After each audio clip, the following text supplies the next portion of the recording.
lights? What's going on with the lights? Alright, started streaming. Hello and happy Monday, everybody. At some point my lights will turn on, and then it won't be so dark in this room. Stopped hosting. Who was I hosting? Who was I hosting? Hey Timbrea, and hey Hideo.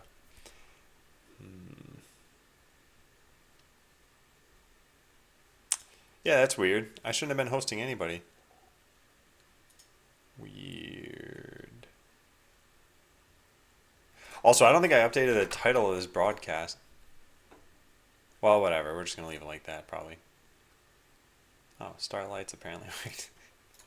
Okay, so yeah, it's that I just restarted my computer and disk usage is going to be at 100% for a long time. That's too bad. Well, when this eventually drops, we'll be able to actually use the computer. Hey, Bo Kerrigan. Ah, there we go. Search results are coming in. So they're probably going to start streaming in over here too. This thing's still at 100%. Had a good weekend? Yeah, I think so. My wife came back on Saturday night. So, like I said, the extra streams are probably going to stop or at least slow down. There's a bunch of stuff to do this coming week.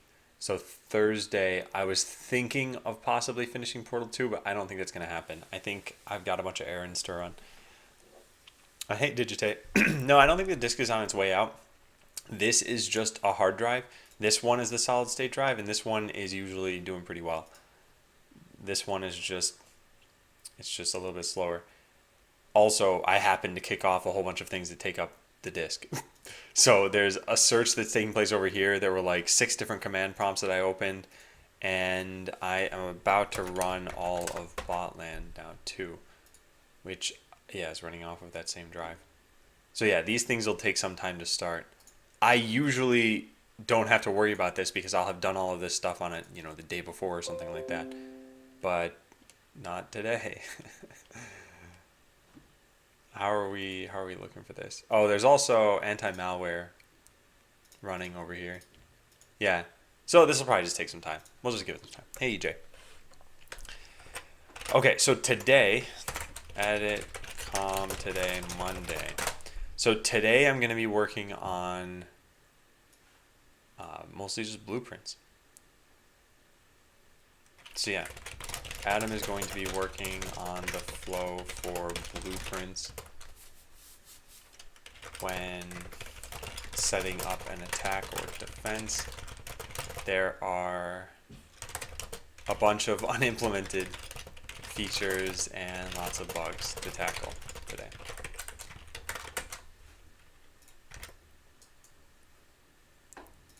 It's not busy enough. Let's run one more command. Yeah. I don't think this will tone down for the next, probably 2 minutes at least. Because this still hasn't finished. This finally started up, so that's doing well. Although it seems to have crashed this. Alright, so we're looking good there. Then as soon as this thing is done,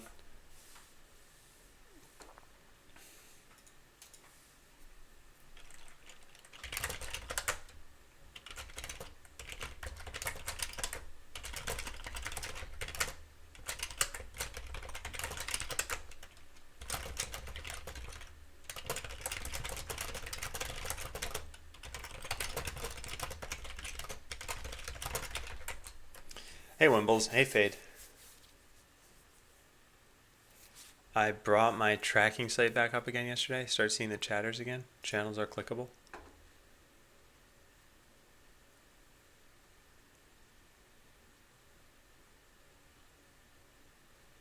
Neat.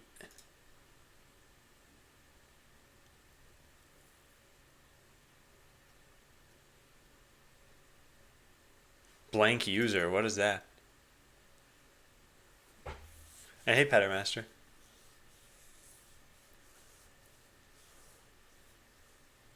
Is strange. Also, it's doing some kind of strange things. So like EJ said, good morning / evening all. and this treats morning, evening as a word.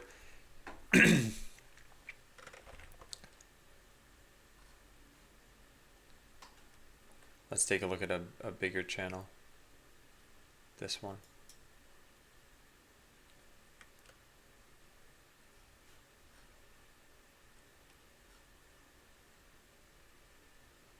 Huh, interesting.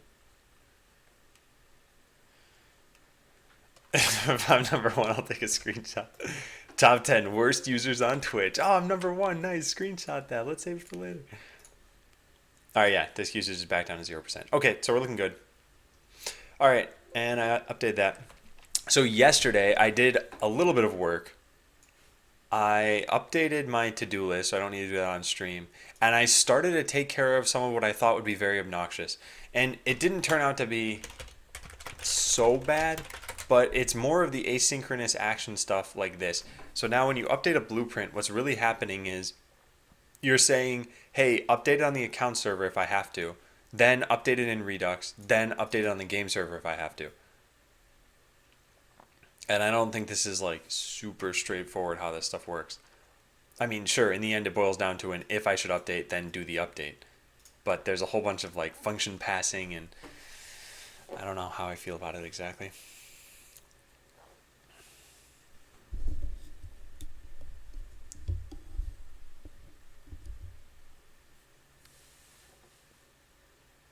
Okay, got it, Digitate. Well, good job still. Looks good so far. Sorry, I work hard at this time. Okay. So where I left off with this, and there are lots of bugs around this, but check this out. So here's what we'll do. We'll open up the database. I'll do select hardware, comma, script ID from bot phase where ID equals 7.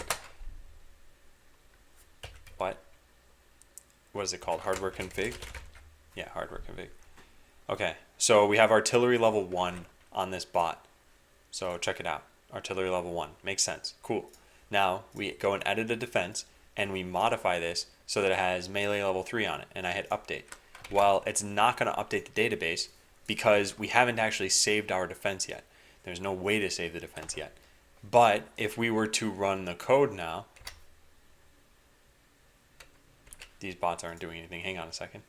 They're not doing anything because I have a dead script on them. There, that should work. So if we were to run the code now, yeah, and that actually probably updated their script, which it shouldn't do, I'm pretty sure. No, and that, oh man, yeah. In that particular case, I guess it should have. So deleting a script can't contact the account server yet. Or does it? I don't know. Oh man. Yeah, this is going to be a lot of work. Make sure that deleting a script while editing your defense doesn't contact the account server. Make sure that if you've deleted a script as part of editing a defense, that your bots on the client no longer use that script. This may have been code that the account server was responsible for. And make sure that if you deleted a script as part of editing a defense, that the account server eventually removes that script from any bots that were using it. Okay, so here's something that only just started happening that I don't understand. When I save this to-do file, it takes a really long time. This is part of why I restarted my computer. I don't know why it's taking that long. Does it cause a spike over here when I do this? So if I just make a change and yeah. So, not a huge one. But yet saving, like, I'm not touching anything, and now the tab goes white. Yeah. Weird. Don't know what's going on there. Hey, Walter. Oh, yeah, there's another thing I found out that and no, Adamart did not change. There's another thing I found out that I gotta get someone on top of this, if you guys don't mind. So if we go to Not Really Botland, and we click Boatland, and we click this picture, And then from here we go to the person's page. That goes to here. Then we go to game assets and we find the boat. This one. So this is totally free to use. And I found out that they use a license that makes it so that I don't even need to provide attribution. It is not required. So what I was wondering is, can someone take this and turn it into the emote sizes? And would it even look good like that? That's the other thing I need to figure out. Yeah. Anyway, let me know if someone can handle that, and then we can get the... Okay, cool. Thanks, CJ. All right. Oh, yeah, and I got it.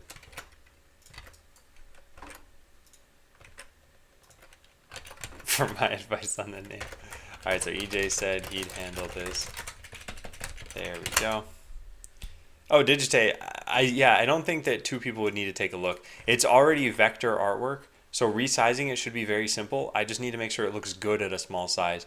So chances are, when you cram all of this into 26 or 28 pixels or whatever the size is, that there's going to need to be some hand editing done to make sure it still looks good. And what happened? Yeah, BRB launch. Hey, Mike.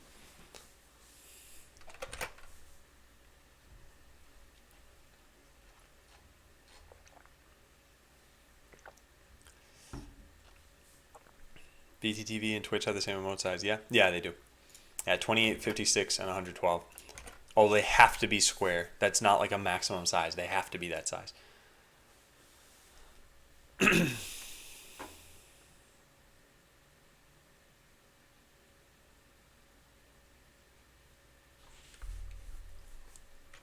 All right.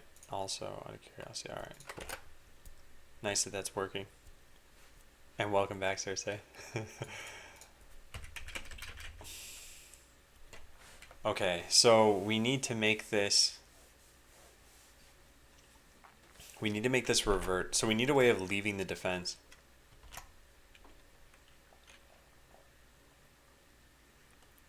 $30 to 2 flashbangs. Yeah. So if I edit this and I put something like melee on it and I hit update and then I cancel out, well, here it should show melee. Then I cancel out of the defense and I go back in. It should be back to what it used to be. So that's the first thing we're going to work on, I think.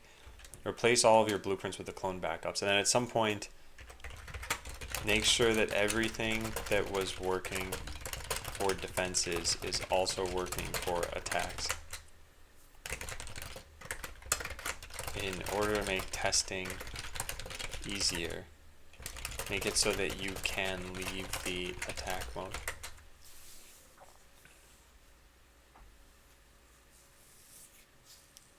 Aw, Hideo. Yeah. I guess, well, it was Friday where GitHub went down for everybody, right?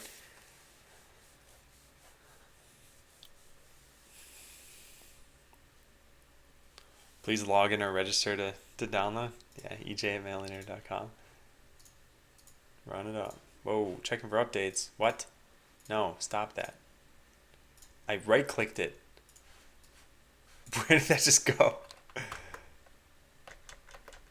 I have no idea. Oh, there it is. No. There we go. Alright, so yeah, if you quit out of editing your defense. So let's find out what happens when you press the quit out of defense button. It's debug concede. Oh, it's not a terrible name for anything. So then we call game finished. Game finished calls into here. We route a game finished call that eventually gets back to here. We call game finished. And this is what puts us out here. Hey, Snouk. I've been here since ages ago. Yeah, I remember your name.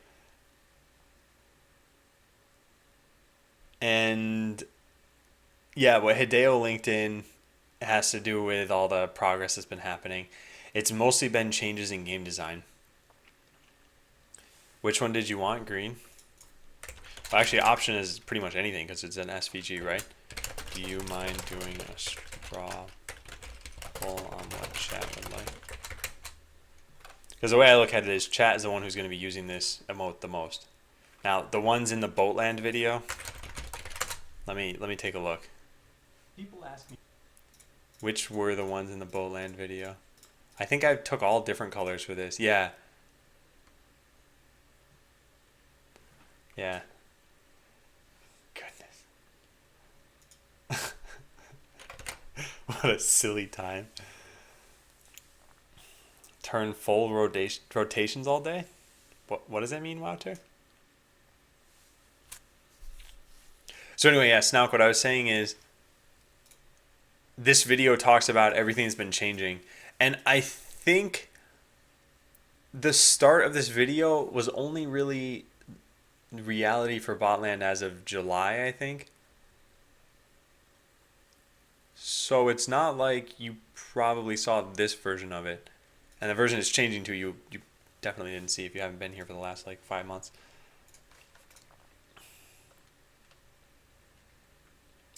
Oh, I see. That was not at all obvious to me. But now I understand, Wouter. Had I seen your follow age thing, I might have put two and two together. Almost a year, yeah. Yeah. Alright, so then we say set up title screen arena and we push back to the news page. You should still be in the in-game UI until you choose to leave it. That way you can save off your blueprints.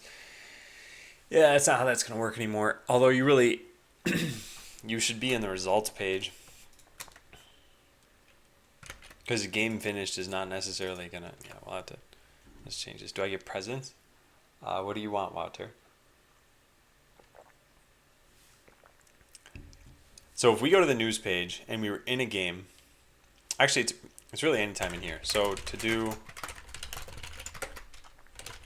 If we canceled out of the game, then we need to restore from our cloned blueprints. We actually should probably restore from them regardless.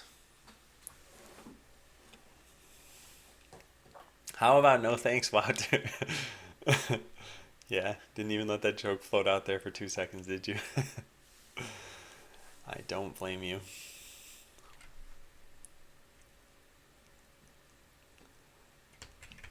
Alright, what's the best flow for this? So eventually, game finishes, not even game finishes. Like, what does this UI look like? Update? Yeah. You update your defense. This is going to save all blueprints on account server. Or really, to account server. You cancel your defense. This is restore all blueprints from backup. So we need to know what it is you pressed here.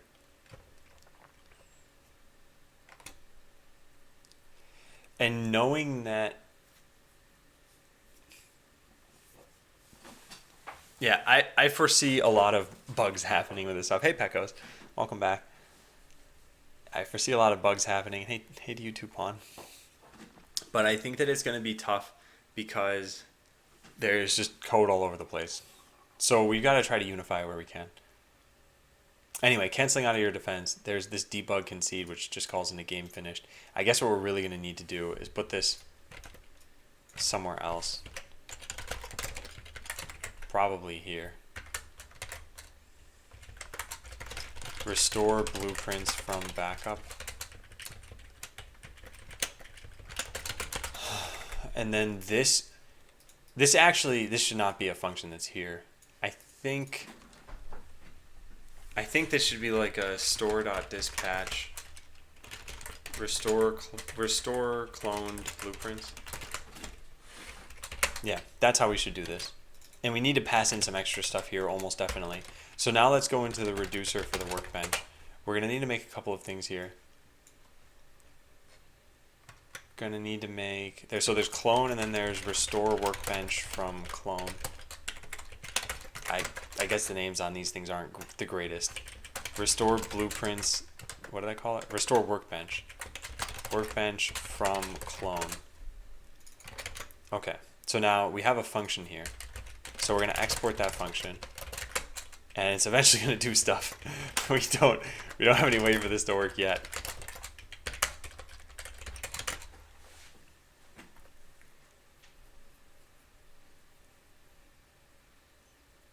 Channel subscription ends the 28th. Wait.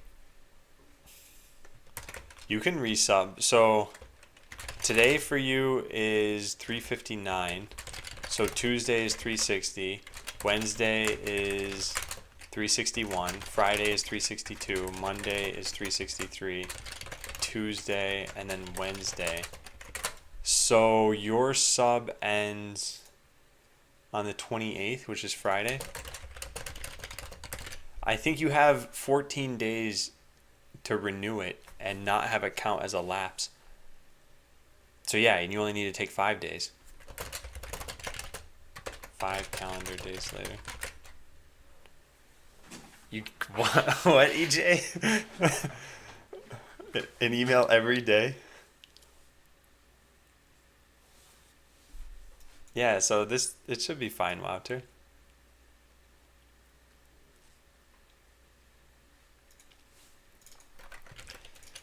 Okay, so what is this function going to do?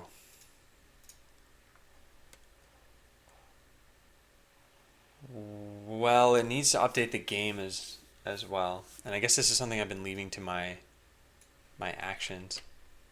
The reducers eventually need to handle it, sure. But I guess it's going to be one of those more complex things.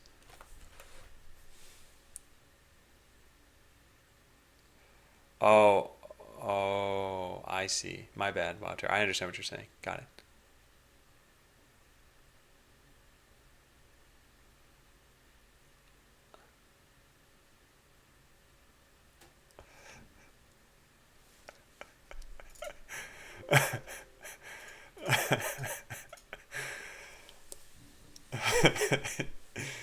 EJ, you're very committed to the Subway gift card joke. I like it. Alright, so how should this work? We should first take from the cloned workbench and put it back into the regular one. And then second, tell the game server about it.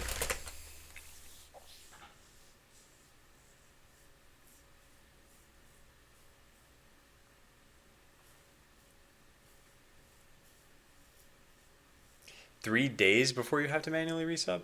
Oh yeah, that's right. It has almost been a month. Wow. Yeah. And no, EJ, there's no way you can sub with a Subway gift card. I refuse to believe this. You're not even going to try to convince me. Oh man, this is going to get super annoying. Why is this taking so long to save? How big is this file? 276 kilobytes. Actually, maybe that's the problem. Although, why is the file that large? I mean, I guess there's just that many lines in it. Maybe I should just prune a bunch of stuff off of here and put it into a second to-do list. Actually, let's find out, does that even have an impact?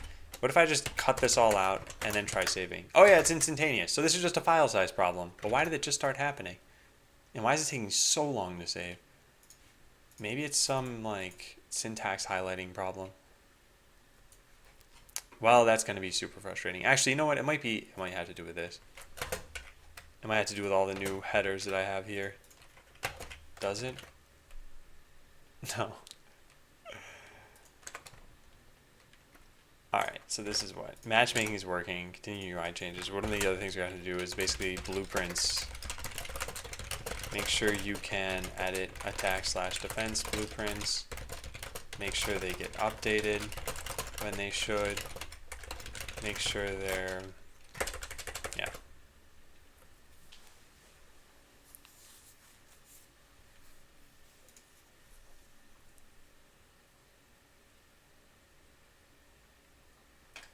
What?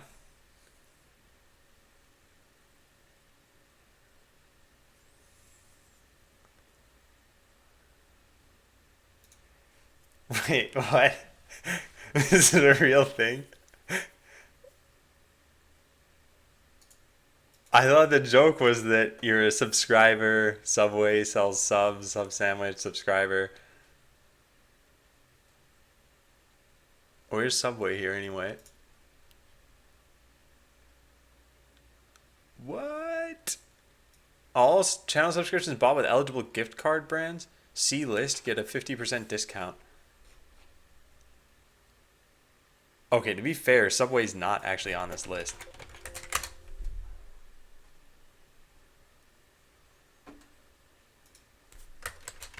And Mike, I said hey to you earlier. All right. I thought this was just a big joke. Also, wow, Amazon cards, yeah. Because you can get these with Bing Rewards. So I guess I could subscribe to someone for $2.50. How many Bing Rewards do I have? Let's search for it and get some more points. I'm at 29.35. I think you need 5,200 or something to get $5. I'm pretty surprised by this. Yeah, I'm pretty surprised by that. Okay, well. Oh, you didn't get a discount? I had no idea that even worked. What's the business model around that? Like they're taking in gift cards that are for like $5, right? So they must eventually be reselling them. I wonder if they combine them all or they have a deal with Subway where it's like buying debt almost maybe. Otter, what is this image?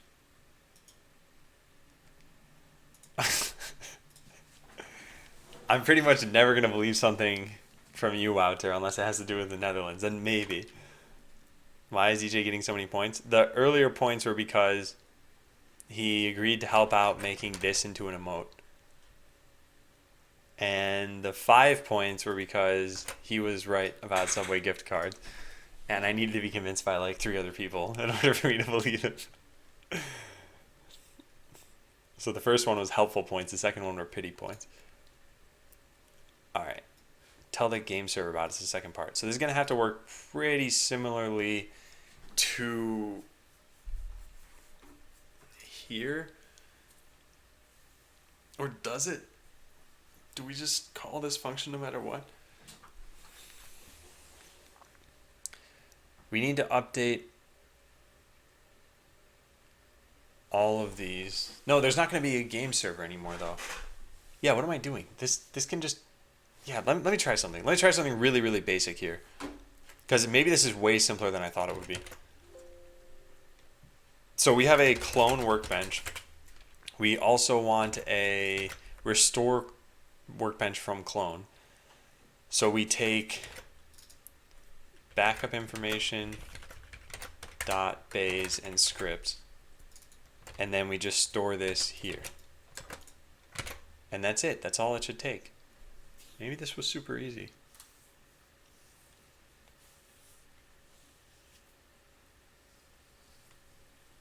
Oh, interesting. Huh. Yeah, thanks, Wimbles and EJ. Does anyone know how to disconnect from Twitch using TMI?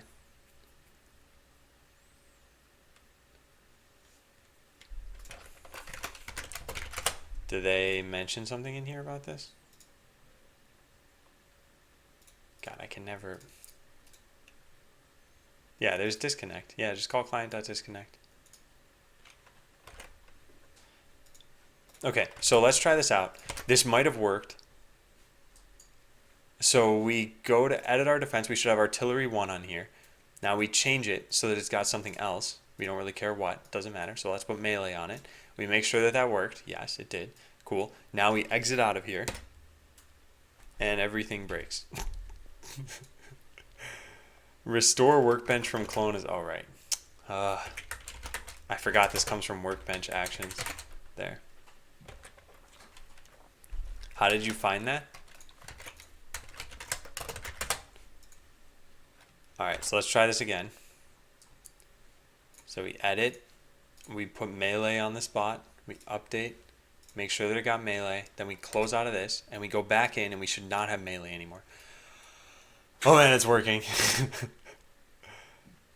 Okay, so now let's take artillery off of this machine. And again, it shouldn't be updating the account server. Yep, it still thinks that we have artillery on it. That's fine. When we run this, they're just doing nothing. They're running into their deaths. That's fine. Now we close out of this. We go over to the blueprint. It still has artillery on it. We edit our defense, and it still has artillery. Perfect. Perfect. That was easy. Okay, but that's probably the only thing that's going to be easy today. The rest is going to be pretty hard, I think. And Spooky, hey, yeah, I did try auto rehash. Or well, I actually didn't try that. I think what I tried is I tried this rebuild completion hash. Let me try MySQL uroot password.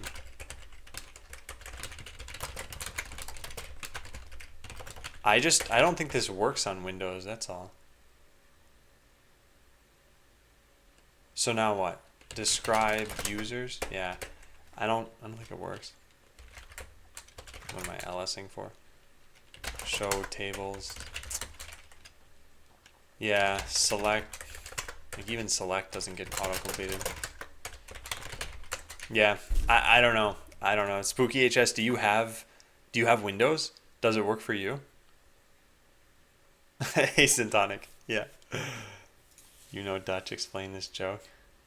Oh, there's actually a storied history behind this joke, so I can't get into it right now.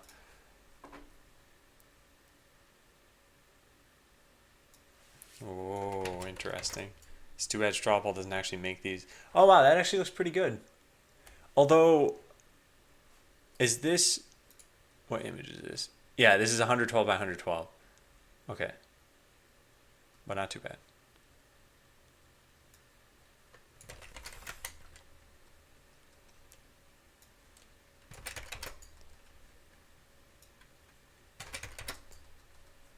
Alright, this is going to be the next emote, guys. And this is our 6th and final emote so far. Until I get like 4 more subscribers, then we can have 2 more emotes. Okay, so we got what? Red, yellow, green, blue. I guess this is purple, but it looks reddish pink. Huh, interesting. Okay, and then what's the last one? Green again? Oh, like a different green. Yeah, I don't think I'm even going to vote. I think I'll leave this up to chat. Because actually, the only thing I probably just wouldn't vote for the yellow one, but the other ones are all fine. So as long as yellow doesn't win, yeah, I would cut out yellow. Thankfully, no one's voted for yellow yet. And people are currently, they have blue in the top.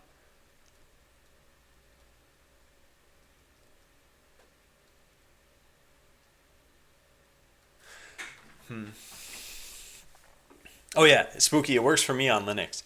I don't have to do anything on Linux. It just works. But it doesn't work for me on Windows, and that's the problem. But I appreciate the help nonetheless. So thank you.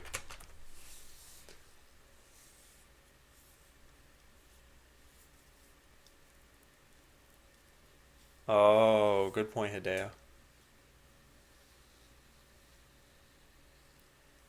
Hey, Dazed Head. I don't know if you saw it, but I played Portal 2 for like 6 hours the other day. I'll link you the VOD. Not that you have to... Oh, actually, it's 2 VODs. You don't have to watch this, but you're the one who made this possible, so thank you. Also, Programmer D tried it out, and he likes it too. He's now wondering when we're going to do the co-op run. And I don't know the answer to that yet. Can you require a file? I need to know the contents of a JS file. Oh, re-require a file? Yeah, and it shouldn't trigger any more overhead.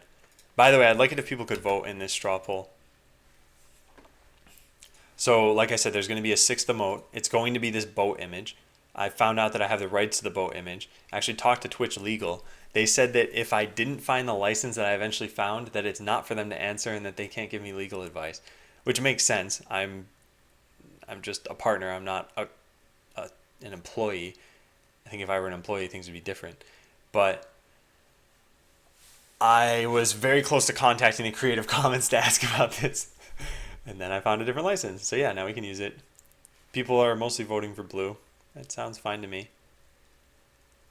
Which I'm guessing this is the one they mean by blue, right? The cyan one? Yeah.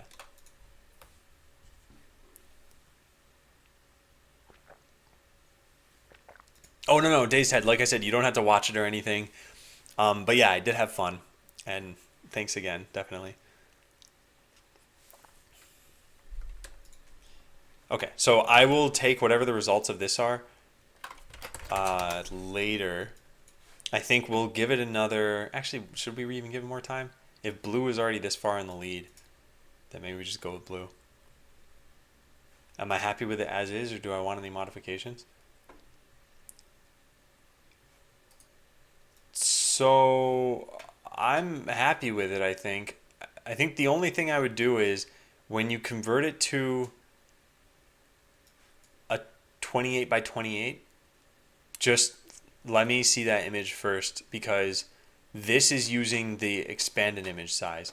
So this is using the one that's really 112 by 112. So when it's shrunk, it's using whatever Chrome uses to shrink things. So whatever, yeah. Anyway, so yeah, just run it by me first. What are your thoughts on Skyrim, the new one? I don't know anything about a new Skyrim, so I guess I don't have any thoughts on it. But on Skyrim in general, I bought the game. I played it for about 4 hours. Honestly, I wasn't a huge fan of it. One of the things that I didn't understand about Skyrim, I got to the point where I was fighting like some ice troll or something like that, and it took like a million tries for me to beat this thing. And there wasn't like, as far as I could tell, there wasn't much strategy that I could use. I had a spell and like a sword at that point. So I couldn't like run and then try to kite it or something. It just kept reaching me and then murdering me. And I didn't find it very fun. Eventually I had to exploit the AI to get it to like run in really weird pathing, and then I could finally kill it. And I was like, I don't know. Then I ended up on some story quest where the same thing kind of happened. I really needed to exploit the AI in order to beat it. And I talked to a friend of mine, and he's like, well, that's just Skyrim. But I don't know if that is just Skyrim, but I didn't enjoy that. Feature requires a MySQL client that's compiled with a read line. Yeah, spooky. That's what I ended up reading on Stack Overflow. And that's why I just figured, oh well, too bad. It doesn't work on Windows. But, oh well. You're meant to run around it, most do. Well, but then I ended up, like I said, there was a story quest. I was like, oh, what was the story quest? I did this probably 2 years ago or something, so I don't totally remember. But I was at a castle, and I needed to act like I was just a guest, but we were really trying to start some controversy. And then we ended up, when there was a diversion going on, we ended up in one of the back rooms. Well, there are guards in these back rooms, and they were just like impossible for me to kill.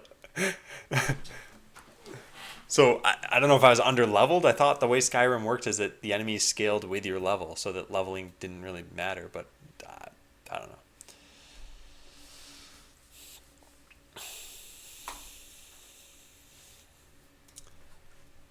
Okay, so this seems to be working. That's actually pretty good, because there is no game server to update. So whenever you download a script that you have, if you have a cloned copy of it, make sure to store the code there too.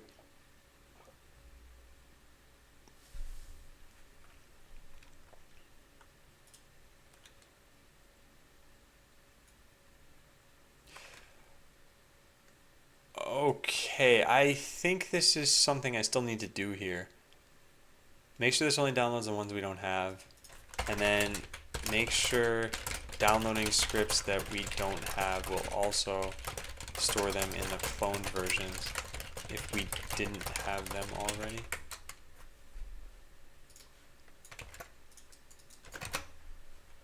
Okay, so we're just gonna cancel this. Canceling this to move it elsewhere on the to-do list.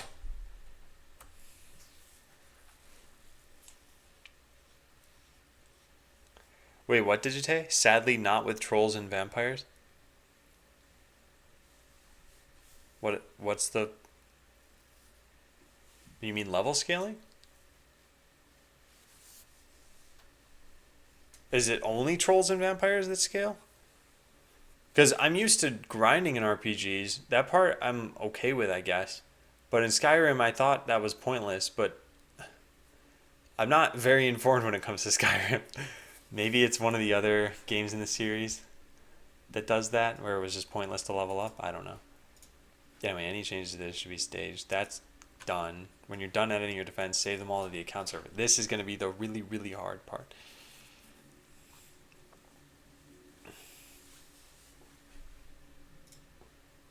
They don't scale at all or very little. Always hard.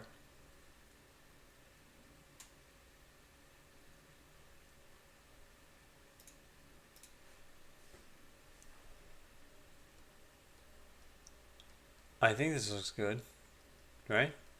Are you guys happy with this as an emote? Let's take a look at this image. Yeah. Yeah, I think this is still discernible as a boat. And that's the important part. Right? You'd be able to tell this is a boat no matter what, yeah. I think so.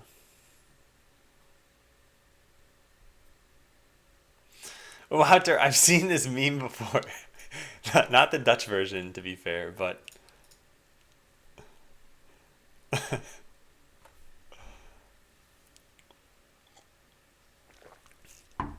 think Endurn just called you a hobbit. Okay, well, if that's that, if anyone has any problems with this emote, you should speak up now from the images that EJ linked in. Otherwise, I can submit it today and we'll probably have it available tomorrow. Because, yeah, it looks good to me.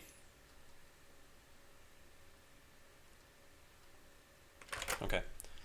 So when you're done editing your defense, save all of the blueprints to the account server. Try to only send the ones that had changes. We can verify this ourselves on the client. Make sure we're validating everything on the account server. Yeah, so what we're going to do is we're going to send... Alright, first, only send the ones that had changes. We should be able to go through all of them and find out the ones that were added, removed, or changed. Then on the account server, consider all of the blueprints of a particular type at once. And you might not be saving just defense blueprints here. There might be some other weird things that happen. So we're basically just going to need to say like, hey, save all of your scripts.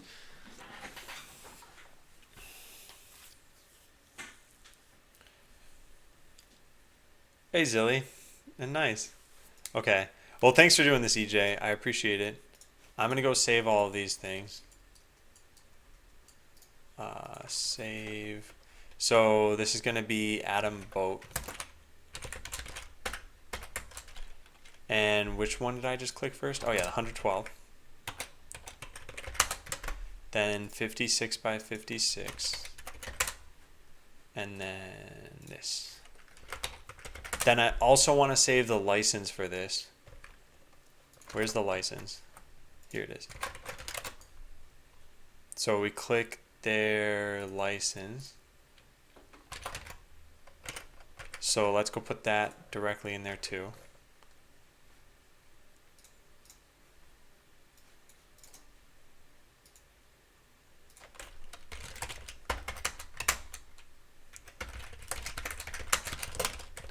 Taken from here. Direct link to image. And then let's copy paste the text. There. Just in case. You never know if that's going to come in handy. Do you want the source ping too?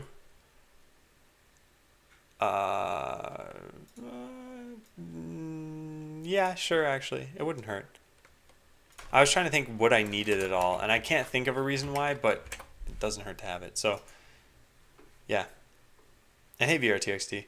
Okay, so let's just submit this really fast. This shouldn't take very long. I just have to copy paste this in there.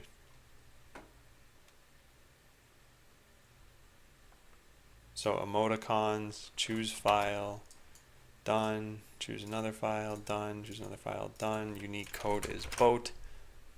And submit.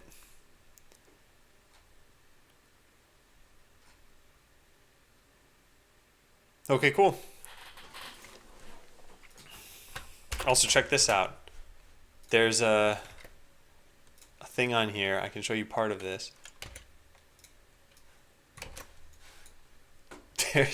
They have Twitch achievements or something. There's a mission on my dashboard. It says, get 2 more emoticon slots. I don't know what I'd do with them exactly.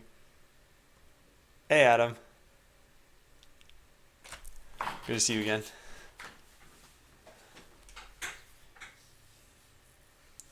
Okay, thanks, EJ. Yeah, I'll save this in here too.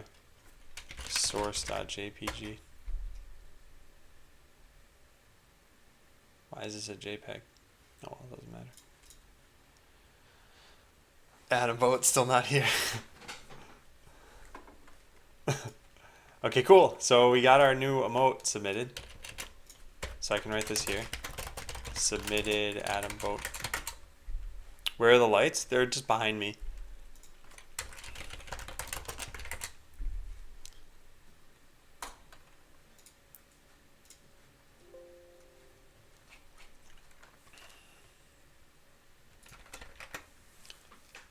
Oh, they converted it because of its size? Okay. Alright, so when you actually hit update your defense, we have this code right here. Export defense. This is going to have to do a lot more work. This .arena.export defense.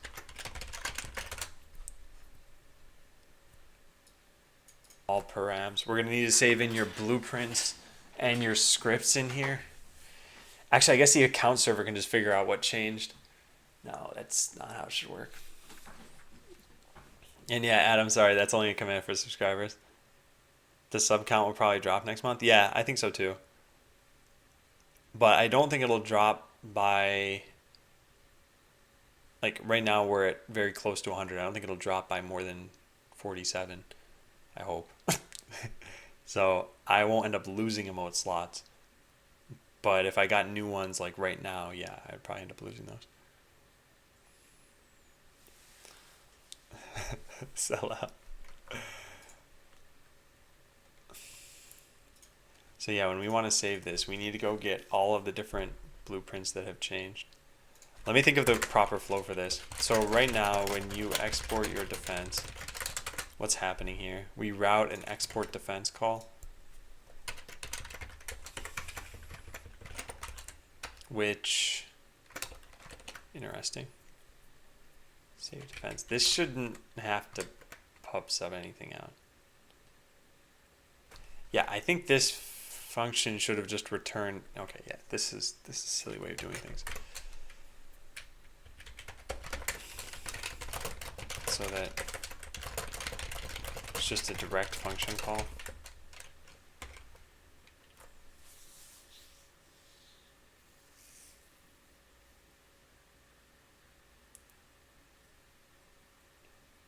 One month remaining to upload the first loyalty badge. Yeah, that's true. I don't know what I'm going to even do for that.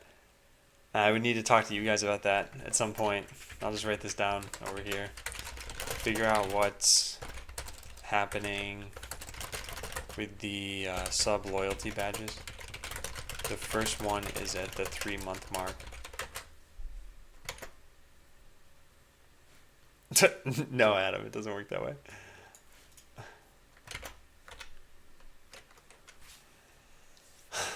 Right now, when you export your defense, we're calling into the arena and then eventually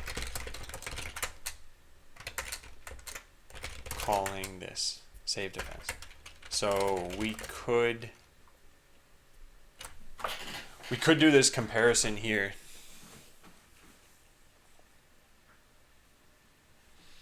Well, yeah, it could just be more bots. Like, I think I have, let me see if I can show you guys this.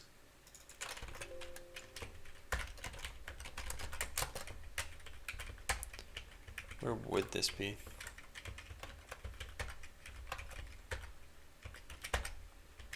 Yeah, I took a bunch of bot pictures for when people follow. And so here are a bunch of them. I don't know if you guys would necessarily want these as different emotes though, because then there'll just be a lot of different bots in chat. But the way I understand the loyalty badges is it's supposed to be like, here's the sucky one, and then the 3-month, and then the 6-month, and it just keeps getting better and better, not just different. Most people take their current sub badge and just color it accordingly.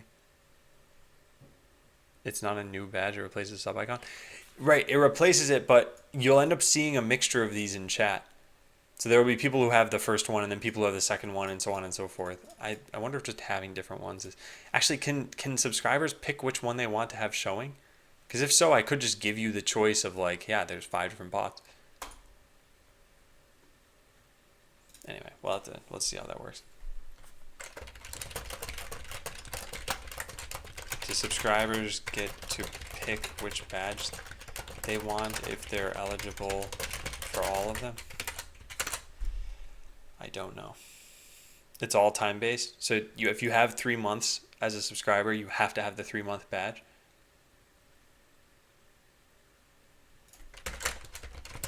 Apparently they don't get to choose.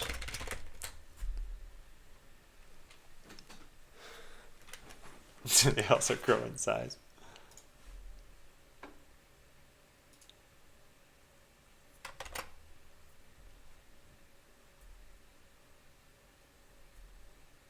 Okay. All right, well, that's good to know. So then, yeah, giving you guys a choice between these is probably not a great idea. In coloring them, I think, I don't know. I don't know how I feel about this. I'll need to figure it out. Okay, so what we could do is we could reach into the store ourselves and try to figure this out. Yeah, that's probably the best idea, considering that we're not changing the state. So we need some function that does this, but then we're going to need some of almost exactly the same logic on the account server when we go look through this.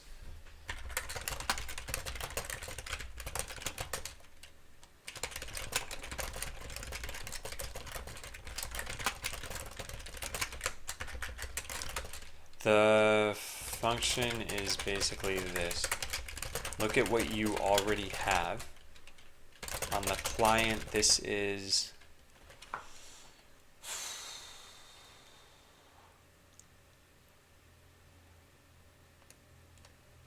in cloned workbench. Let's write it like this. On the account server, this is in the database. Look at what you want to switch to. So on the client, this is in base/scripts in the workbench reducer. And on the account server, this is what the client specifies. And then by comparing the two, we can figure out what you deleted, what you added, and what you want to change. And figure out what you deleted, what you've added, and what you want to change.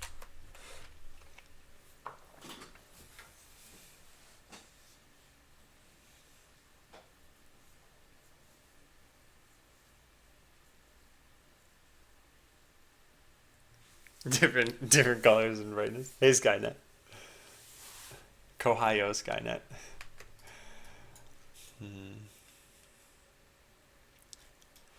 Yeah, I don't want to end up duplicating this code. That's the problem I'm going to have. But these things are coming from 2 different sources. So unless I write an interface around these, then that's what's going to happen. Or I have the client figure out what it is exactly that I want to have happen here. And then I just apply these as sort of a diff on the account server. I have been so slow to start this work yesterday. I really had to psych myself up to do this, and I feel the same thing happening now. And then once I'm done with this section of stuff, the things I think should get easier. These are just some difficult problems to work through. All right, well, let's start on the client at least with this stuff. So let's see, we go over to here. We eventually get to export defense. We save our defense, which just takes in the defense itself. But we're also going to need to send in any script changes and any blueprint changes.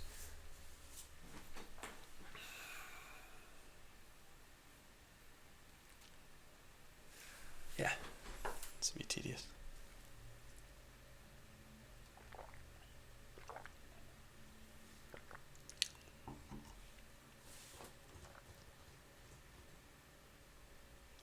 You can't even delete blueprints right now.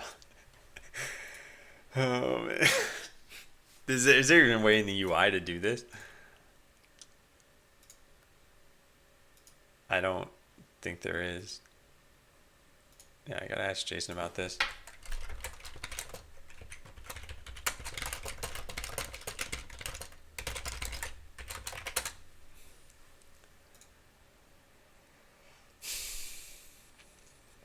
Well, we don't need to worry about deletions yet, but additions and updates we do need to worry about. So let's do this first. blueprint changes. What would you call something updates, additions, and deletions? What would you call all of these things? I guess they're just changes, right? Yeah, they're changes. Okay, so blueprint changes equals this dot get blueprint changes. And then same thing with script changes.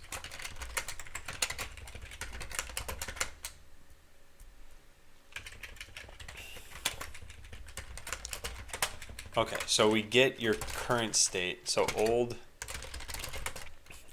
blueprints and then new blueprints. So we need the workbench reducer.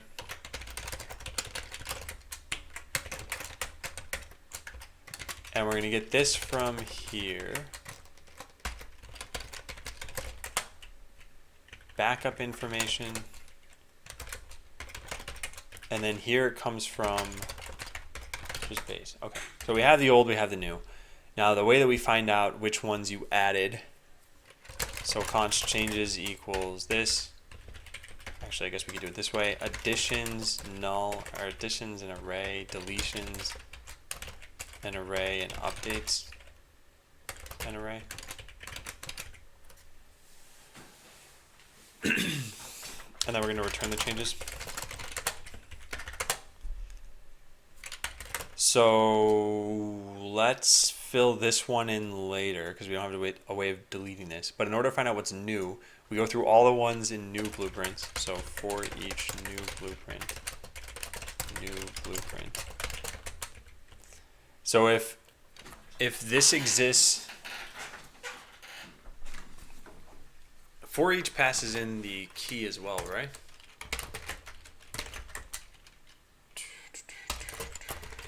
Let's find out.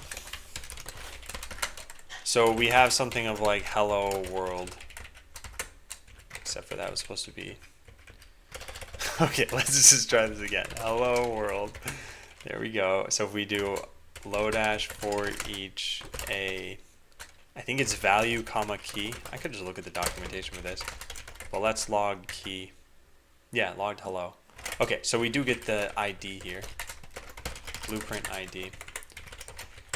So we check to see if this was an addition. It is an addition if it did not exist in old blueprints. So if old blueprints, blueprint ID. Yeah, thanks, Hideo. So if it doesn't exist, then we say changes.additions.push. I guess new blueprint. Cool. And if it did exist, then we say changes.updates.push new blueprint. There. That's not a bad function. I know there'd be one extra thing that we do here, which is to go through the old blueprints. Yeah, so we go through old blueprints and we say if it doesn't exist in the new one, then it becomes a deletion. And that's it. So that's not bad. This is the logic of this function. I think that makes a lot of sense. I think the only thing that possibly does not make sense is whether it works. So let's try this out. So here's what we'll do. We'll go into the game, and I'll just change a blueprint, and then we'll try saving our defense. Okay, so our blueprint currently has artillery 1 on it. Let's go update our defense. And we will add a new or not add a new one. We'll just put melee level 3 on it, and we'll try saving our defense. It's going to break in, and we'll see exactly what our changes are. So we should have one update. We're updating 0, and we're saying that its hardware is this. Yeah, no, that works totally fine. Yeah, we don't need to pass in just the information that changed or something like that. Cosmetics is an object. Is that...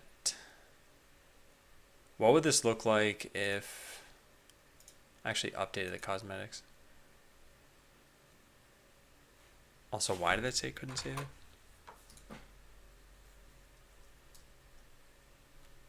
Huh, strange. Okay. So, do we have cosmetics to even update? Yeah, we do. I just want to see what this looks like. Adding a component is an update. So, what is an addition? So, I'm talking about Hang on, I'll show you in just a sec. Yeah, that worked. Okay, cool. So I'm talking about this at the blueprint level. So adding hardware means you're updating a blueprint. Adding a new blueprint means you're adding a blueprint. I know this is tautological, but I'm just saying this to kind of show a point here. Does the order of the hardware matter? No, it doesn't. It only dictates how it will show in the UI, and that doesn't matter for anything. And hey, Senchus. So hopefully this is clear. What you were talking about, Hideo, was I added melee. That's me modifying a blueprint, because it's actually better to define what a blueprint is. A blueprint is hardware, cosmetics, a name, and a script. That's basically it. So a blueprint is just a collection of all these other things that probably already exist.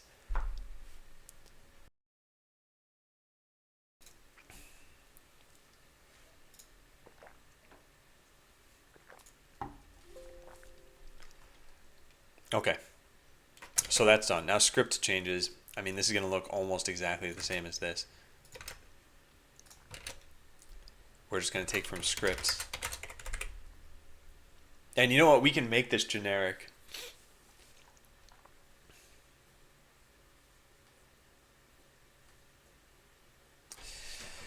The problem is, with scripts, we need to send... What do we need to send?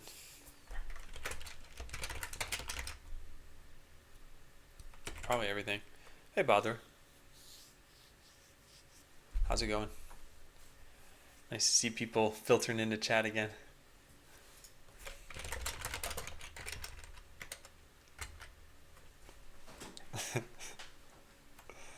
That felt so good. You remind me of Wheatley in Portal 2 when he first feels you solve the puzzles. What is the additions array for then? Maybe you're tracking hardware and blueprint modifications in the same object. No, so here's what I'm thinking.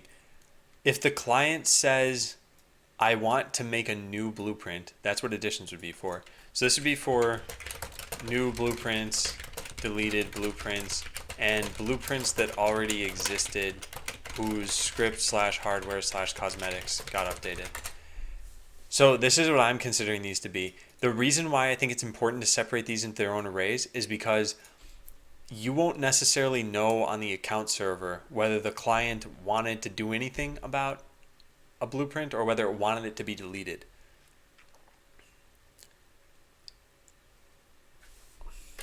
So yeah, hopefully that makes sense. Whoops. There.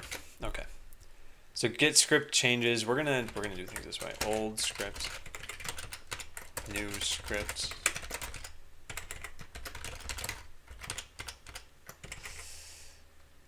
Darn it, I gotta keep the casing on this stuff. Script ID.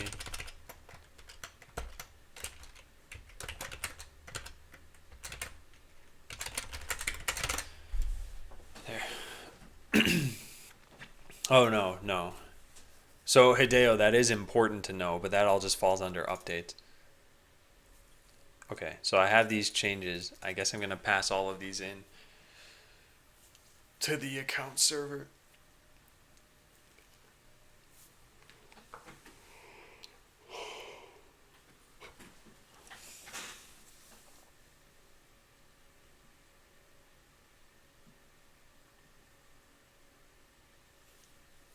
Is there going to be anything else that we ever have here?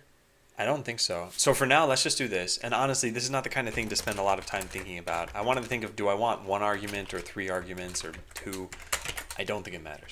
So let's do it this way. And we're going to go into save defense. We're going to pass in these things. And then over here, we're going to say the same thing. So blueprint script. Then on the server where we have save defense, we need to take these things in. Oh, this isn't going to be good, is it? Oh, man. Alright, so extract serialized defense. This part's fine. Yeah, we do some incredibly simple modification on it. But it's not sanitized. Populate player details. Blueprint and script information for a player and puts it into player details. Oh, that's really helpful. Actually, really, really helpful. Okay, nice.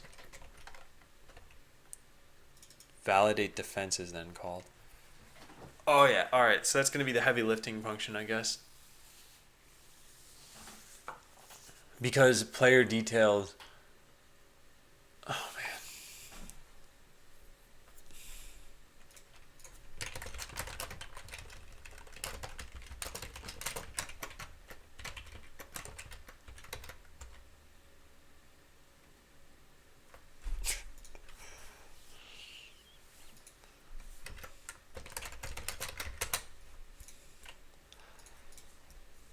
Alright, now that's been taken care of. So on the account server, we can't validate the defense until we've first validated your blueprints. This is gonna suck. I don't know the best way to do this stuff. And yes, it was the late Endorn. He died in an LED explosion, but we'll forever remember him by his emote. Can't validate the defense until we validate your blueprints and scripts. So for example, if you try using an item that you don't have, then we'll unnecessarily involve the game server when we could have just determined it ourselves that it would never have been a possible defense. Now, what do we do if your defense doesn't validate? Is it possible to run into this scenario? One, you come up with a defense wherein you didn't hack anything. Two, the account server sees that your blueprint/scripts are okay, so it saves them to the database. And then three, your defense doesn't validate on the account server. I don't think it's possible to run into this. What exactly led to his death?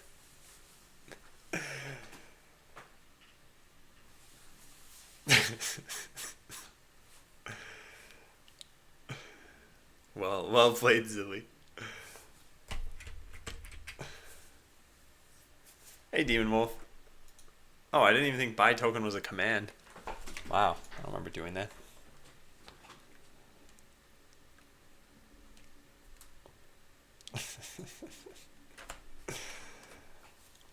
Yeah, so if this is impossible, then here's what we can do on the account server. So account server steps is to do all of the stuff that we're already doing pretty much. So we have these. Verify token, throttle, extract user ID, extract serialized defense. This is actually a really, really minor function, right? Yeah, really minor function. I don't care about that. Populate player details. And then here what we're going to need to do, this dot... I don't even know. Validate blueprint and script changes. Dot bind this.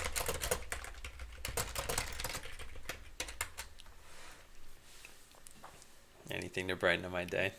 I think Endorn beat you to that one. Do you have some special equals to compare blueprints to remove hardware, other considerations, since it does not matter? Or you mind updating it if only hardware order is modified?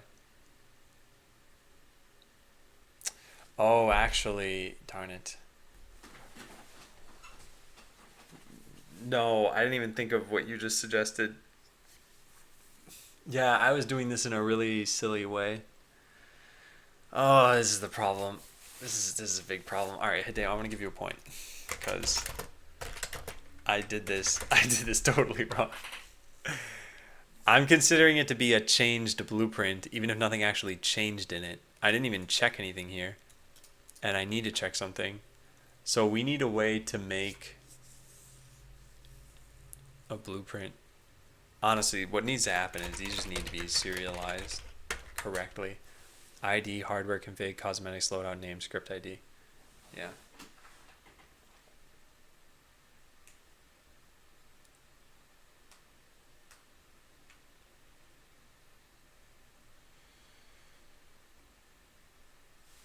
There is no deserialized though. Oh man. Oh, there's a deserialized. It's just not next to the other one. No, yeah, this is a good thing to have pointed out, definitely.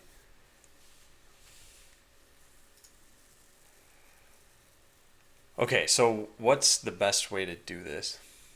For one, it's probably to be using serialized blueprints to begin with.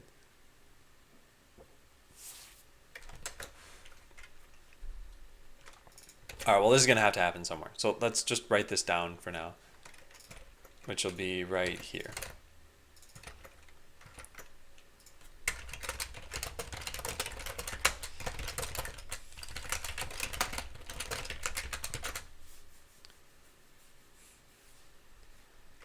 Wait, rigged. Do we need a giveaway?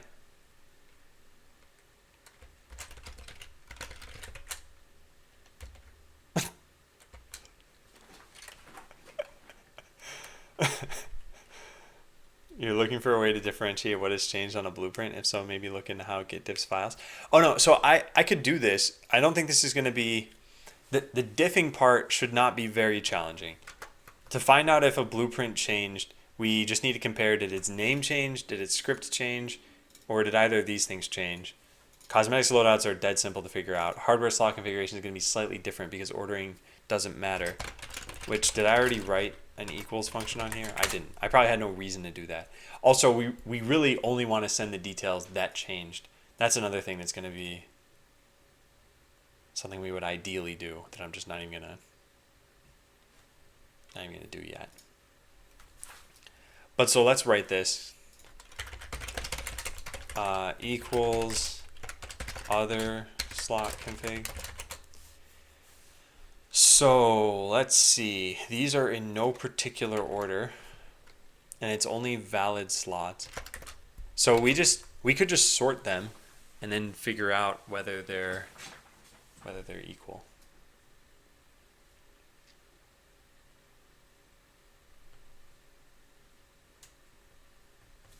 Do we have like a has slot? No. Git? Not really. Maybe using a sort of hash which changes if a blueprint changes. Well, so whatever the hash is based on is what I would be using for this function. So for example, the hash is based on what hardware is actually in a blueprint. So I could just compare that if I need to.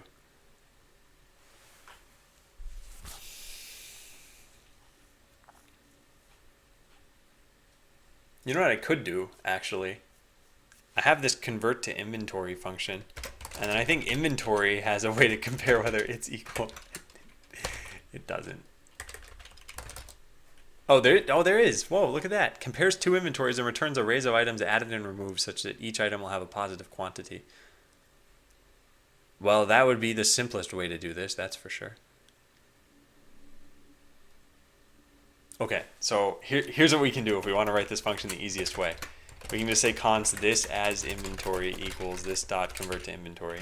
Although we can't do that without an item template depot, can we? No. So dot equals needs to know what the items are.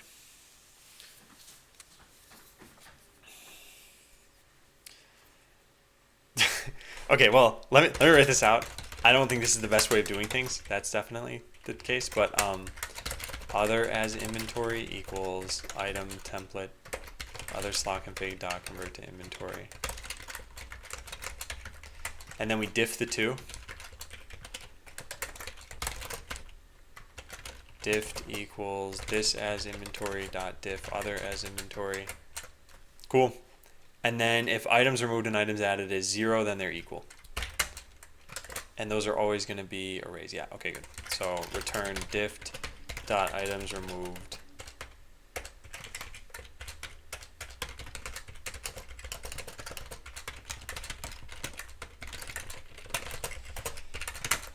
So that's a 4-line way to write this function that I think is very understandable. We convert them both into inventories. We diff the two inventories. If there are no items added or removed, then that's fine. We're at 0.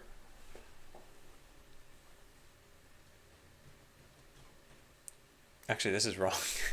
This isn't even correct. Oh God! All right. Yeah, I'll rewrite it correctly. Pink party.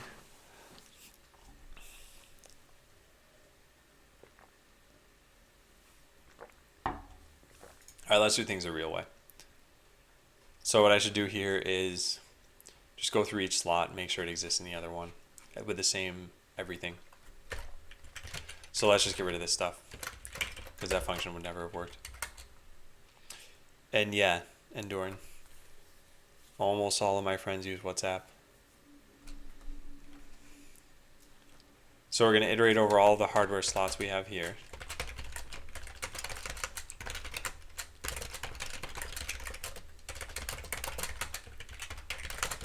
Make sure all slots in this config appear in the other config at the same level. What is a hardware slot? Do we have an equals for this? Well, we should have it. It's just hardware ID and tier number. If those are the same, then yeah. Other hardware slot. So if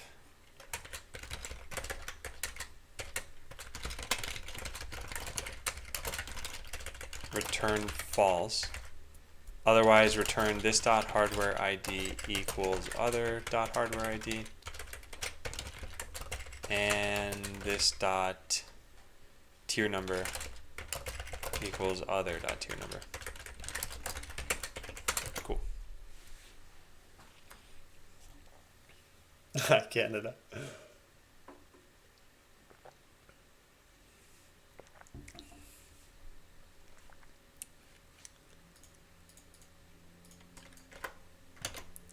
Okay, that looks good. So we have ways of comparing whether these are equal. Although, do I even really need that?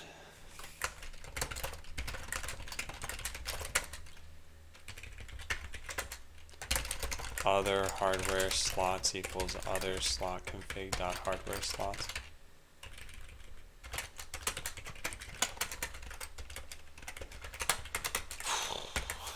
So do we have a way of getting this? I don't think we do, and I don't even think we want to do things this way, do we?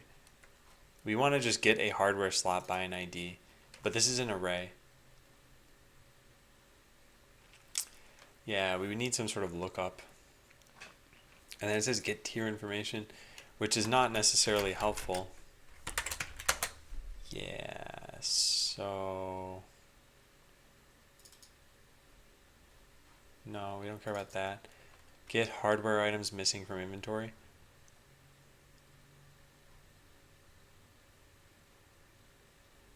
Huh.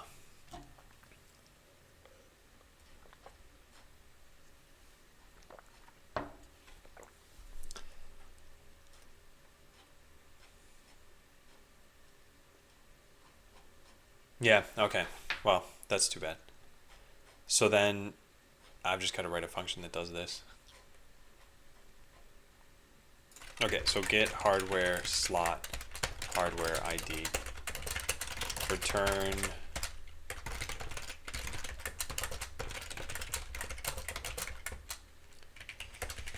I guess we could just write it this way. So hardware slot dot get hardware ID. There, except for no semicolon. Okay, so get hardware slot. We finally have a way of doing this. So now in equals, we can do this the same way. Other hardware slot equals other slot config.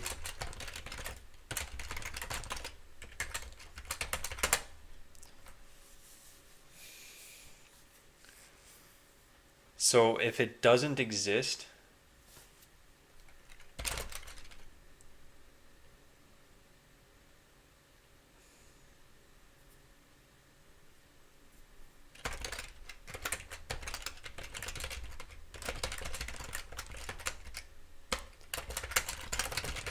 we return false. This is only going to make the for each bail out, which I don't know if we have. I don't know how Lodash handles this actually.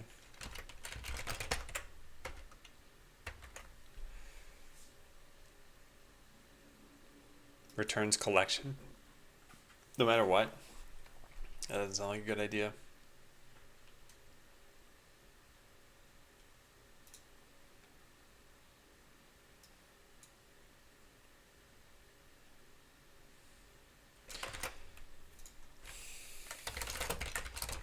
So we want underscore dot sum.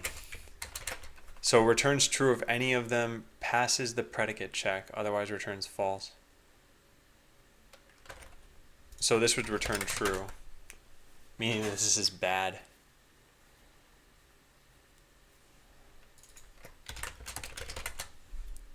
So we go through all of the hardware slots we have. We get another one by that same ID. If they're not exactly equal, then we say that it's been returned unequal. So if is unequal, return false. Otherwise, now we go through in the other direction. I don't want to write this function twice. Static. Oh yeah, Hideo. I actually do that. I just used that yesterday in a function here. I don't remember where. Yeah, here.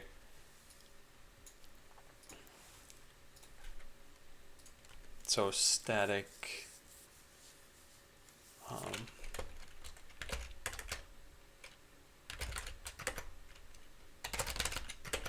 How do I say this?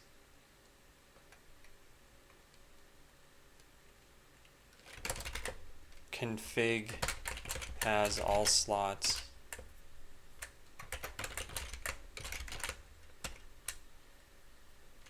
Yeah, so first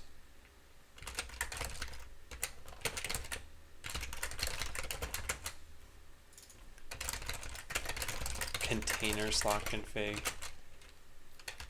contained slot config.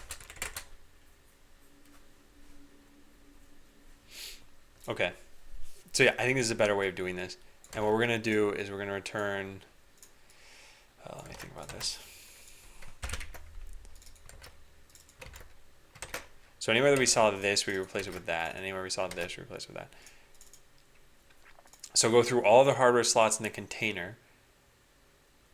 And if the contained one does not have it at the same level, has all contains equal slots.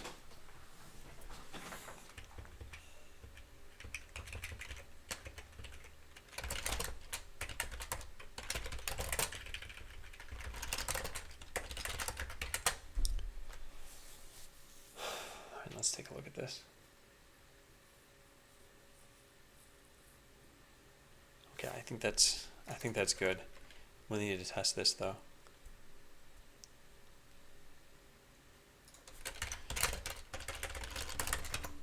So return hardware slot configuration dot contains equal slots, this other slot config, and the same thing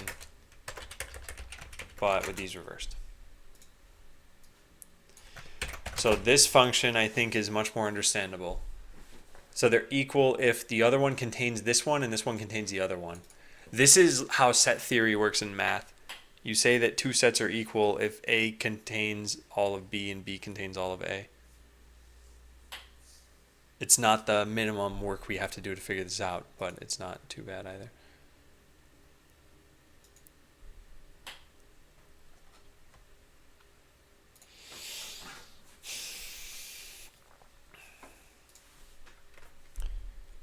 Okay, so now we have a way of comparing whether these are equal.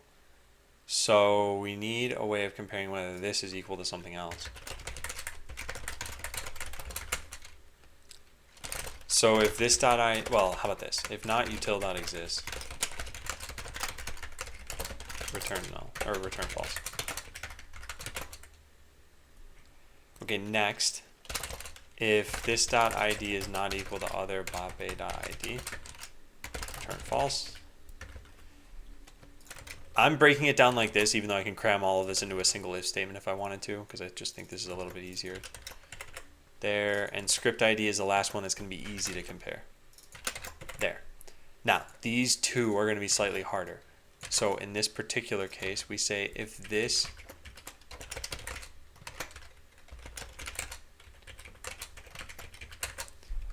this first one is not equal to the other one, return false. Cool, and then same thing with the cosmetics loadout. Otherwise, return true after all of this.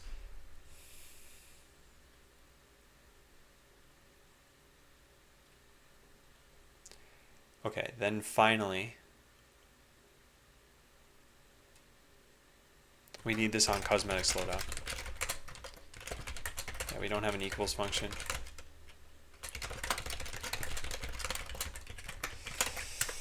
Oh boy.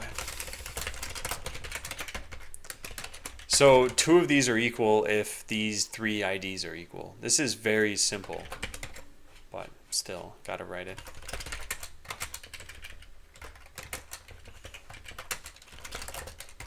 This dot head ID equals other cosmetics dot head ID and torso. Hey TJ, how's it going? And then instead of these 2, we can just replace these with ands. Right, does that look good? So if the other one doesn't even exist, then they can't be equal. Otherwise, everything needs to be equal for them to be considered equal. I think that's good. So now we should have this part here. This should be done. And now we can compare whether these things are finally equal over here. We need to also do the same thing for script.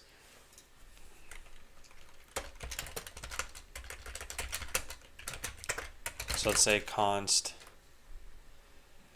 Oh, and then this is what's going to be the problem. We want a way to convert right from Redux into a blueprint object.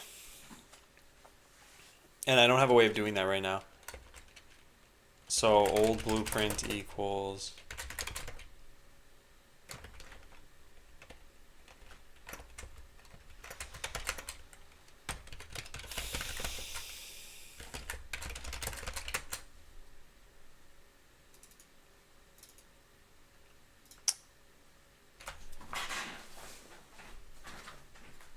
we need to compare whether they're equal.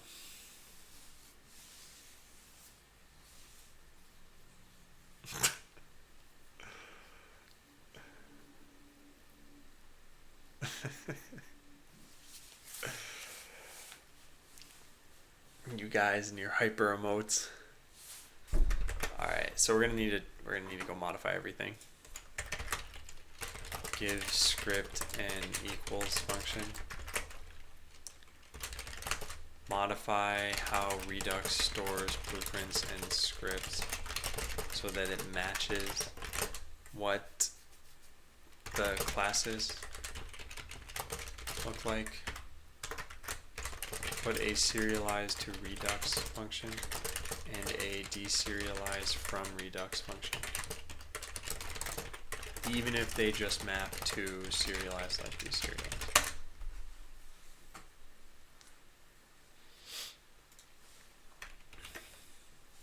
Yeah, it's going to be a lot of this level of work today, where it's just a lot of code, and in the end we're going to test some things and hopefully they work, and if they don't, then we just keep churning right along. Hey Reality, wait a second, did that emote already, what? You're the first person that, no, wait, what? What? Why did that not work for me? How did...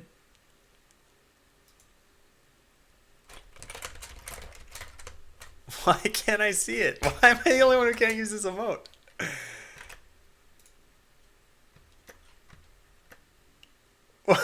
What's going on here? It's working refresh? I can't refresh this. This isn't... Alright, let me leave my own channel and come back in. Yeah, you were the first. Now let's just close out of that entirely and reopen it.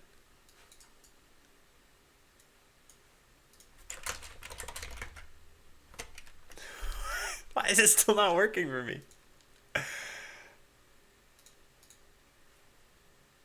Reload that. I just closed it. Oh, that probably doesn't close it actually, now that I think about it. It probably just minimizes it to the tray, doesn't it? Yeah, it does. So quit. There. Now we restart it. Can't believe I'm not even like fifth to use my own emote.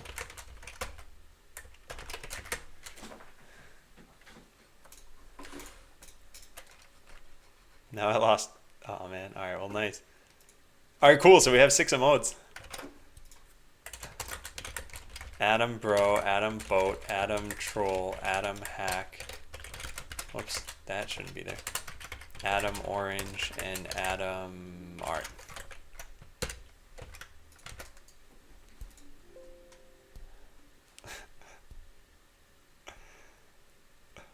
Sailing the salt sea.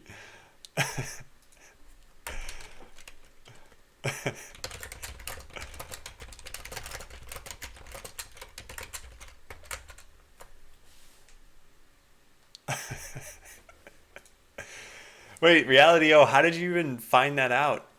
I thought Hideo would have been the first person to use it. Doesn't Hideo have an API that's supposed to alert on emotes? Oh, thanks, Reality O. Ooh, flashing lights. Nice. Boatland confirmed? I don't think so.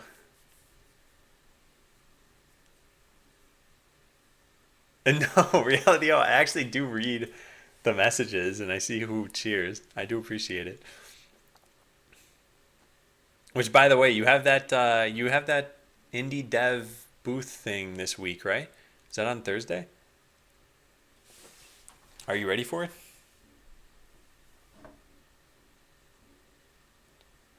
Oh, nice. Okay. Yeah. Yeah, you're the first person to use the emote. I submitted it like an hour ago. Not even, probably.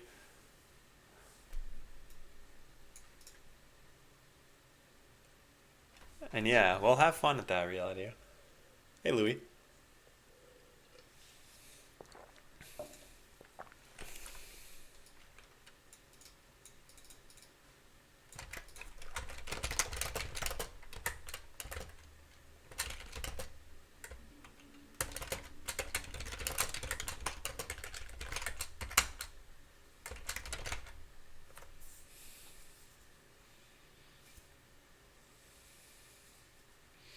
Yeah, TJ, I always find it funny when people share that video.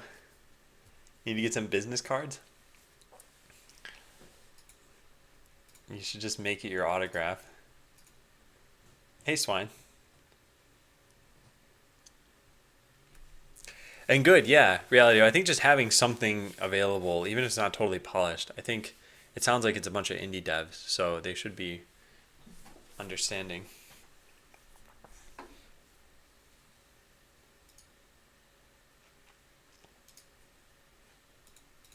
Okay, so this is totally gonna not work. Well, yeah, let's go update this then. Give script an equals function. This shouldn't be that bad. A script is the same as someone else's script. Actually, you'll only ever have your own script here. So I guess it's just if the JS code and the Blockly XML is the same. And the name maybe. But then if we're only going to ever emit what was updated, we're going to have to be careful about this.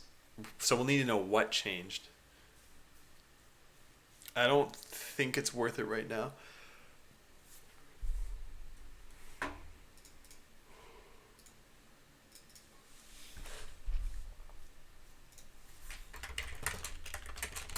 Eventually we may want to know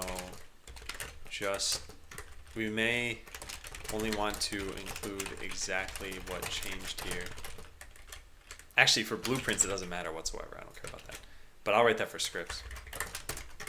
For scripts, we may eventually only want to include what changed here so that you can rename script without having to send all of the code over. All right, see you, TJ. Okay, so knowing whether a script is equal to another one, let's go write this.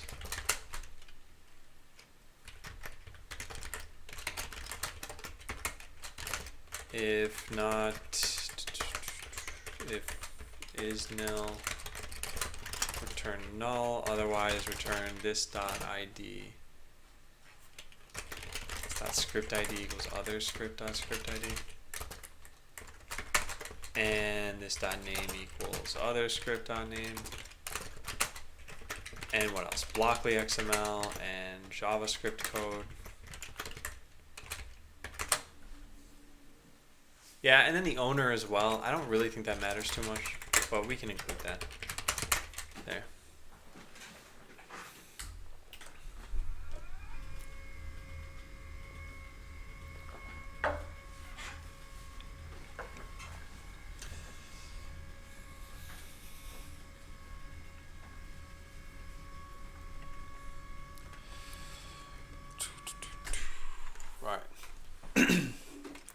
So this part's been done. This part is going to be a doozy. Also, right now, the way that things are working, we have export defense. Actually, everything should still work the way it did. I haven't changed anything. Is nil, is that real? Yeah. Well, underscore dot is nil. Checks if it's null or undefined. And yeah, it's a very important thing to have in JavaScript. It's too bad it doesn't just exist by default. You can define is nil yourself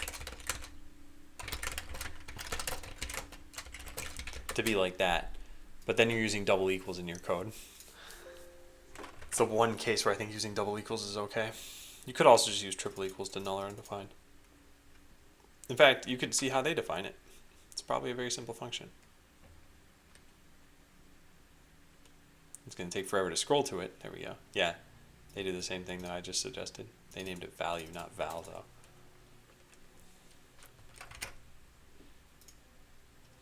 Also, what? Void is in JavaScript? I don't think I even knew that.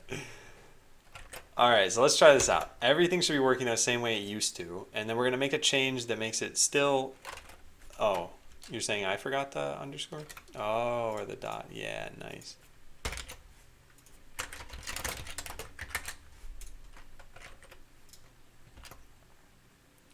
So yeah, everything should still work the same way it used to. Let's try this out. Yeah, so this stuff looks fine. Let's see if it lints. Bot bay is not defined, of course not, and either way this wouldn't work. To do compare to see if the blueprint was actually updated. And then util is not defined in here.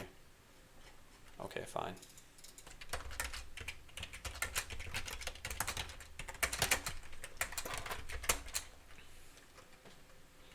Void returns undefined, basically. Huh. Weird, though. Why does it even exist?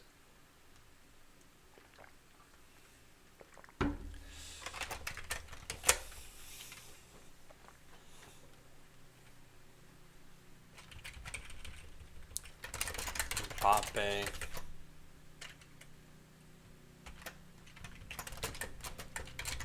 And script, even if they just map to serialize and deserialize.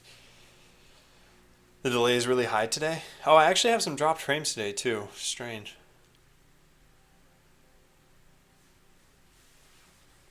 Although it's a very minor amount, 0.03%. But delay, I don't know. You'll have to ask the rest of the chat what their delay is. Sometimes refreshing the page can fix it too. Also, I found out, I think Flux is what's getting... what is it? I used to watch Twitch and play Hearthstone, and then all of a sudden I started like the latency just kept increasing to the Twitch streamer that I'd be watching. So when I turn off Flux, I think that stops happening.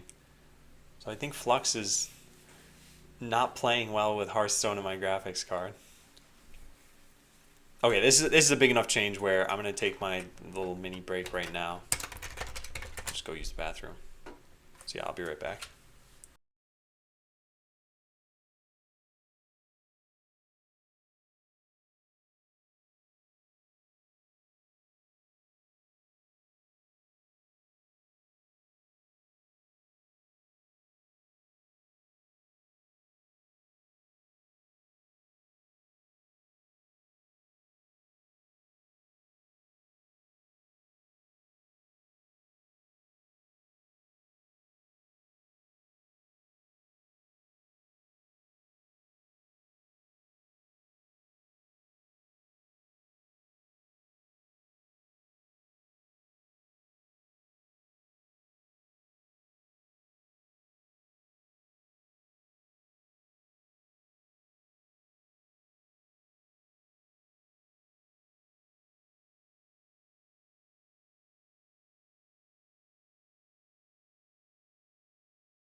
All right, I'm back.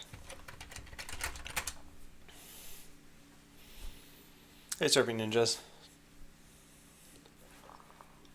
Oh, FPS is still at 30? I meant to lower that. Alright, let me write that down for later. Lower FPS back to 24 for coding.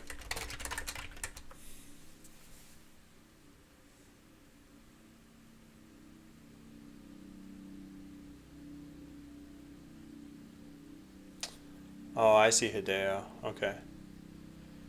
Huh. Interesting. Hang on, bother. Okay, so modify how Redux stores blueprints in script so that it matches what the classes look like. Yeah, this is... Alright, let's go make a couple of functions here. First of all, let's move deserialized down to here. Do you usually prepare dinner or lunch? It all depends. Like, so this last week, my eating habits were kind of weird. I made burgers one night. I showed a picture of that on stream actually at some point. I went out and got dinner on Friday. But usually, like, what'll happen sometimes is my wife and I will cook together, and then we'll usually have leftovers for like a day or two. So during lunch, I just reheat whatever food we made the night before. But yeah, it all depends. All depends on the week. So yeah, rarely am I preparing lunch when I'm streaming because it just takes too much time. Hey, Wraithy. Alright, so... Eating out must be nice with that sub money. Well, I wanted to... So I was saying there's someone in chat, Monadic Bind, and I know him in real life and we hadn't seen each other in a while. And I think when you're going out with friends, it's easiest to just go somewhere and restaurant.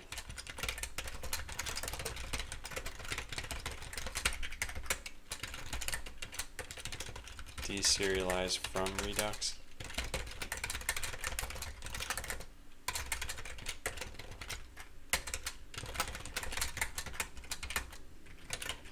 There we go.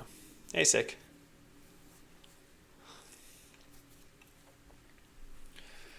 Okay, so these are fine, and this is going to be the same thing in the script class as well. I should have done this a while ago. Oh, there is no serialize in here.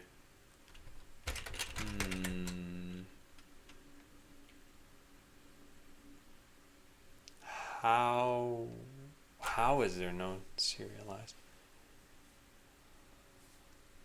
I guess scripts were never sent from the... Yeah, okay.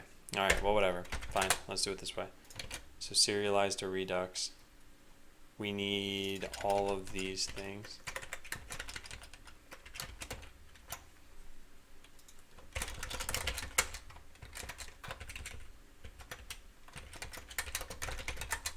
There. And then deserialize, we'll take in this serialized script. And we'll return new script with what exactly? ID, owner, name, code, Blockly. ID, owner, name, code, Blockly. Yeah, okay, so all those same things. So we can just go take this.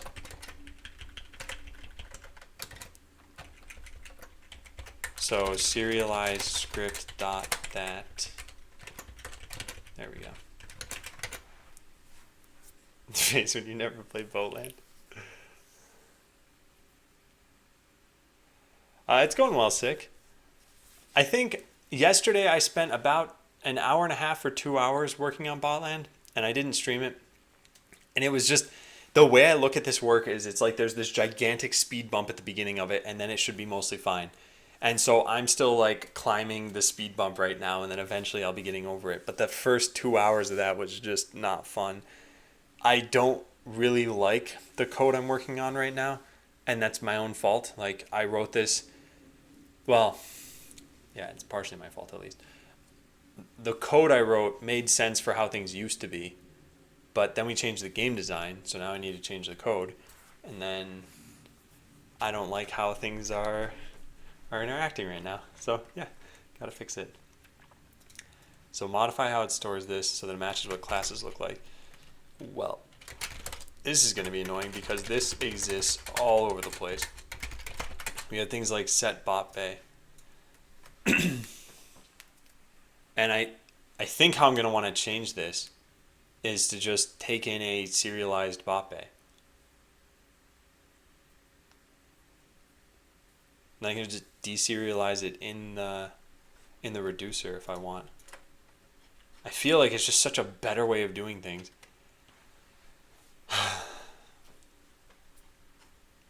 Let's see. Where's set bot bay at here?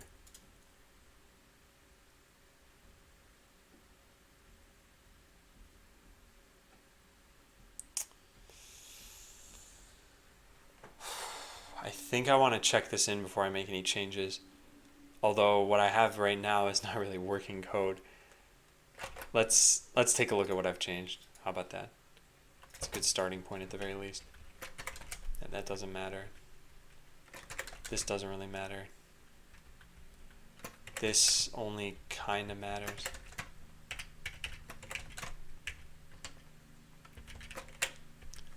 Yeah.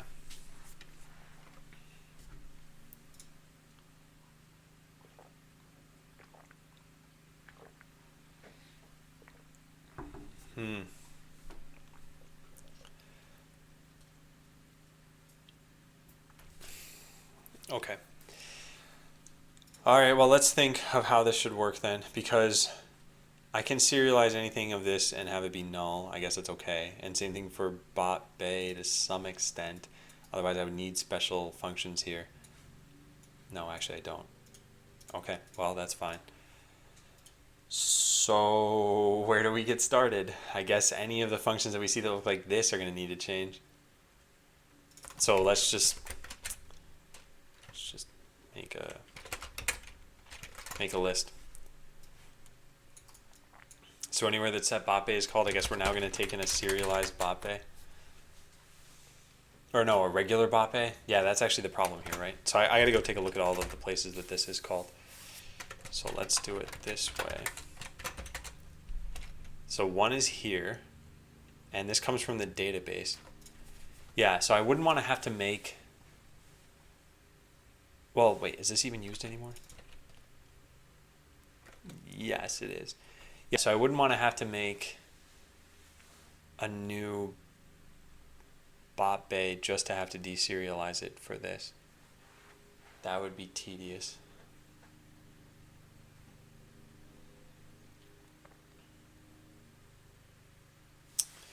Okay, that's fine. This takes in just a bunch of parameters. So we need to go search for where this is called.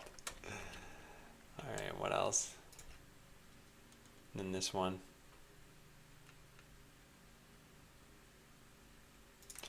Yeah. Alright. So at the very least what we should do here is just make all of these things match the same arguments. That way they get stored into Redux correctly. And even then, that shouldn't be too bad.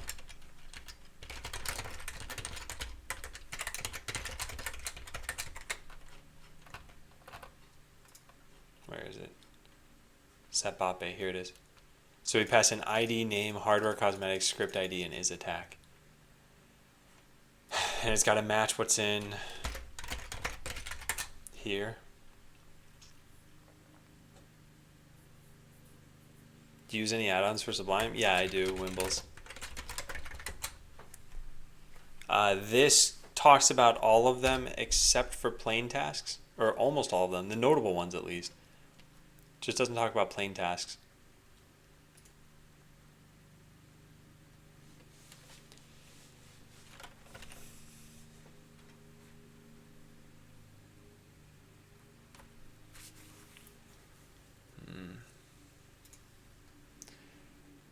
Script ID, name, hardware, cosmetics, and is attack.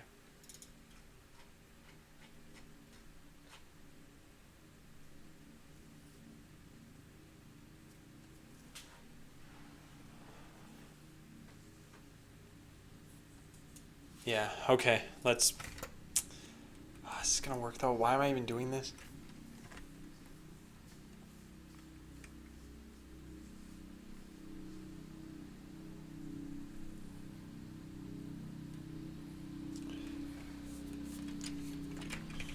Yeah, I think as long as I have a serialize and deserialize, I think this should be fine.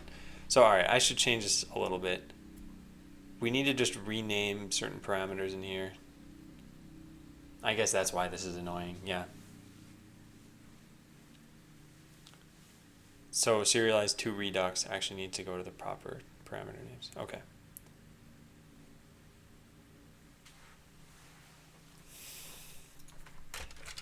It feels. It's going well. I think that hopefully by some point this week, we've got a game that's actually playable. That's kind of my goal by Friday of this week, because then we're going to be. Whoops, I just hit the microphone. I hope that wasn't super loud. Yeah, by the end of this week, we're pretty much into November. We got one more business day in October after that.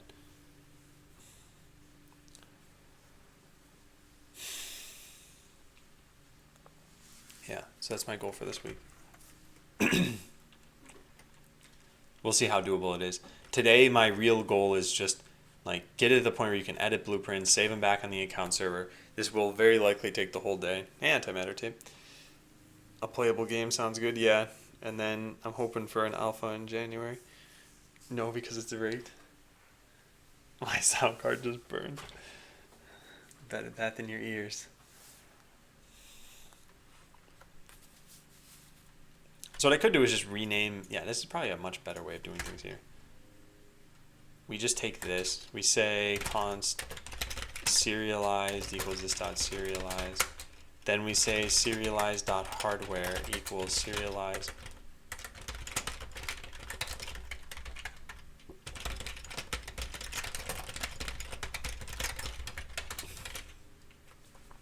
And then delete these.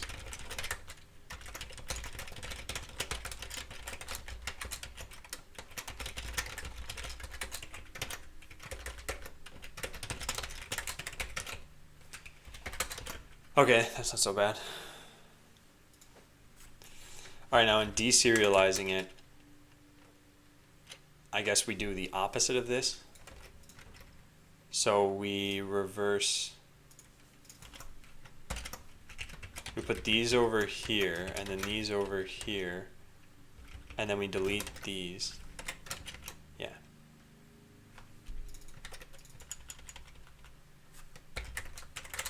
There we go. Fax it to me.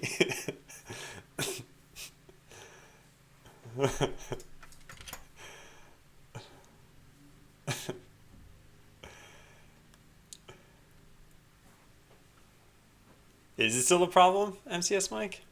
I stopped using Better Twitch TV, so I don't know.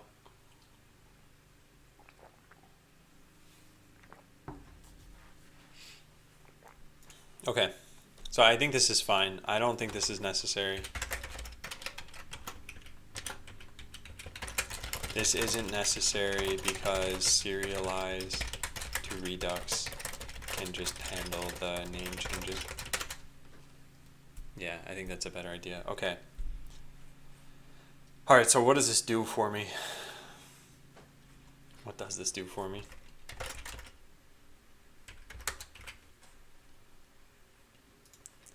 So compare to see if the blueprint was actually updated. Yeah, so this is a Redux blueprint. And this is a Redux blueprint as well.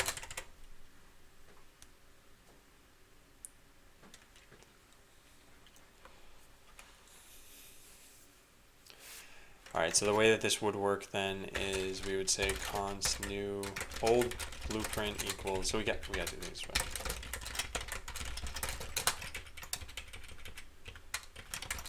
Old Redux blueprint deserialize from Redux.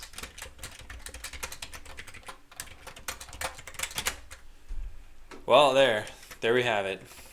So now let's just go include this. Silly, silly, silly, silly.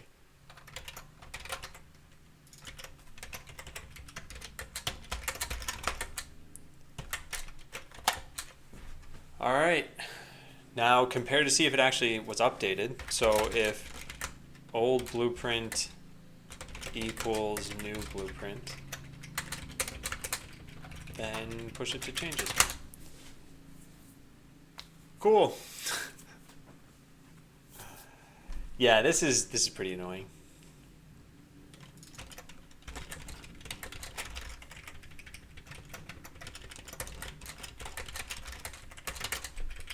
And we're going to need to do the same thing here in general. This is going to be old Redux script.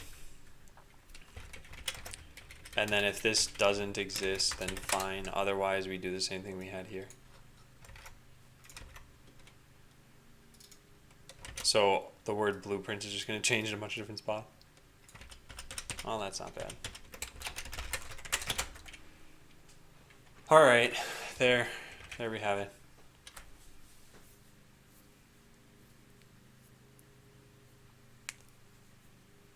Okay, well, let's try it out. So let's go make another blueprint. So we're gonna have two of these things. We're gonna give it this and this. And let's give it, I don't know, armor. Great, cool. So, oh, right. Oh, that's so annoying. It's so painfully annoying. Alright, so what we need to do is put the attack is going to be equal to false. We just cram this into MySQL. It doesn't even work because of the quotation mark at the beginning. There we go. Now we refresh the page and it should be there. Is string comparison not faster than comparing two JSON objects? So it depends on how you want to compare two JSON objects. So in JavaScript, if you say A equals like hello world, and then you say something like B equals A equals B, this will be true. And this is actually much faster than string comparison because it's comparing references. It's not actually validating whether each object internally is equal though. And so if you want to, you can always try this stuff out. So now B equals A is true, yeah. So this is like as fast as possible because this is just a reference check. But if you had another object where you were like C equals hello not world, and you try to see if A equals C, first of all, this is going to return false.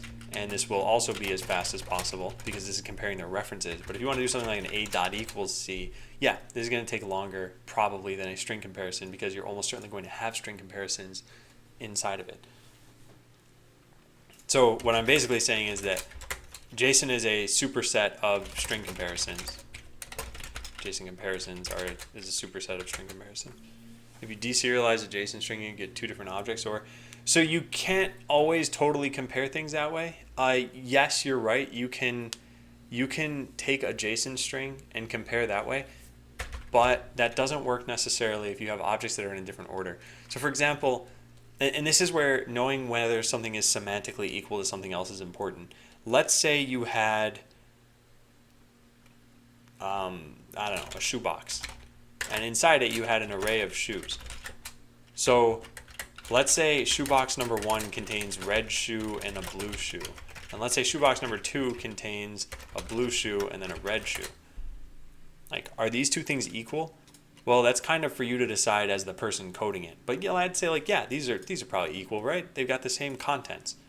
But when you serialize these things into a JSON string, you're going to get them in a different order. I'm referring to the last two lines you added, old script dot equals new script.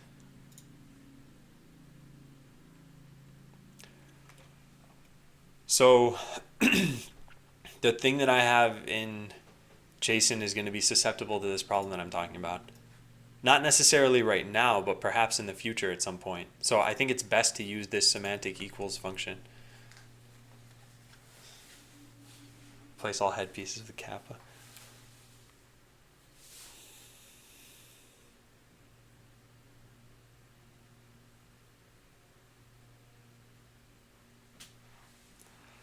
Anyway, Bo Kerrigan, I hope that clarifies some of this. If not, feel free to keep asking. I'm not sure whether I've answered your question, so yeah. What would you do if I got Botlandbot banned from Whispers? I'll probably have to crack down on this. The order can't be guaranteed, understood. Yeah, and so like I said, for scripts, that might not be a problem. Because if my script class looks like this, ID, name, like this doesn't have any ordering problems. As long as we always serialize them the same way, we should be fine. But, yeah, you might not serialize them the same way. You might have an array eventually. There's a whole bunch of other stuff. Okay, so now what we have here is we should have 2 blueprints. Good. There's an artillery and an armor one. Now when we go to edit our defense, when we press this button right here, oh, it broke. Oh, whoops. Okay, yeah, there. All right, let's try that again. All right, so when we go in, we press this button. Serialized loadout is undefined. What? What? What? All this stuff is undefined. How did this all happen? Oh, come on. Why did I do this? This is why you don't copy paste code. I even thought about it as I was doing it, and I'm like, no, this will be fine. I know what I'm doing.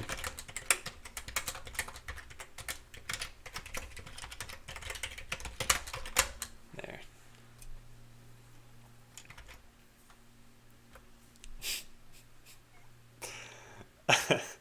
EJ, I can't do that. I would anger Frunky. Okay, good. We're finally back to where we should be. So, look, there are no changes, no updates, no deletions. Now we're going to actually make a change, and it should get updated. Let's find out. So, we click Edit. We go and put Melee on this thing. We hit Update, and we press the X key. And we should see that there is one change. Look at that. It worked. Yeah, because there's the Melee that I just added there. Nice. Okay, well, we're going to leave it like that, I think.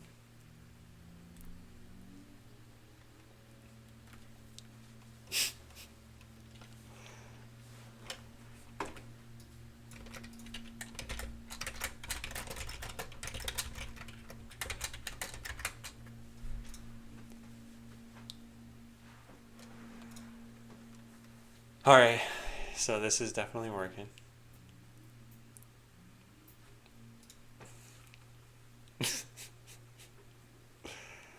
Yep, there's the boat. Really? Oh, you got a pleb boat there.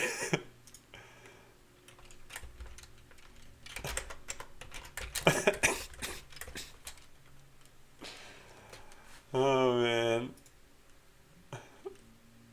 Alright, so when you're done, save them all to the account server. So only send the ones that had changes. Yep, we can do that. We could also send just scripts that have changes. And Mart, thanks for following. Oh, Martin, I guess.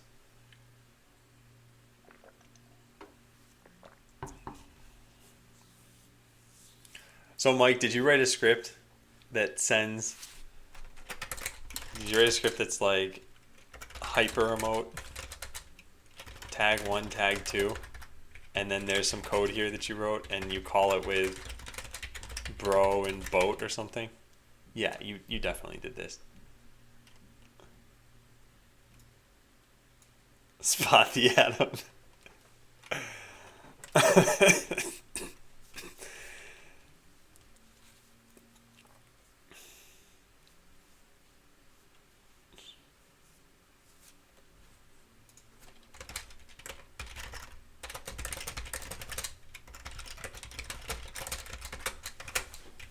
Alright, so when you're done editing and save all the ones. So only send the ones that had changes. On the account server, consider all the blueprints of a particular type at once.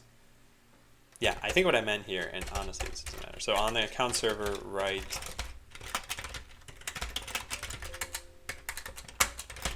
validate blueprints and scripts. So how's this gonna work?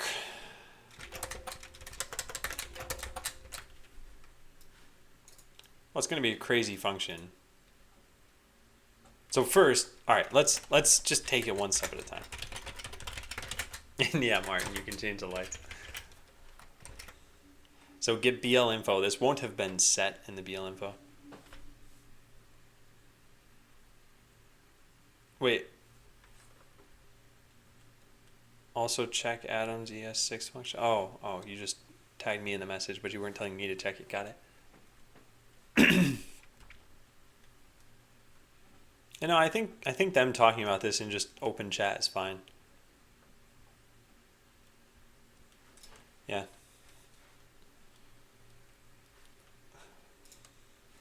Yeah, no, I think this is programming related. It's fine. It's not like chat's moving super fast anyway. Okay, so what we got to do here is if this validates. Wait, first of all, where does it even come from? Serialized defense equals. Let's just search for that. Here. Okay, so straightforward enough. Now, what did we call these on the account server REST client?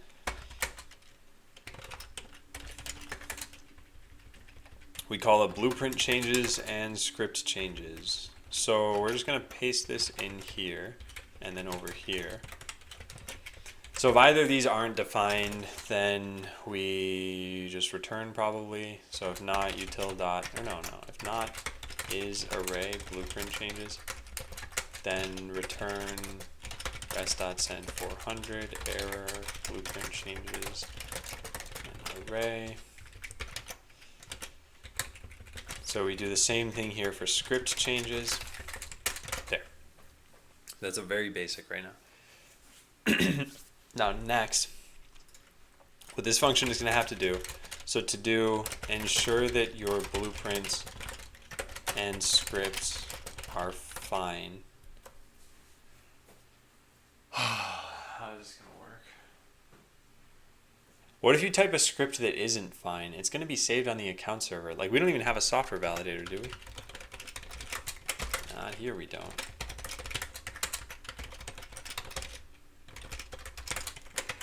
That's perhaps a bit strange. Can you do a demo of how the game is?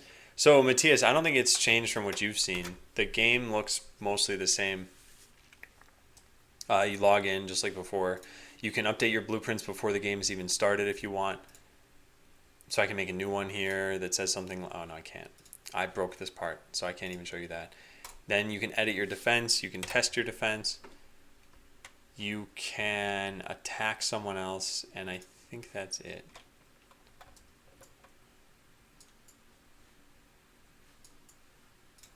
Yeah. You can attack someone else, and you can look at their bots and everything. Also, they apparently have a waypoint that you're allowed to see. That's interesting. Yeah, that's definitely interesting. You probably shouldn't be allowed to see that. And if you can see it, I guess it's okay that you see it. I don't know.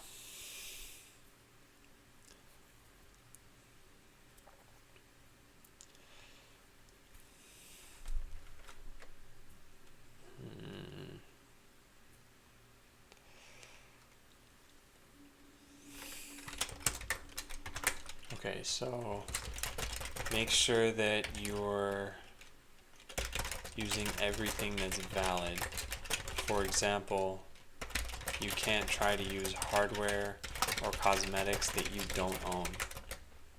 You can't try to use a script that you don't own. But scripts that you... We need to handle script changes first, I think. No. First we need to handle script changes since they can be used by blueprints. Oh, but even then, God, this is gonna just be very difficult.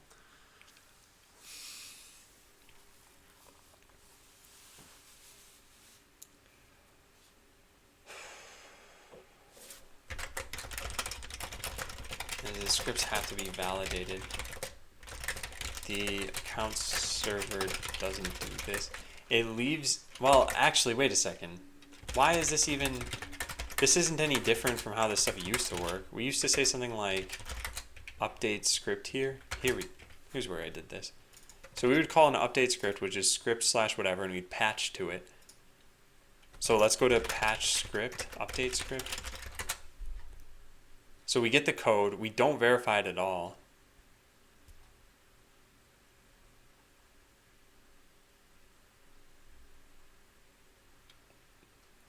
But then game servers will always verify it before you get it.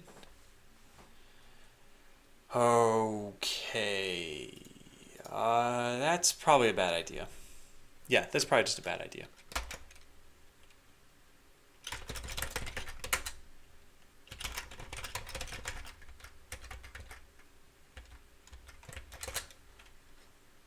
Create player.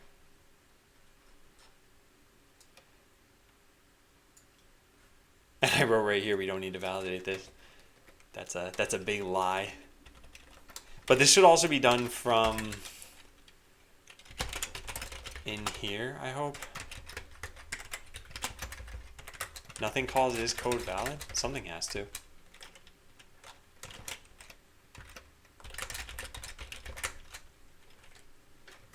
Oops.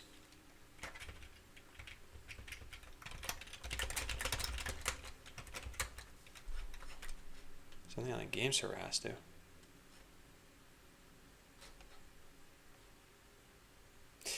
Yeah, okay. That's just a bad idea.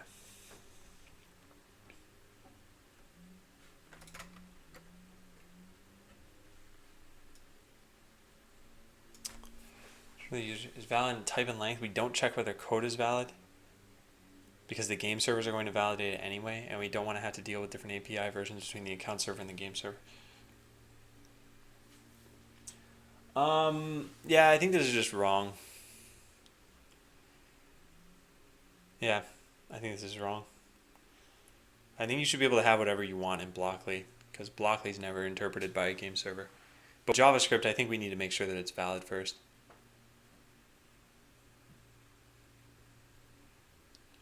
Otherwise, you could just save any arbitrary code into the account server. And then your defense would automatically be updated. Then that would go and get, yeah, okay, fine. All right, well, let's go do that then. Account server main.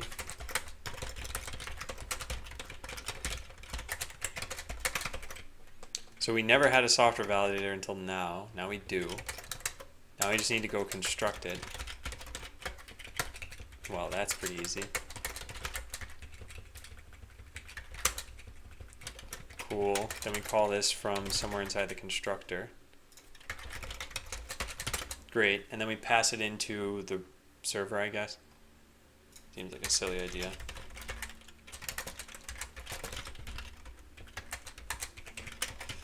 Then in the server's constructor, we take that, we save it off.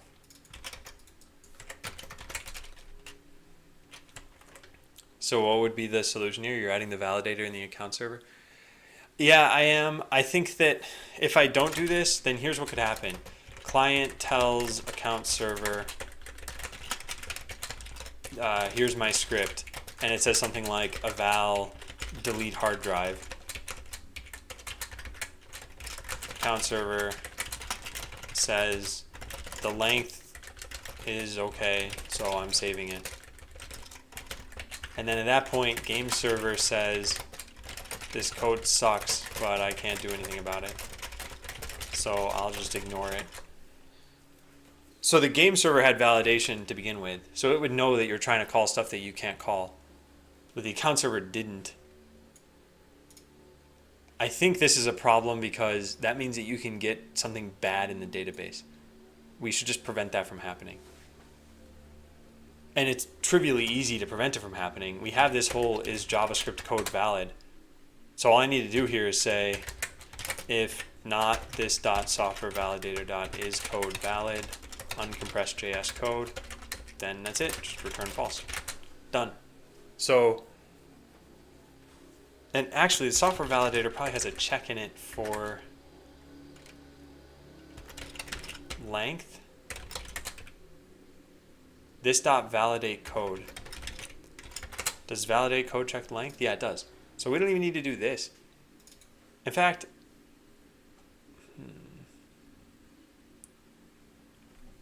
one thing I didn't do exactly is make sure that this is a string. Hey, LiverDev trying. I'm doing well. How about yourself? You'll end up validating twice in some case, or would that never be the case? No, I will end up validating twice. But the way I look at it is the game servers are already CPU intensive. So hang on a second. Excuse me. Also, yes, there's landscaping going on outside. The game servers are already CPU intensive. So if they have to spend an extra, whatever, 3 milliseconds validating code, that's fine with me. Well, that's good, LiverDev trying. You are not Garfield the cat.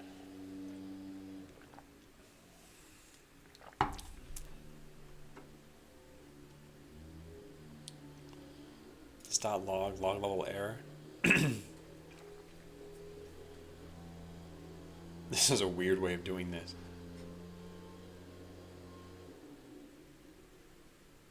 This is a really weird way of doing this. Chainsaw Massacre. So let code is valid type equals false. Code is valid type equals is string code. And then if code is valid type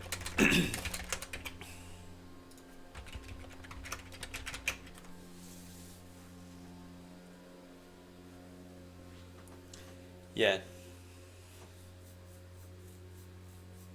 Don't take my enchiladas. I don't plan on it. Hey Fatality, how you doing? Just want to remind everyone that this boat is now an emote. We're making boat land up in here. Okay, so now this checks type as well. So we don't need to do this. We don't need to do this. We just return this. Done. Boastland. Alright, so checks whether user provided code is valid in a botland context.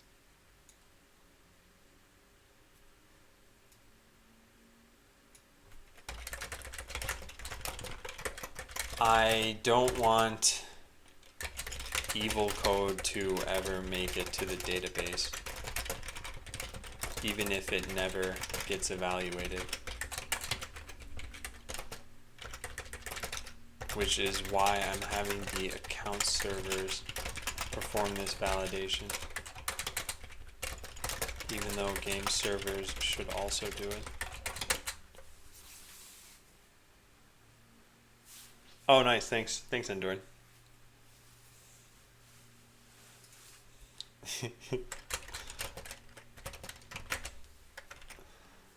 All right. Well, that's much better, I think. But still, this is only part of the problem. First, we need to handle script changes since they can be used by blueprints. So it's possible that you delete a script here that was being used by a blueprint, but later you try to update that blueprint.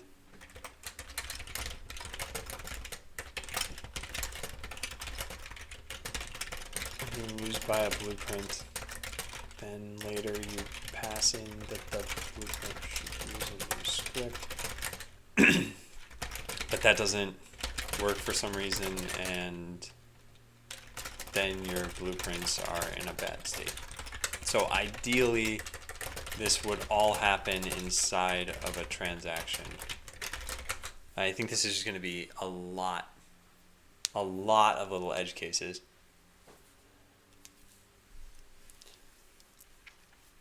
So let's go back to where we were here. So blueprint changes has additions, deletions, and updates, and either way, they're always going to have full blueprints in them. And same thing with script changes. And Fatality, yeah, you can ask for help. I think one of the best sites that you can use is this. This is an amazing site. So if you're like, I have a bunch of lines of code here, and I want to find all of the ones that start with const, you can type your regex here and find out that /w is not what I wanted. White space character, yeah. Okay. Well, I still can't figure out why this didn't work. Oh well. But yeah, this will tell you at least what's going on. So position at the start of the string, matches any white space character, matches between 1 and unlimited times. And then matches the characters const literally. I am surprised that this didn't work though. What if I say this is a star? No. Weird. What if I put a bunch of spaces? Huh. Yeah, I don't know. Oh, what? This didn't paste as new lines? Oh, that's the reason why. Okay. It works a little differently from how text editors work, I guess. Rubular.com.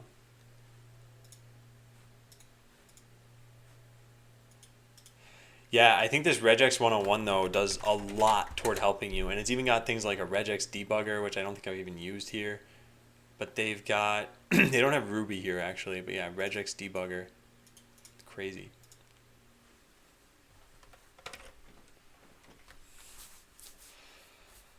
All right, so we check what scripts you're using. I guess we assume that those are the scripts you're going to have access to at that point.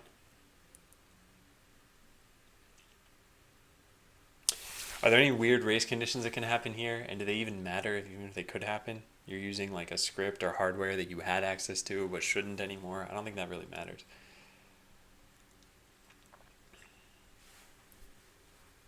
I still need to figure out how this is going to work exactly.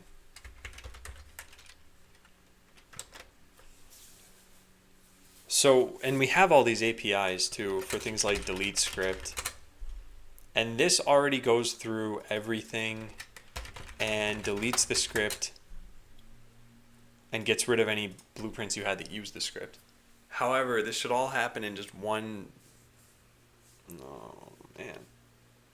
I don't know the best way to do this, because I could just go through every script that you deleted and call this function, and then everything would be fine. That should work. And it'd be a nice reuse, but it'd be a database transaction per script that you delete.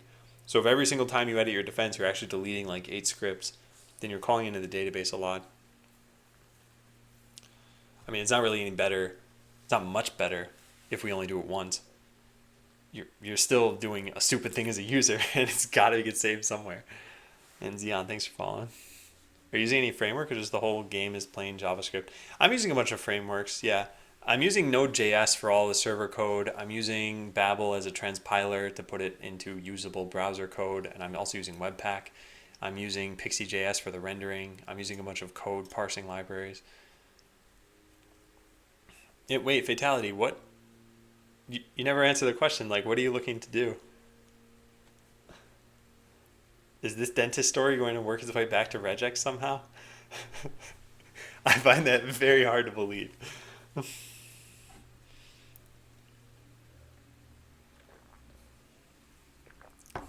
Well, for now we can just do this the easier way, I guess. For now we can just call into the functions in the database wrapper that will perform whatever action we need. So there's create script. Well, presumably there's create script. Yes, there is. Create script, delete script, and update script. And then the same thing for these, delete bot bay, create bot bay, and update bot bay. It's not called update. It's called what? What is it called? What does this call into here? Get bot bay, cool. Then what? Then set the config and then set the cosmetics. Seriously? Nope. Nope. Nope. Nope. Nope. Nope. Nope. Nope. Nope. That's not gonna happen. Yeah, we need to change this. Oh man, this is gonna be a nightmare.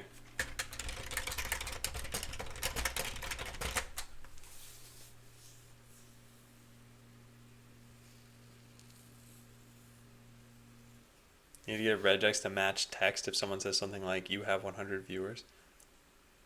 Well, what? I mean, like, you could match that. Yeah, exactly. The thing Hideo just linked in. You could, well, not linked in, just typed in. You can match that. Well, Fatality, I think you need to give a little bit more details. Like, what are you trying to match? Because if it's just a number, you can type something like /d plus viewers. If you want something like that even. This would be fine. Or you could search for like u.star/d plus viewers. Like, what are you trying to match? And what am I thinking for Halloween? Probably nothing. Yeah, probably nothing. How'd you make that lunch screen with our names displaying if we buy it? So the screen itself was made in Phaser, and that's like a dead simple. I just make some text objects and have them like float around the screen.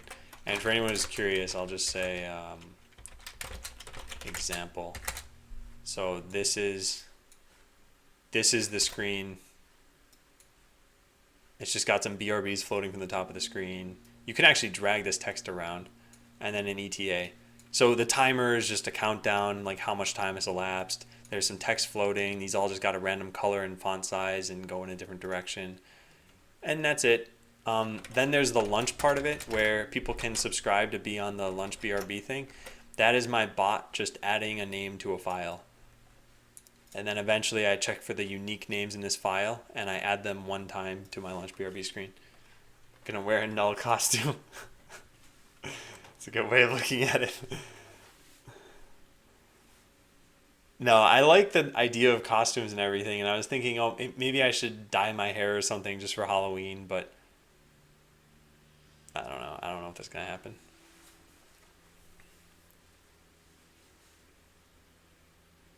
Streamer I'm making my bot for hates when people say their viewer count, so they want their bot to purge them whenever they say something like, you have 100 viewers.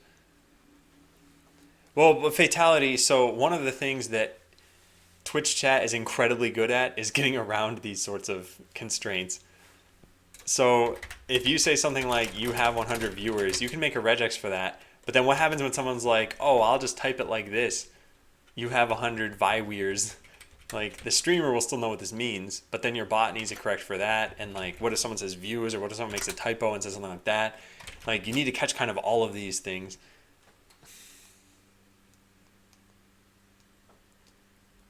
Antimatter Dave, I don't know why you whispered me that. I'm not actually going to do that. Bot Scarlet Grouch.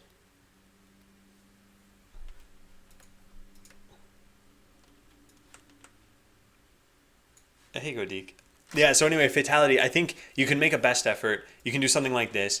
You can just do /d plus viewers. That way, if anyone ever tries to comment on a number of viewers, then you'd catch that. But then what happens if someone says like 100 viewers, OMG, something like this? I think if a streamer doesn't want to know how many viewers they have, they just should never talk about their view count, right? Then no one will ever comment on it. If you know what bothers someone, then someone in Twitch chat is going to do the thing that bothers that person. That's almost a guarantee. Hey, 11 kazoos. How far did you get on your AFK game? Do a regex to match the number of current viewers. Ban them if they're wrong.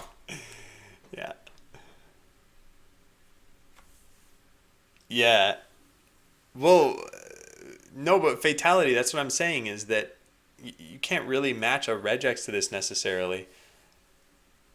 And also, in that case, then yeah, that's just a banned phrase. You can, honestly, one of the better ways of doing this might just be like, just ban the word viewers. And just tell people, yep, that's a banned word. And ban the word views and ban the words whatever else. But at that point, I think it's a problem with the streamer and not a problem with like enforcing something with a bot. Or just have moderators, anything like that. But I think, like, if you want regex help, I can definitely help you with that. But I think this is a problem that you don't solve with regex.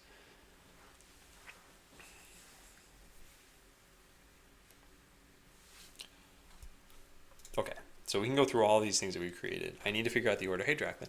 I need to figure out the order of this stuff too. Use this and you're done. Yeah.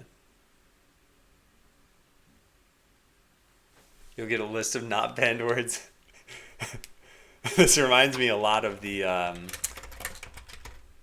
Hang on, let me find this.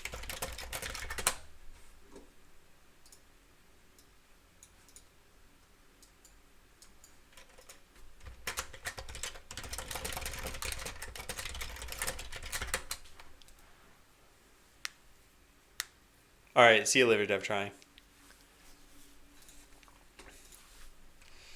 Yeah, so what I wanted to figure out here is, can I do this in the order I originally thought I could, which is deleting scripts and everything first. Because, yeah, maybe we can just do that. Go through every script that was deleted. Deleted scripts only need their IDs there, though. It's not like we need code. So I guess we should go change that, huh? Checks his left and right before starting the video. Yeah, if you're actually at work, that's probably not the kind of thing you should be watching. I say slightly not safe for work because it's not like blatantly bad, but it's not a great idea. All right, so deletions. What we want to push for the deletions are just an array of IDs. So let's just do that. Done. That was easy. Okay, and then same thing here, just the ID. Now let's go make sure that that's actually correct. So we go into the workbench, and Bays has what exactly? An ID here somewhere. So there's, yep, that's called ID. And what about for the Bay? Yep, ID. Cool. Okay, so those names are correct. So on the server, what we can do is we can go through, first go through scripts, deletions. So what we want to do is for each script change. No, we can't do it that way. We have to do .deletions, I guess. Deleted script ID. And we need their user ID as well, which I guess we can just get from this. So deletions are pretty straightforward. We just call into delete script. And we need to make sure that you're the owner of this script that you're trying to delete.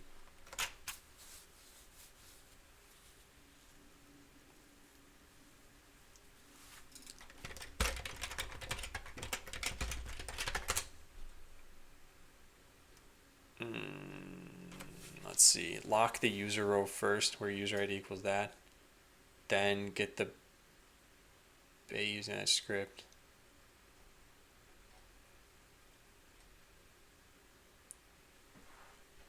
And then what, we eventually call into a function here? Yeah. This is the up next. Something tells me I should load this off screen. Yeah, that was a good idea.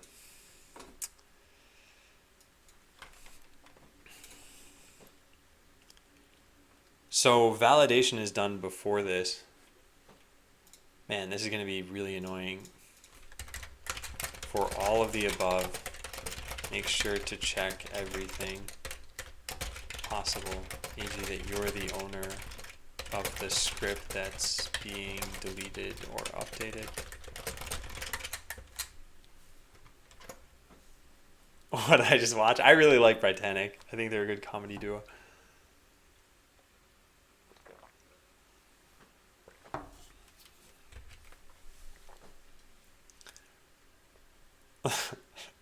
But it reminded me when you said the list of not banned words and he's like, video game? There are very few things you'd be able to talk about in Twitch.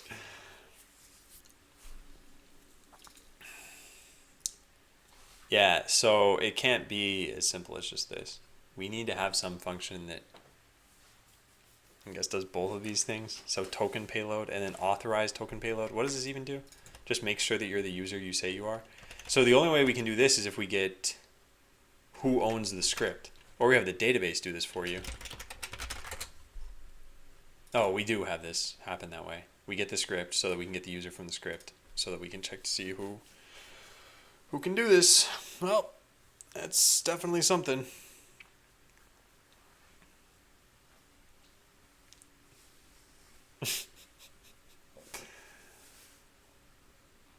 Well, we also get the script in the database. Maybe we should just leave it to the database layer to do this. Because it's all going to be in a transaction anyway.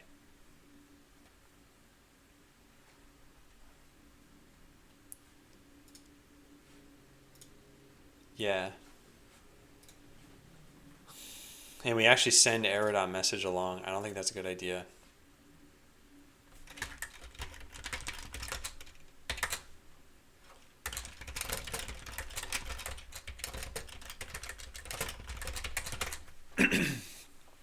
Top word in Adam's chat is Adam. That can't be, well, I guess it could be true, but I find that surprising.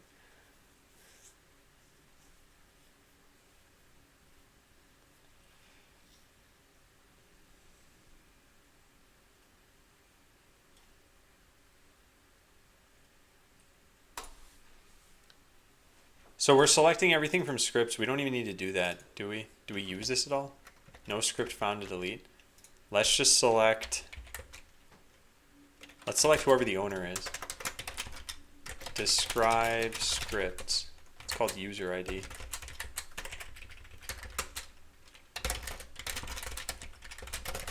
dbresp.user_id.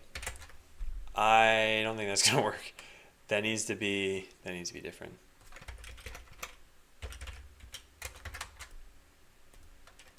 If script owner ID is not equal to the user ID that was passed in, then throw new error.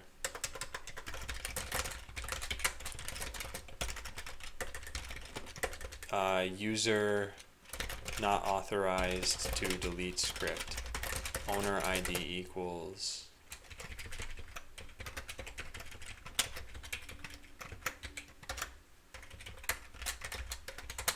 there. So this now does authorization to the point where we don't even need to do that in here, where we say get script and then return the script. Then get the user ID. If it doesn't exist, then the script doesn't exist. Token payload. Because we get the user ID from the script, we need to authorize the user here. Yeah, I don't think this is necessary at all. Verify token. Yeah, so we'll just get the user ID. Will we not? Verify token. This makes sure that your token is valid.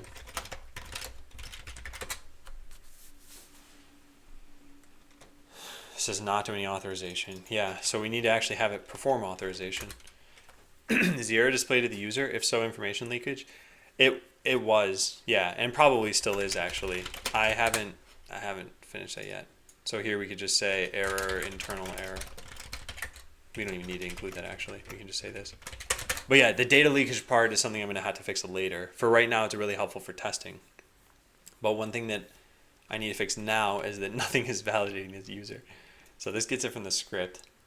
What we need to do is get it from the user ID. So extract user ID, take it from params. No, extract user ID from token. That sounds better.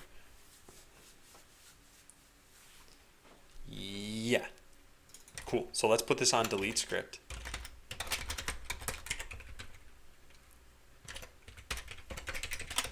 Cool, and then in delete script, we get the user ID equals here.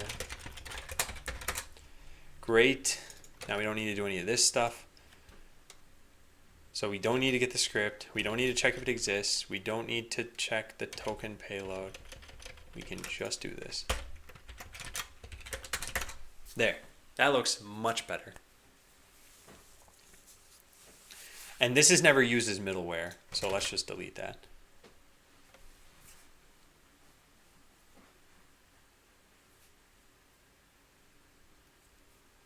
Okay. So yeah, that does look a lot better. And now that we're doing authorization in the database layer, now our original code up here can just do this.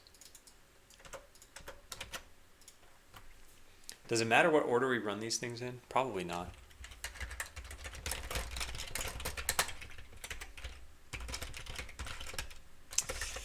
Actually, I don't know how I feel about this.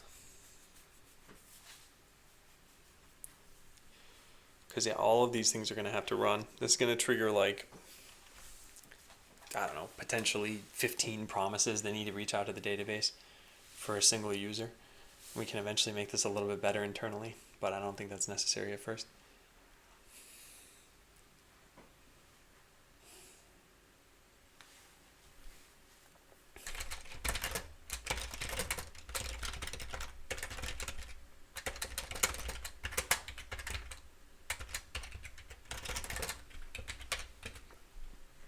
So we have the script ID that is here, and the user ID that is there. Perfect. And now the promise we want to push to this.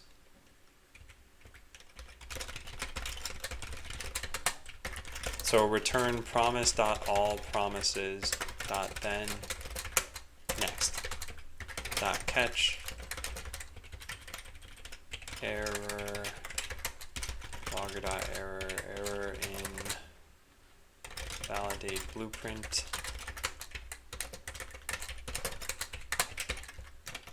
rest.send500.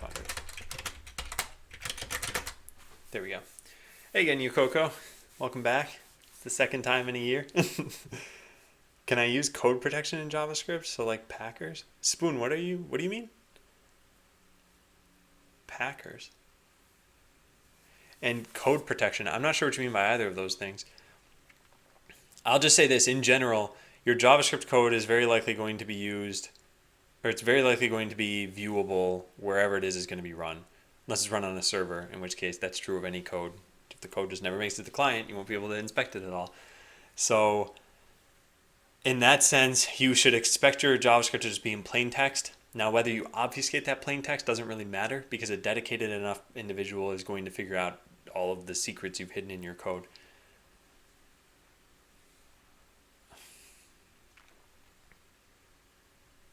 Why don't you use Linux? All the tools you use are cross-platform, right? Yeah, probably most of the tools I use are cross-platform. But I don't see a big reason to switch to Linux, Zython. I don't have anything against Windows or spending money on updates every once in a while, and I don't think I would be more efficient on Linux. I think there are a couple of places where Linux would be better. So for example, when I'm interacting with MySQL, yeah, having autocomplete would be pretty nice, and that's just something you can't do on Windows, apparently. Oh, nice, Coco. And what is this? Oh, EJ, that makes sense. Yeah, all right, Spoon. Yeah, and that's what I explained, is that you can minify JavaScript all you want. So let's say I write a function like this: sum operand 1 operand 2 return operand 1 plus operand 2. So here's a really understandable function. It's called sum. It adds two numbers together. Now we can run this through a JavaScript minifier online. And you'll see it'll look different, probably not like incredibly different. Yeah, so check this out. It now looks like this. So the name is the same, but now variables or arguments, because these arguments aren't ever, used as strings to index something else, let's say, that they just return A plus B. There's no semicolon. If you had a lot of these functions, they would all just be crammed together. So it'd become mostly unreadable to a human, but it's not very hard to convert this back into something that makes more sense.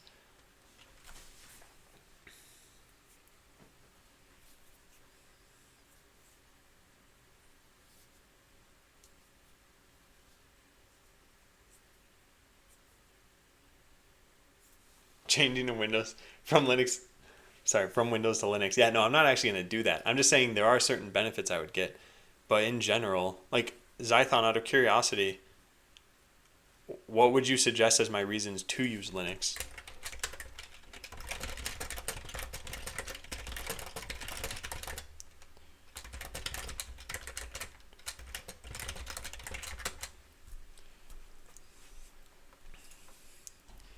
Because I'm curious, I get this question a lot of like, why do you use Windows? And I answer it. But sometimes it's phrased as, why don't you use Linux, like it was now? But I'm curious about, I don't know, like, usually when someone says something like that, it's like, oh, here are the reasons why I think you should use it. And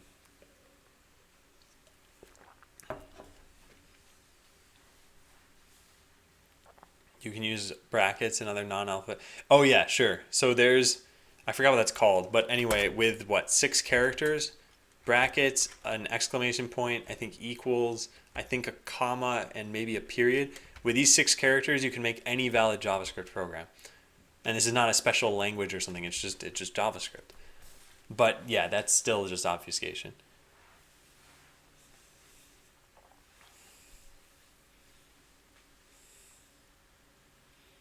Age monkey. Better memory usage, less strain on the hardware for what we're using. Shimo developing. better memory usage, does that matter as long as you're not at your maximum though? Like less strain on the hardware I can understand, but if my memory usage was 100% the whole time, I don't, I don't think that matters unless I'm trying to use 101%.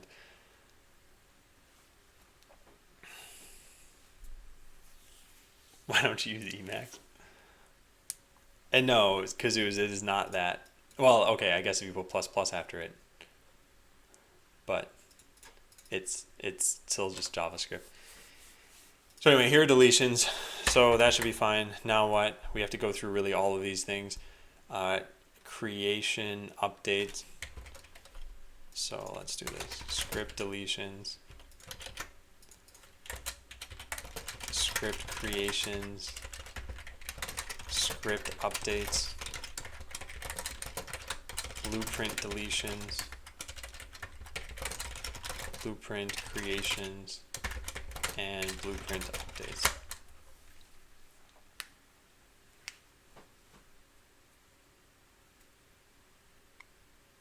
Oh, no problems, I thought. No, I was just curious. Okay.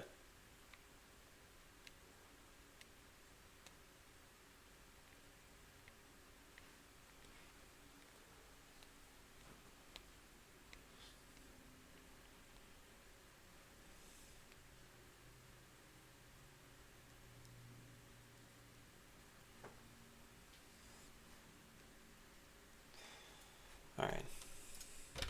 So we got to go through all of these things. And some of them are going to be pretty straightforward. Some of them might be a little bit harder. We'll find out. So I call these additions, not creations. So there. So this is going to be created script info. Or script info maybe. Can you implement something like this? Can I implement something like what?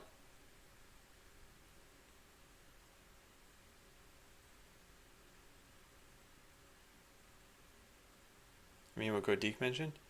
Oh yeah, no, implementing that is not particularly difficult. So okay, let's say you're really trying to hide code. What Godik said is definitely the best way to do it, which is just don't run the code on a machine that a user has access to. And even then, there's still information you might end up leaking.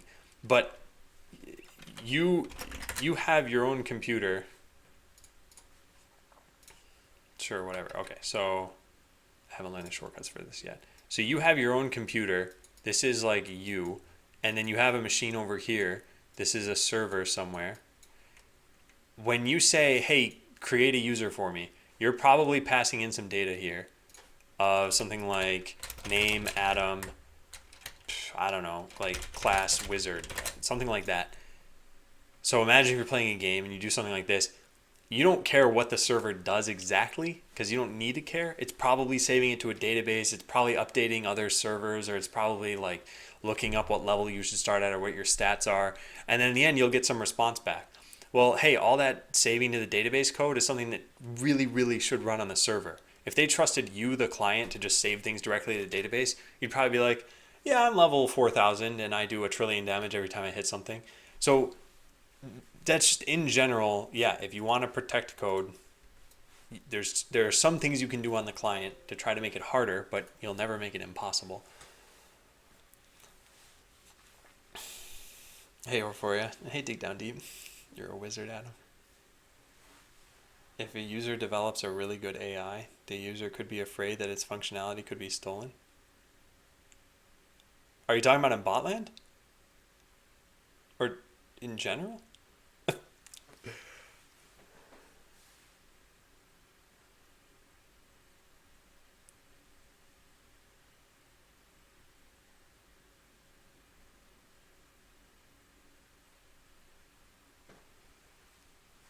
If you're talking about Botland, you don't have to worry about your scripts being leaked to other users.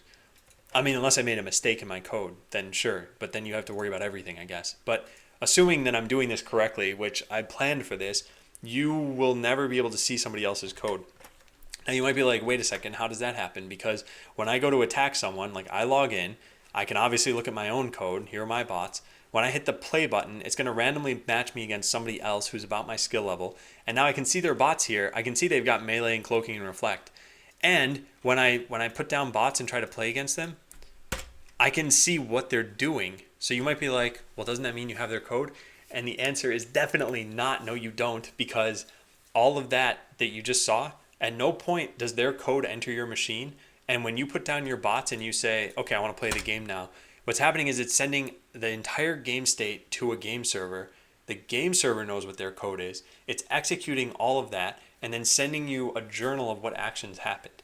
So you can probably figure out what they're doing. I mean, I can see that this bot's reflecting and this bot's cloaked and they were, moving toward me and using melee. So yeah, you can kind of figure out what they were doing, but you can't know exactly. So for example, it's impossible for you to know whether someone has, I know this is a really minor example, but it's impossible for you to know if their code says if percent chance 50 do something, or if it says if, I don't know, if there's a bot 6 tiles to the right of you, do something. It's not impossible, I guess, but like it'd be really hard for you to figure out exactly what their logic is, because that's just completely opaque to you. So yeah, I wouldn't worry about your code getting anywhere in botland, getting to someone who you don't want to see it, I guess.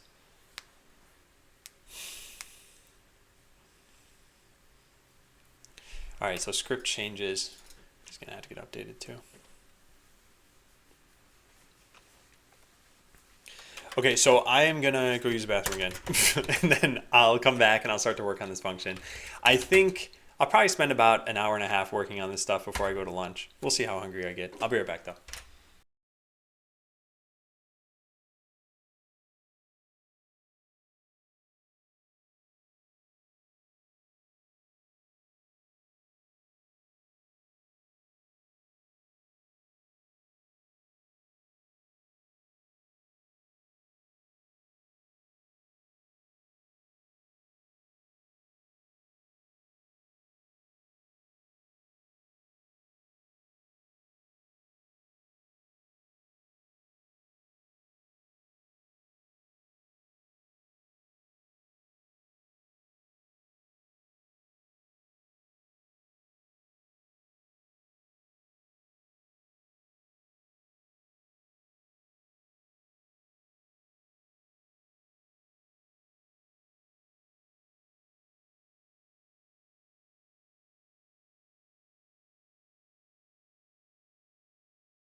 All right, cool.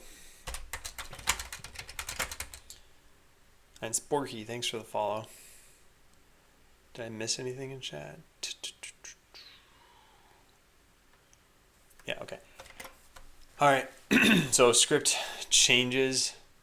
They're not changes.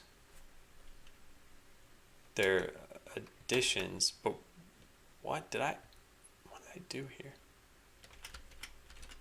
I meant to write additions. Okay, so let's go through those. And how does a script work now? Is it possible to play against a specific player? The only plan for that right now is that when someone has played against you, so you'll log in, and when you show up on this screen of like, hey, what happened in the world? You're going to see that somebody beat you, and you'll be able to get revenge on them. But this is currently the only way that's planned. I think in the future, having like a friends list and having friendly matches, I think that's totally fine. But if you were able to pick a specific player out of anyone in the world in botland, then the game breaks down. Because in botland, and I've said this a bunch of times, so I know this is going to be old news for people, but in botland, when you play against someone, it is trivially easy to copy paste a winning strategy. In fact, that's almost literally what you're doing. You're going into your bots and you're saying, okay, this is the #1 player in the world, and someone out there proved that you need this on 2 of your bots, and you need to create a script that says, well, actually use landmines first. That's the best way to do this, and then afterward use melee and whatever else. I don't know. You get the drift. So you put in a strategy of bots that's going to beat them, and because this game is automated, you're going to beat them. So if you were able to pick who you could play against, then you would always pick matches where you'd win. And there would be forums online where people are just like, oh, here's how to beat the number one player now. And as soon as they update their defense, you're like, well, here's how to beat them now. And then it becomes a really tedious meta game of like, I've got to be ahead of people posting on forums. I don't think that would be fun. Now, granted, that can still happen, but that will happen only for people who are around a certain skill level. So, for example, if you're rank number, whatever, 50,000 in the game, is anyone going to want to like upload a YouTube video of how to beat you in the game? No, probably not, because nobody cares about people of that rank in almost any game. But if you're ranked number 1 in the game, oh yeah, people definitely care that. All right, so script additions. We have create script here. This does a bunch of validation. This validation should still be, like, basically all of this code should be callable, but not as a promise.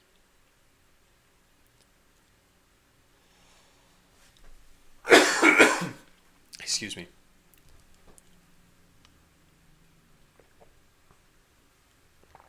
So what do? We compress both of these things, and then we call create script. And create script doesn't do...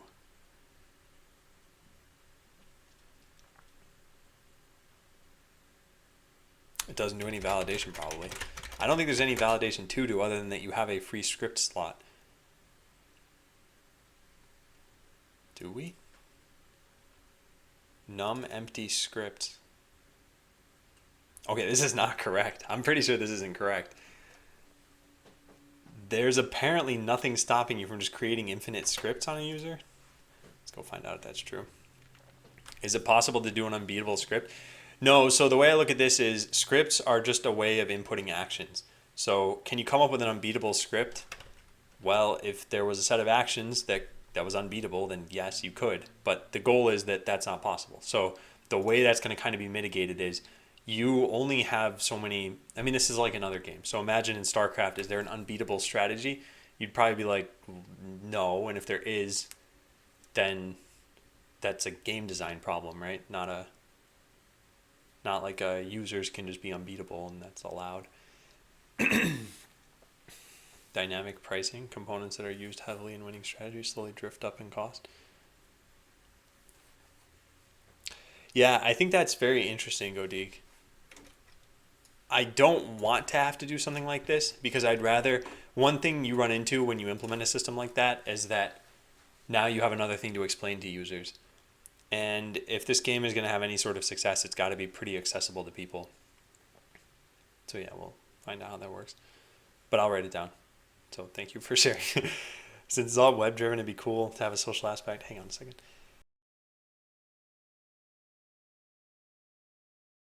Man, I've been coughing a lot more in the last couple of weeks. Sharing various things, sharing bots, sharing everything. You can make fighting in those instances unranked and unrated with no reward. Yeah, oh, that's definitely the plan, Draclin. So when I said, okay, I guess I should have been more specific when I said this. Someone asked earlier, Dertestinator, I think, hey, can you target a specific player in botland? And I said, that's not the plan for right now. What I mean is, when I say the plan, I'm talking about this design document that I've shared before. This is the plan to get us to release version 1. Once that's done, yeah, I have a bunch of other plans of like, okay, I'm going to need different game modes, I'm going to need social features, I'm going to need whatever else.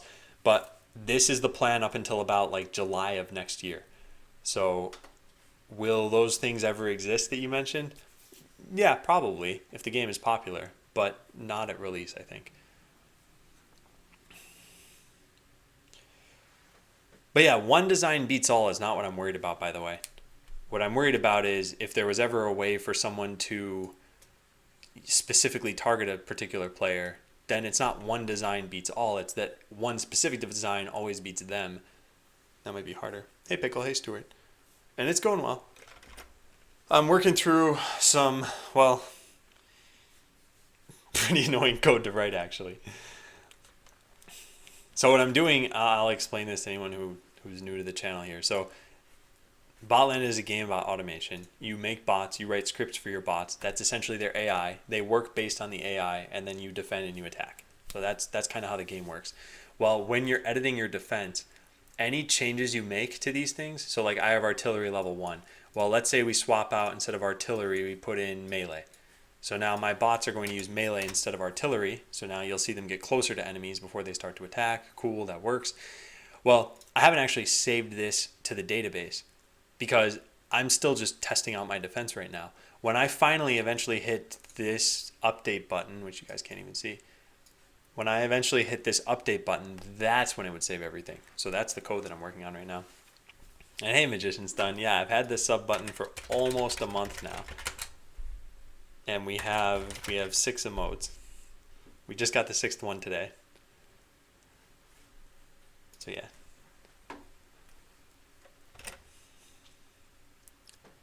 Okay, so problem number 1. I'm pretty sure nothing checks to see whether you're at the maximum number of scripts. I'm pretty sure nothing checks to see if you're at the maximum number of scripts. Let's go find out if that's even true. So we have create script here. Is there anything done along those lines? Doesn't look like it's here, and it doesn't look like it's in the database, although we do have this number right here, but we don't ever check that number. Oh, what? Right here. Never mind. We do check that. All right. I take that back. I shall eat my words. And yes, there is a command for everything. We have a boat full of emotes. All right. So I think the only thing I need to do here is this. We just put all of the parameter fetching up to the top of this. And then at the bottom of this, we just make all of this into a new function with no rest.send. We get a script idea, right? Why do we do that? These are the scripts you currently have, I guess. Do we even need to know that? Oh, darn it. We probably are. Oh, man. Yeah, this is going to be pretty obnoxious. And then finally, when all of that is done, we should fetch all of your script/blueprints again so that we have the up-to-date set. Each stream he's actually replaced with a clone. Definitely sounds like Venture Bros. Hello, beginner.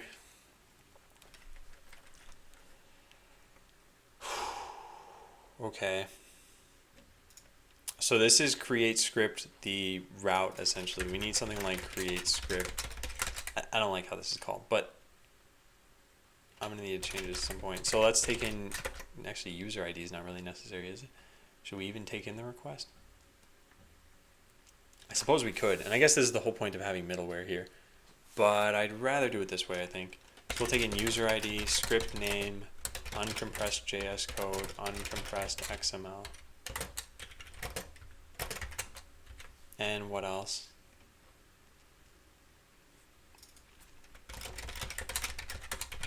Why do I use uncompressed XML in some places and uncompressed? There we go. How long till first release? I think sometime in January there will be an alpha, but the release won't be till probably like July of next year. And thanks, Reality-O.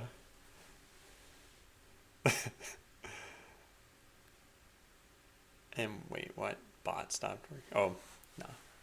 Yeah, there's some weird emote things going on. I had to refresh earlier too. You wore it out. Okay, so script name, got it. And we're creating a script so we don't have an ID. That's fine. So this is where we put all of these functions.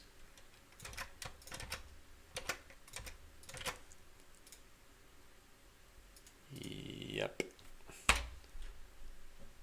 So we do return this dot create script. We pass in all of these. Okay, that looks good. We can change these things to return here.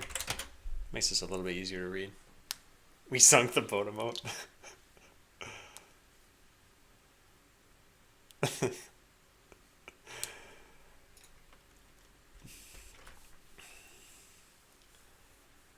Okay, what next? What next? So now I want to call into this function from up here.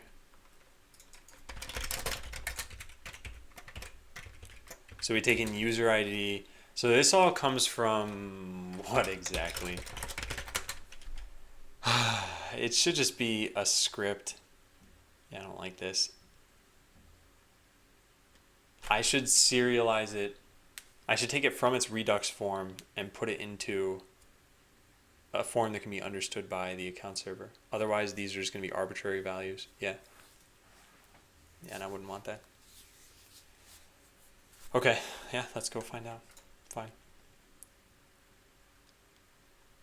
So for an addition, here's what we'll do.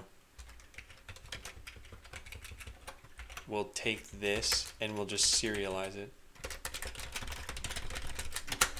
There.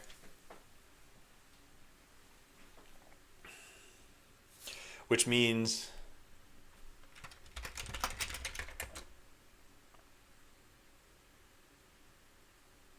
oh, I see, Mike.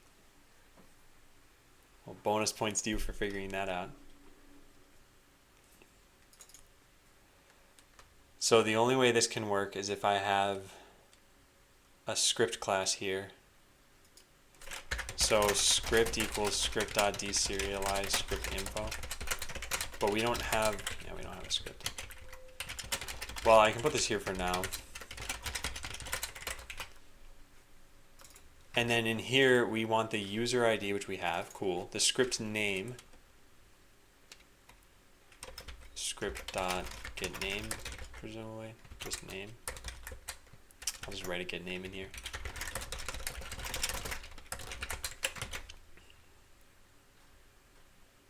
There's setName. There's no getBlockly either. Fine.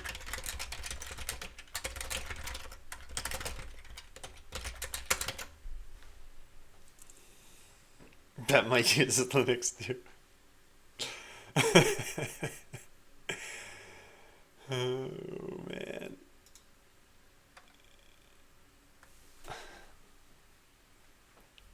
And no, Zython, they don't have to be the same name.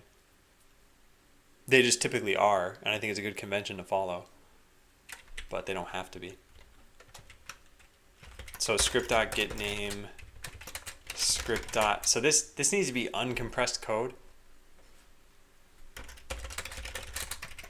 And then this is script.getBlockly. All right, yeah, fine, cool. This is gonna be a nightmare to test. So does this all build correctly? Yeah. So let's write something down here. Let's just say, so creating script, that's fine. And up here we'll write deleting script. Whoops.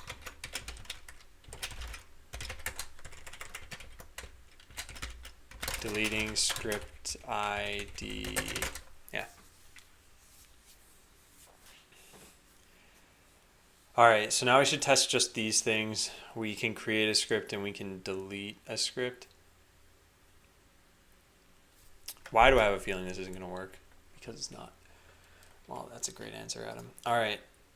Script deletion currently accesses the account server no matter what. So we're going to need to change that. Prevent script deletion from telling the account server until we've saved the defense. What file does this even come from? Edit script. Script edit? What did I call this? Script edit. There it is. So there's a delete button somewhere. It's in here. Wait, right? Where does that trash can come from? There's a trash can right there. Where is that?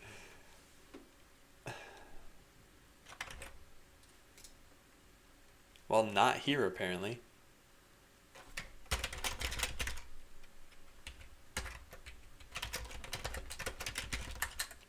Oh, here it is.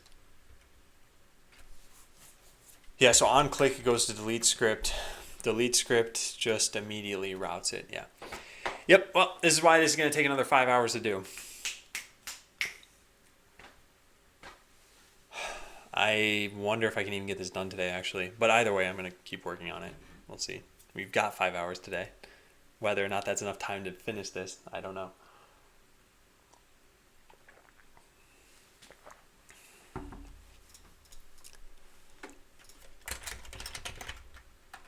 Wow, Hideo won twice in one day.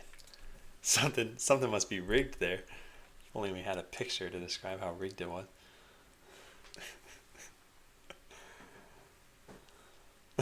Rigged and sellout. I don't think sellout applies there.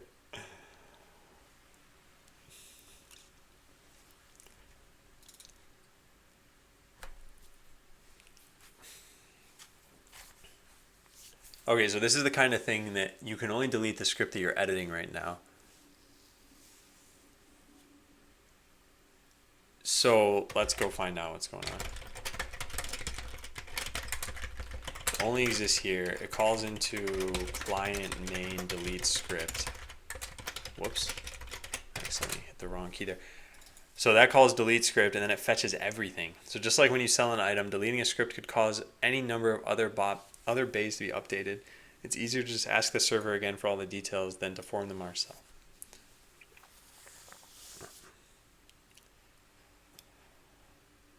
Oh, this is going to be problematic. Yeah.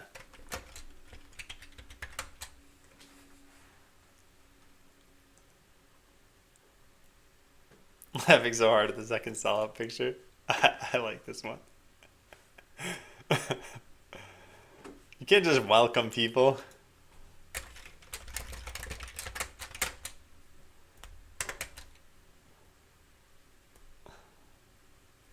Okay, so the problem here is that we fetch all of your blueprints after deleting a script so that we don't have to figure out how they changed for ourselves.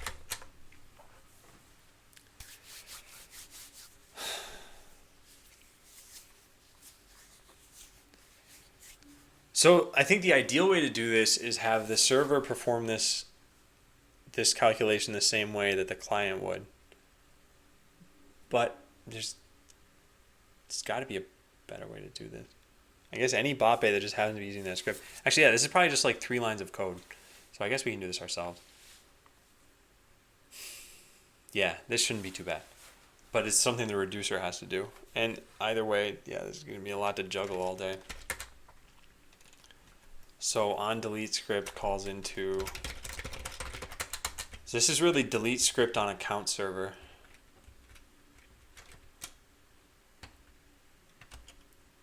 Is this called from anywhere else?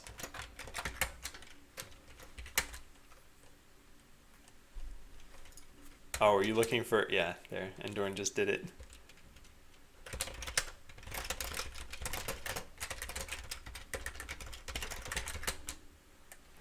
Adam is our teacher and is telling... I'll turn this bus around. You should do a type racer. Corey, I've done this. Which was mostly just a joke. But yeah, maybe, you know what, maybe some stream. In fact, let me write this down. Doing...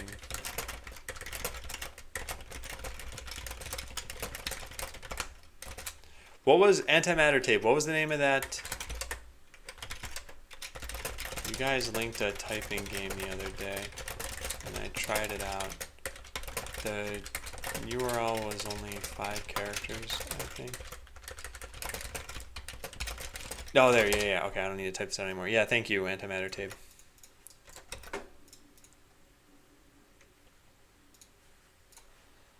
Okay, cool. Just testing random words for emotes. Oh. No, the emotes... There are no better Twitch TV emotes other than Rec Clap, right? I think I got rid of the other ones.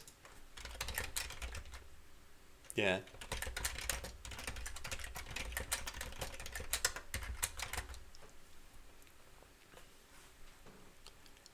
Alright, so where else is this called from? Database wrapper, the account server. Does the client ever call it? Doesn't matter, doesn't matter, doesn't matter, doesn't matter. Yeah, okay, not bad. Okay, so we can change this to delete script on account server. Then get rid of this code. This won't fetch your scripts anymore. Remove the scripts from any base we're using it. Nope, not any longer. So then this goes into here. On delete script, and the script edit is gonna have to change. This should be something like this dot bound workbench actions dot delete script.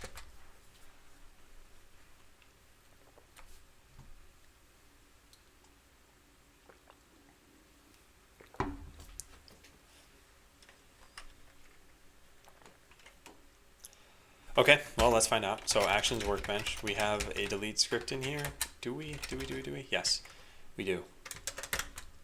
All right, so script ID. Now, whether or not the rest of this stuff happens still, I don't know. Set editing script to no script assigned. If that was the script you were editing, then sure.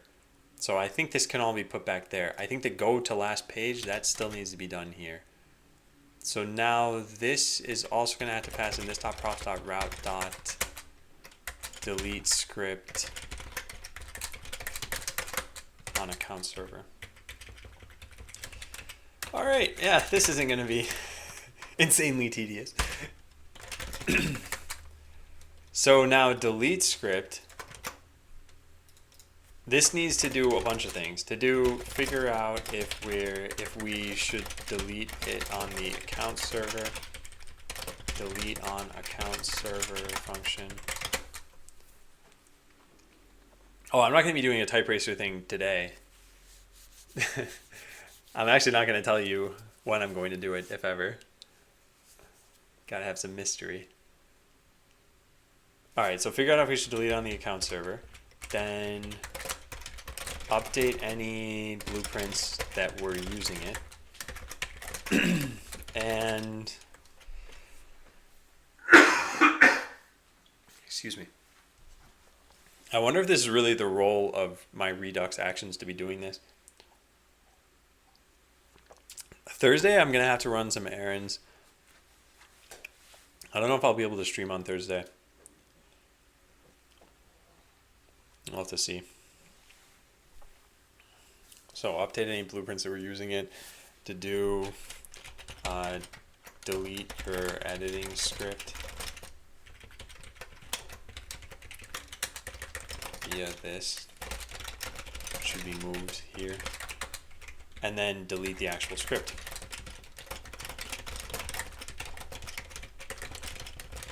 Whether it needed to be done on the account server. Okay, so the way that this is going to work is similar to how this works. So we're going to say delete script on account server necessary. Yep, script ID, perfect. Don't need that, great. So if should update on account server, that's if you're not in the game, then just don't do anything. Otherwise, dispatch a delete. Oh, that's not going to work. Oh, man.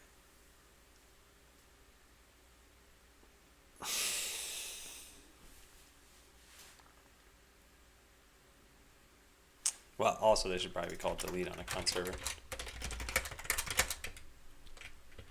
Failed to delete blueprint or failed to update blueprint. I guess what we're really doing here is we're dispatching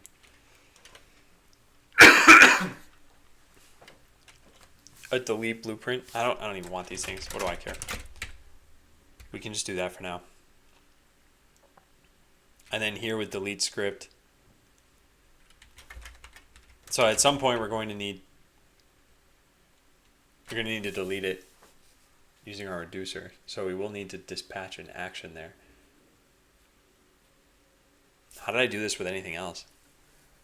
Like update blueprint. Sure, that makes sense. Oh, a set.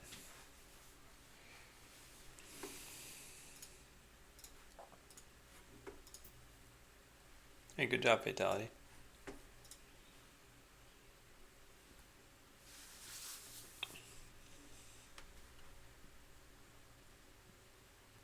Okay, yeah, I just need another function. Now, what I call it, I don't know.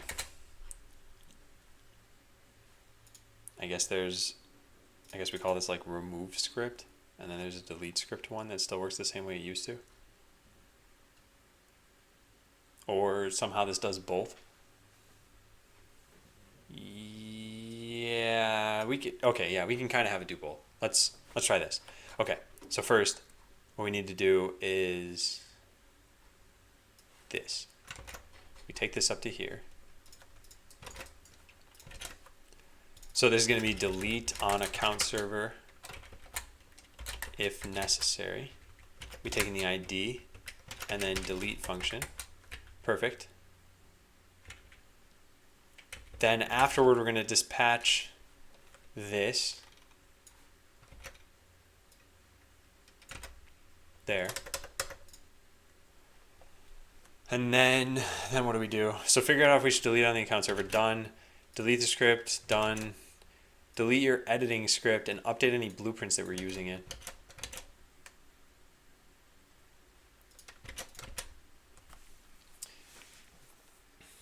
Hi, Scrapback.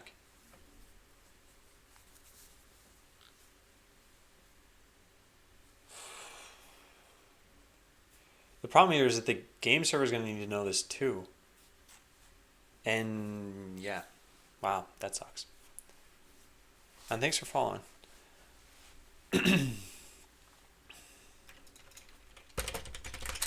Delete on game server function.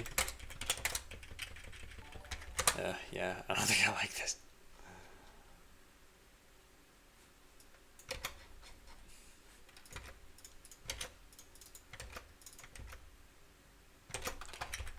Delete script on game server if necessary. ID delete function.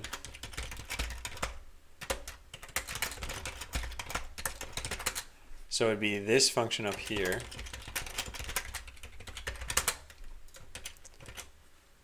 So this turns into this. This turns into this. So if should update on game server, fine. Otherwise we just say delete this ID. And then you'll no longer have access to that script. I don't think this is really necessary. Yeah, I don't think we have to delete this. I think it's a good idea. I just don't think it's necessary.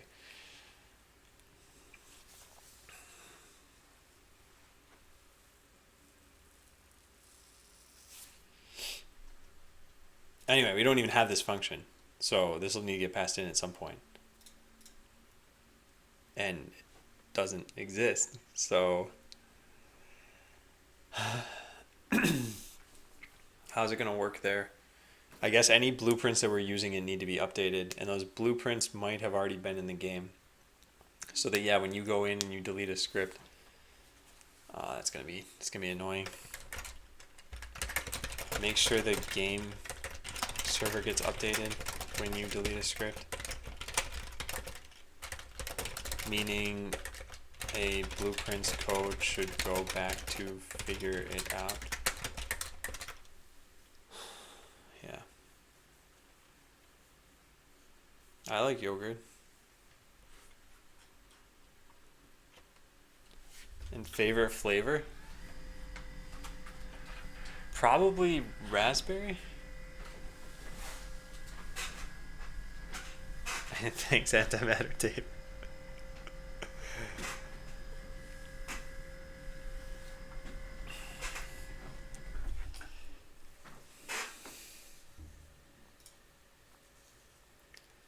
So update any blueprints that we're using in. That's part of delete script's responsibility. In fact, yeah, that's all part of delete script's responsibility. So now we can go into the, oh, there's a problem there. What is the problem? Dot then of delete script. What file is this coming from? Script edit? Oh.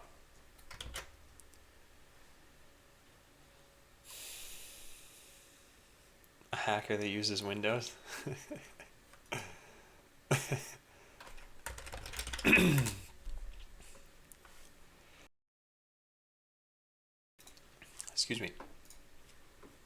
Actually, hang on one more sec.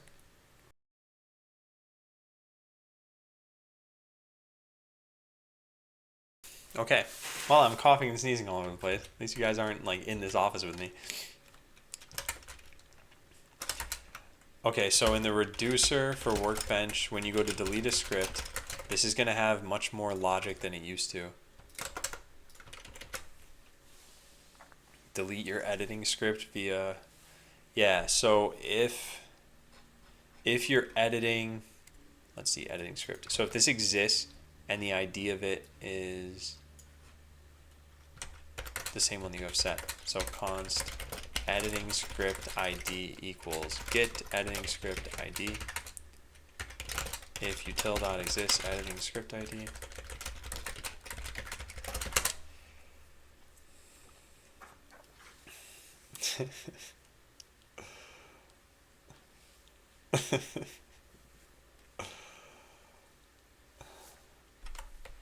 Your worldview is banned, Mike. I don't like how you think about things.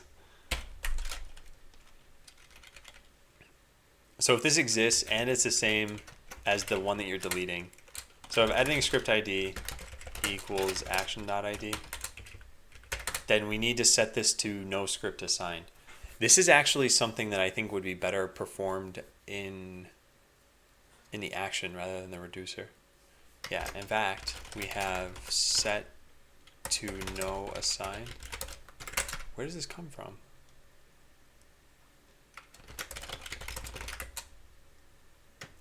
Apparently it's not called that. No script assigned, that's what it's called. Oh, interesting. This is an action. Oh, so this shouldn't be done here then.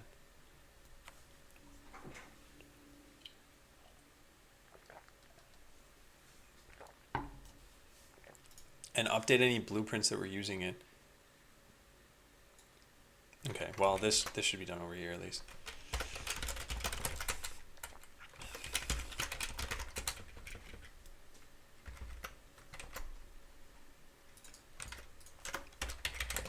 If your editing script is using it, then we need to wipe that out. So do we have, yeah we do, okay good.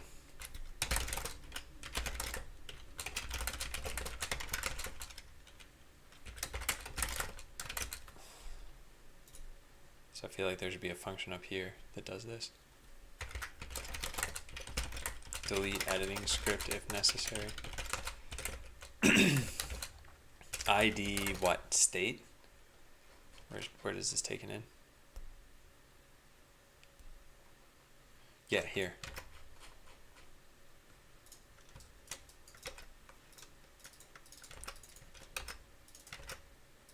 Or state ID.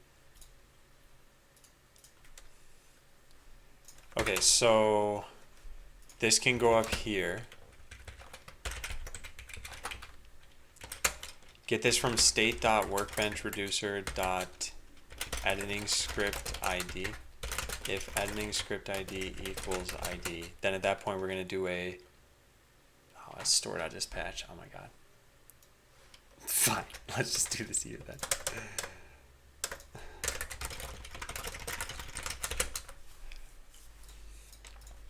And then we'll dispatch a set no assigned. There. Yeah. Perfect. Looks good. Don't care about any of this stuff now.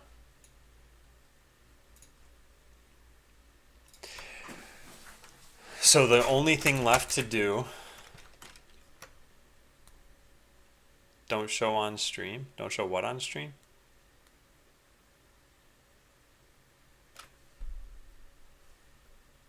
What is that link? I'm very curious now.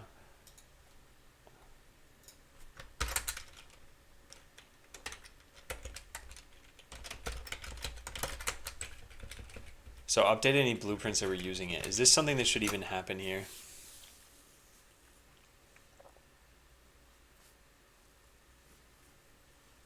Oh, I see. Yeah, thanks, EJ. It reminds me of What is it? Oplio / hacking. Yeah.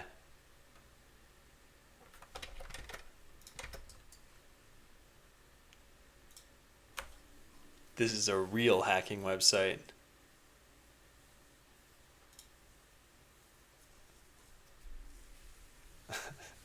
That's what antimatter tape made.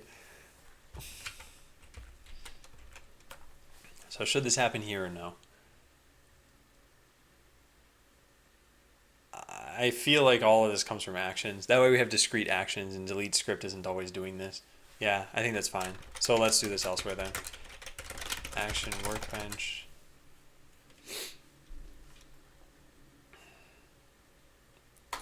It does go deep. So we go through all of the bays that you had. Const bays equals state.workbench reducer.bays.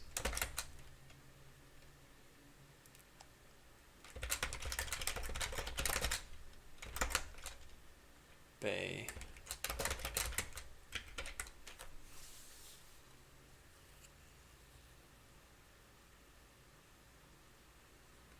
How smart he feels getting someone that anyone can get. Tommy Hawks. All right, so this, if the bay, let's go take a look. Where do we have this?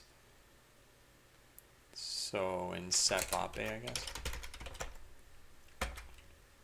If bay.scriptID is ID, then bay.scriptID equals, no, we can't do things that way. No. How do we do this then? We need to have a way. What are you typing? That image? The address is one of your public shared hosts. What image? The one that Reality linked in? Because I haven't clicked that yet. And I don't plan on clicking it actually.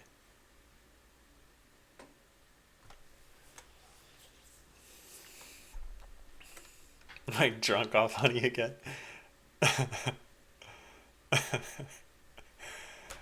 Okay, so in this particular case, we need to remove the script from a bot bay.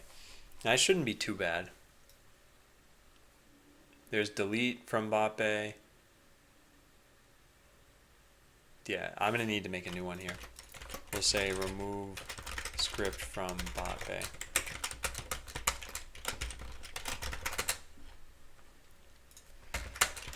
So this will just be a function. It actually could be exported if we wanted to. Remove script from bot bay. So bay ID script I or no, we don't need bay ID.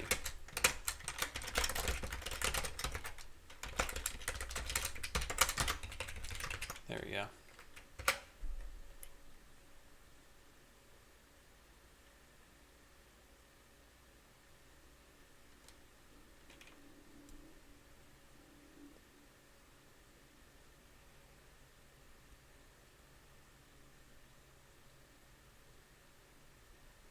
I really want to see what this site is now. I just don't understand. Huh. Can someone screenshot the site and just gray out the IP address that they have for themselves? I want to see what it looks like.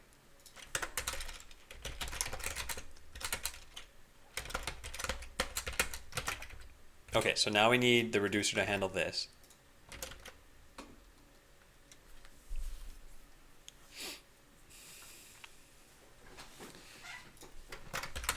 So we go into reducer workbench. And yeah, we just need something like this here. So how should this work exactly? I guess it's the same way as when you update this.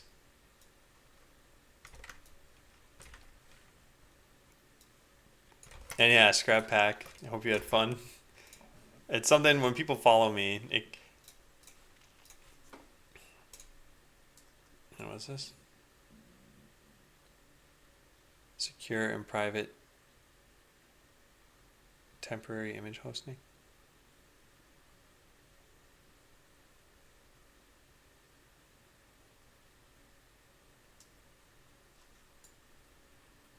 Weird.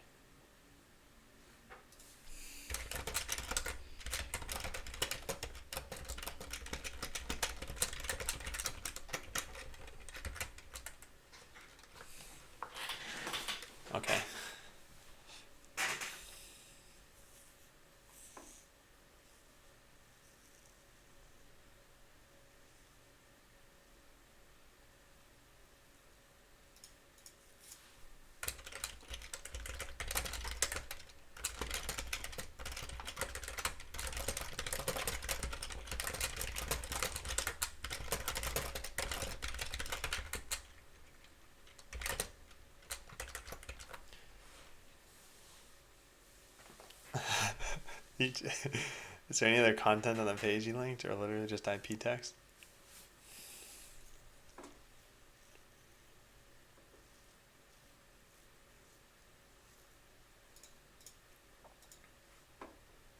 How does your BRB read your file into an array or object?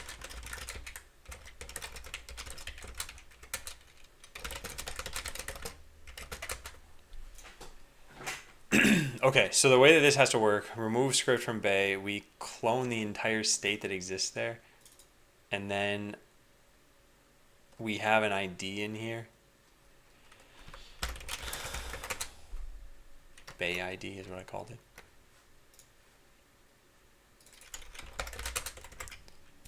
Is everything that it used to be. So we just do this, I guess. Script ID. Can we do that? No, we can just set it to null. And then we're done. I think. Yeah, that should be it. Okay, so I think that this might be working. Let's take a look. So first we delete it on the account server if we have to. Let's just test this one at a time, actually. I'll just go through this. And what keyboard am I using? I am using this.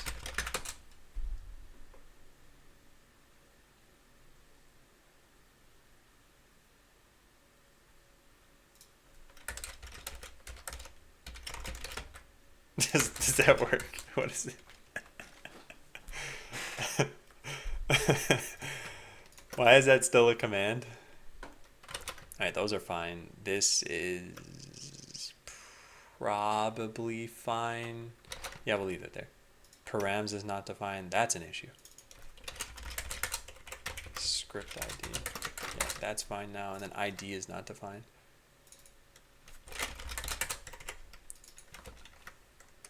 Cool. Yeah, I think it's good. Oh, keyboard that makes music. That's what it was. Okay, got it. So the account server should probably be restarted. And now we should test this out. I don't think this is going to work, but let's take a look. So how many scripts do we have? 1, 2, 3, 4, 5. Okay, great. So let's do this. Let's go to MySQL. We'll say select ID name from scripts where user ID equals whoever I am, which is hopefully 3. Yes, great. So now we'll delete one of these. So we'll just go to unnamed and we'll hit the delete button. And that just broke immediately, so it didn't even matter. ID is not defined. Where is this coming from? Delete on game server. It's not even ID that's a problem there. It's that this function doesn't exist. So let's just make a fake function. Fake function equals script ID to do delete script ID on the game server. There.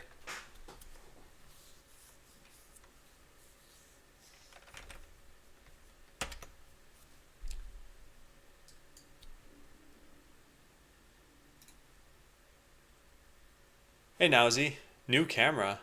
No? I've had these cameras for a year, I think.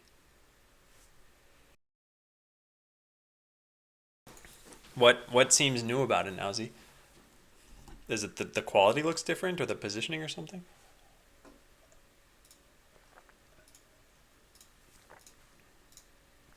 Oh man, I think that might have worked.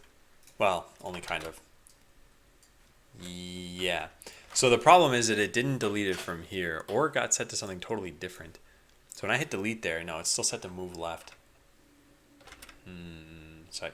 Yeah, how do I fix this? I guess we're just gonna need... Okay, let's just close all these files. This is getting ridiculous. So actions workbench delete script. When you call this, something here is not going how it should be. So let's just put this here. Oh, I'm streaming at 30 FPS. I was previously streaming at 24. Maybe that's what you're noticing, Nowzy. In which case, good eye.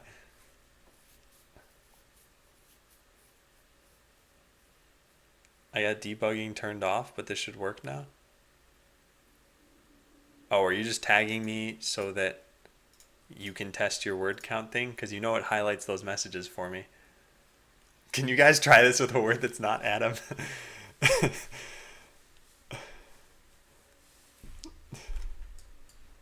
This is what my chat looks like right now.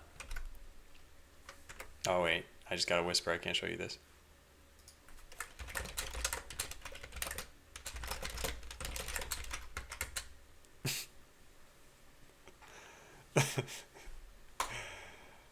Ooh.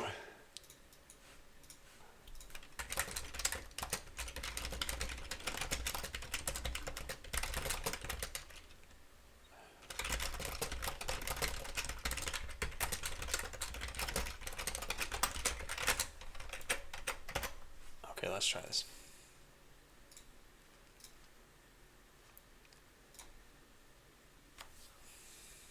And hey, Luculus. All right, so these scripts all still exist. That part is at least good. So when we go to delete, something's just going wrong. I don't know what exactly. So this dispatches a delete. Let's take a look at our current state, which we can't do for some reason. Hello, Redux. Oh yeah, now it works. Now it works. Stupid jerky Redux. All right, let's try again. There. So now our Redux state, we should be able to take a look at Workbench Reducer and see that we have a script called move left. Great. So we're going to delete that now. So the ID should be 8, I think. Yeah, 8. Okay, so first we dispatch a delete script, and that will remove the script from here. So it shouldn't exist there any longer, but it still seems to. That's not right. Did that even get dispatched though? All right, well, I don't understand that. And now what? Does our state not have this anymore? Let's take a look. Because maybe it's just the plugin that didn't get updated. So do we have script number 8? No, it's gone. Okay, so it did get deleted. That's fine. So now the editing script, we need to take a look at this. This is script 8, so we know that it's wrong. So we check this. This should be equal. Oh, this is undefined. Well, well, well. Oh, no. No. I made that silly mistake again. Okay, this should fix everything. Mutant Eggplant says, what plugin is that for React development tools? It is, so I have one for React and I have one for Redux. I think you're talking about the one I was using, which is the one for Redux, in which case I think it's just called Redux Dev Tools for Chrome. This one? Yeah, it's this one.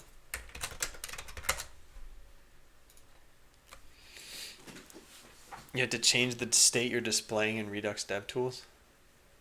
Huh. I'm surprised it doesn't automatically pick it up from the store, though. Kind of weird. Well, anyway, so I think this should be working now. So let's try this out. So we go into here, we choose move left, and we delete it. Does it work? Yes, that's gone. Now we hit update. Okay, so there's a lot of stuff to test now. Now when we do this, they're not going to move left. Yeah, all right, let's try a bunch of different things. And no problem, mutant eggplant. Okay, so test. Let's do this. So move left. We got move left on that bot, and we want move left on this bot as well. So we update both of those, and we go into the game, and we hit, well, let's do this. And let's save it. Oh my god. Could not save your defense. Oh, this is going to be frustrating. All right, whatever. So let's just test it out. Yeah, good. So my bots are moving left, and they're not doing anything else. And when I restart this, that's what they should be doing still. Yes, but I can't get the Quetzal bots in there. That's fine. But now if I go into this and I update it so this is deleted, it should get removed from all of the bots. So that's fine. It should also be gone from here. Yes, that's good. Okay, now I hit, oh, perfect. Okay, so that's working completely fine. That's actually really good news because that means I know what I'm doing here. Yeah, perfect. Okay, this function is great. So next up, what programming language am I using? This is JavaScript. It's ES6 if you're curious. So if you see something like export and you're like, wait a second, that's not JavaScript, it's because I'm using ECMAScript 6 and I transpile it back to ECMAScript 5 so that the browser can run it. You don't change a state, you always create a new state. You can move in time by going to old states. Updating the displayed state would not be desired. No, that part makes sense. The part that didn't make sense to me is where did this go? The part that didn't make sense is I didn't even see anything in the timeline when I dispatched a delete script. Unless it went up to the top. No, the top has that stuff. Yeah, so here's what I was getting at. So check this out. I'm going to go delete a script. So I'm going to go to this move up. I'm going to hit delete. Which actually, why does that exist there still? This should be gone, right? So refresh the page. Okay, I got to test that again too. But anyway, so here's a dispatch of delete script. So let's take a look at Redux right now. I'll just hit commit. Oh, this just doesn't work when it's paused. Okay, never mind. That answers it. Yeah, that's the problem.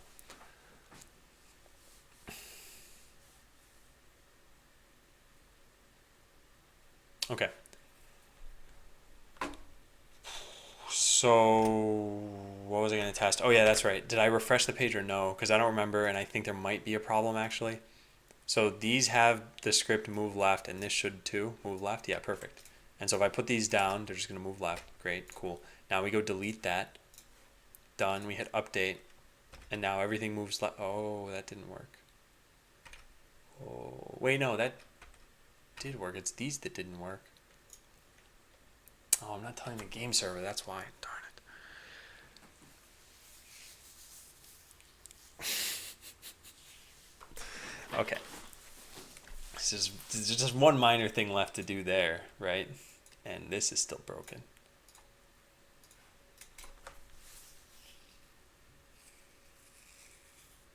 Hey, Visual Bazaar.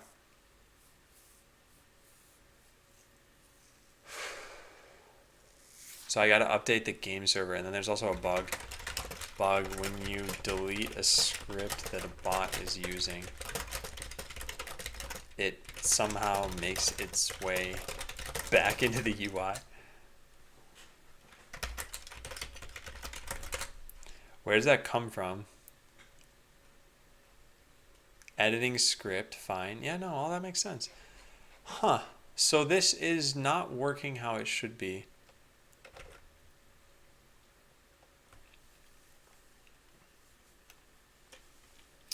Man, somehow YouTube started suggesting videos to me about cooking, like a lot of them about cooking. I think I probably watched one video that had to do with cooking, and then all of a sudden it started suggesting them to me. And I'm like, okay, fine, I'll bite. I'll watch one. So I saw there's this video series where these guys go out to a restaurant that gives you like the $ price of something. So they'll go to like a sushi place and they'll pay, I don't know, $4 per plate.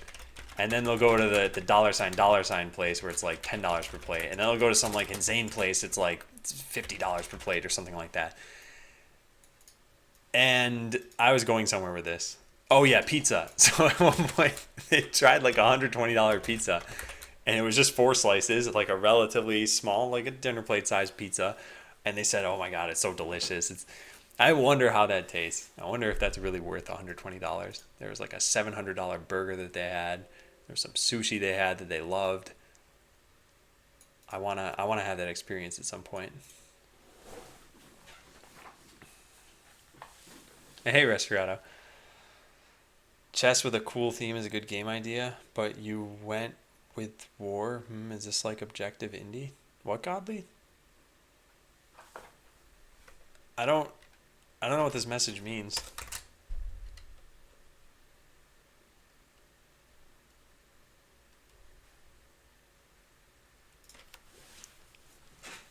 There goes all that goes money.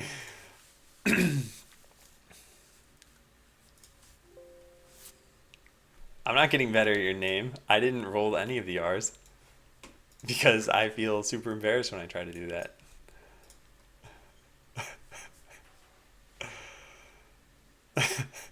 Okay, so how is this making it back into this? Let's find out.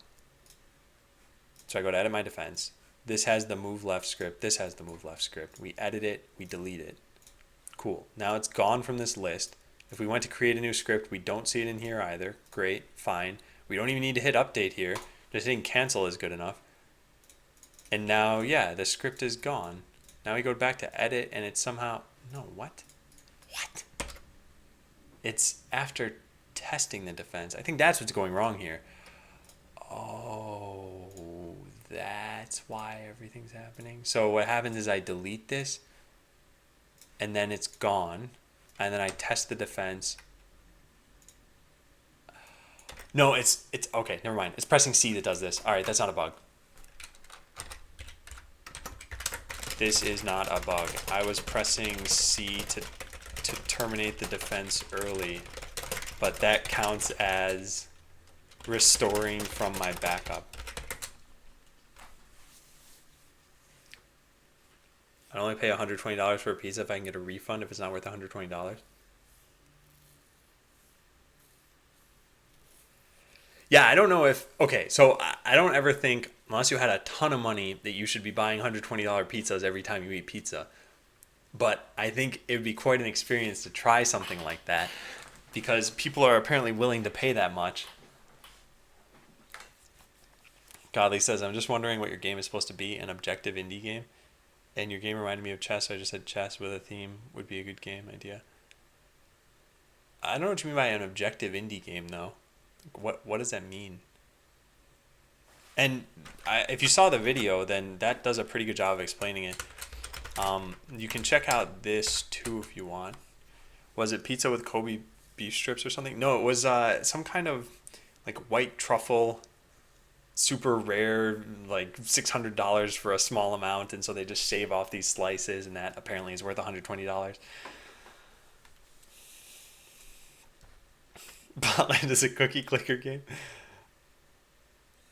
Yeah, so Godly, that video I linked in will tell you what the game's all about, how it's changed, and yeah, I'm curious what you mean by an objective indie game.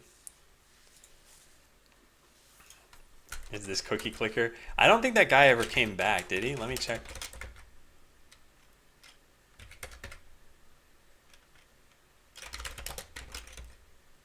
Wait a second.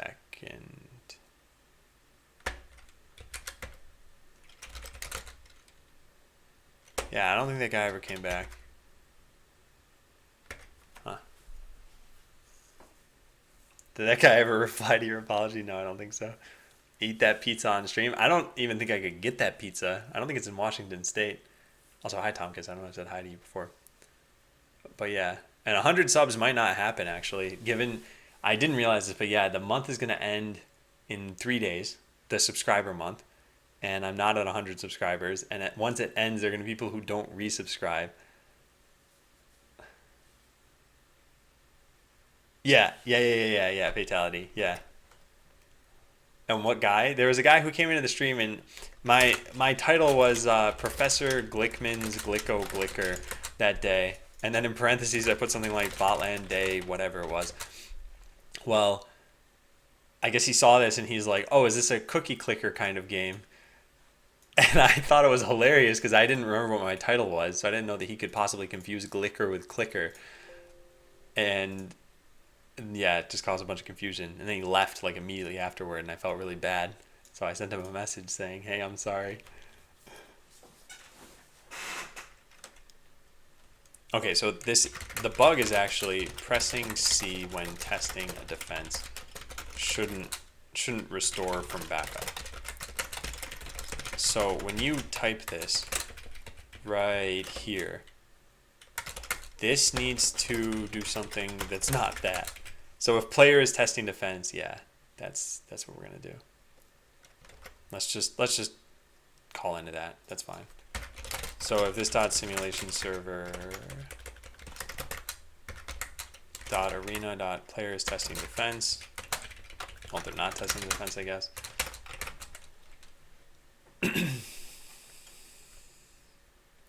Can I get how you're requiring your JSON file again? Yeah, thanks.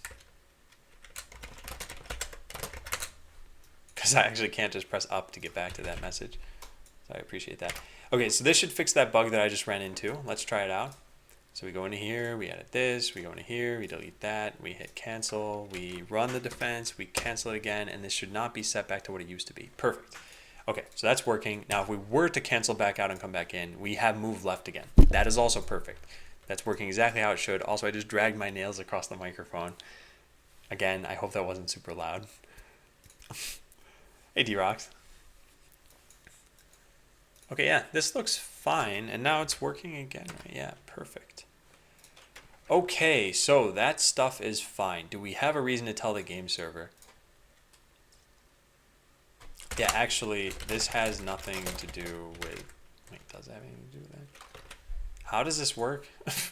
Like, we test it, they're moving left. Now we go delete it, and they should no longer move left. They are, though. I know why. I know exactly why. We're not telling the game server. So you'll need to press update. Yeah. This is necessary because you may not hit update on the script edit container even though your script will be gone.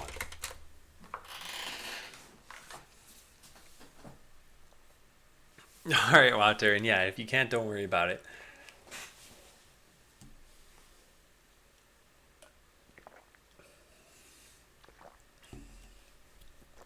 Well, this shouldn't actually be very hard for me to do. If I say delete script on account server, I guess there's also going to have to be a delete script on game server script ID. This dot simulation server dot delete script. So there isn't currently something like this, is there? No. But there's update blueprint. So I guess delete script is just going to be script ID. And then here we can say that good. Then in setup React, where we have on account server, we just paste that in there. And then script edit the container is going to have a real function here.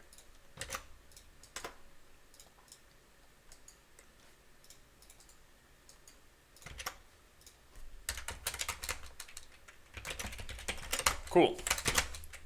And then we call that function and we are in here. So what does this do? Start rotating in your office chairs. Oh, also speaking of, you know, anniversaries and such, let's find out when's the next birthday. So it's 10/24. It's actually tomorrow.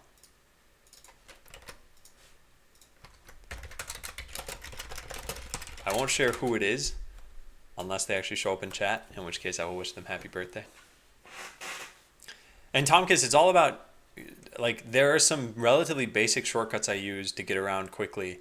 So within a program, you have to learn that specific thing, but for the whole operating system, you should try to learn those. So one of the things I actually use a lot is Windows key T, which brings you to the taskbar, and then if you press end here, you'll get to your last window. So I tend to use this instead of alt tabbing because I don't remember what order I was in something. So when I'm writing a commit message, for example, the way it'll work is this will always be my last window. So I'll go through here and I'll be like, all right, let me check this in the browser, and I'll go back to Sublime. And now I want to get back to Tortoise with my keyboard. So I could alt tab to it, and it's actually probably pretty fast, but I could also just hit Windows key T and enter, and I'm in it. And I think that's pretty helpful too. Your birthday is Monday. How do I not have that here?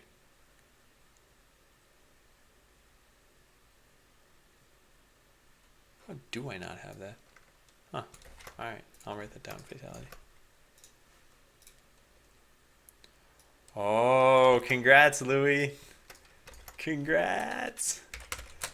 That's like the second marriage in, what, 2 weeks in this channel, surprisingly. Who was the first one? Tricky Train, that's right. Yeah. Well, nice.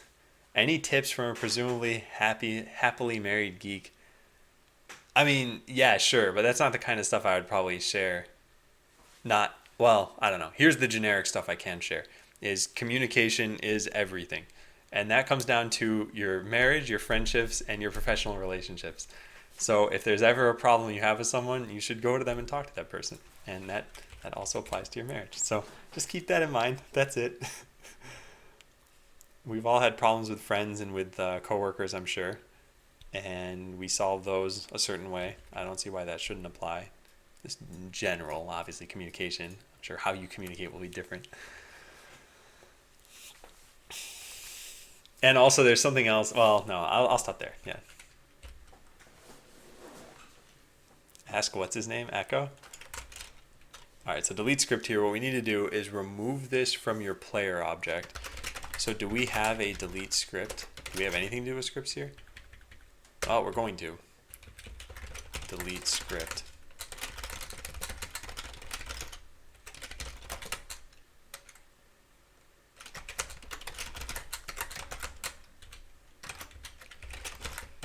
Now, if any of your bots were using this script, we need to update those too.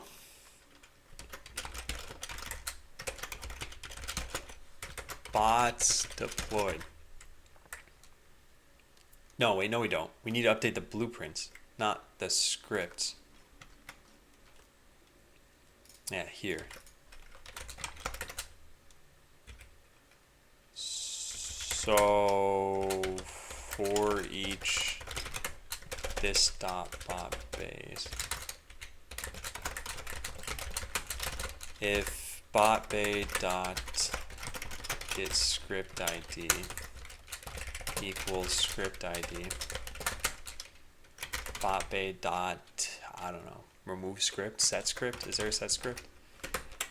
Nope, there is not.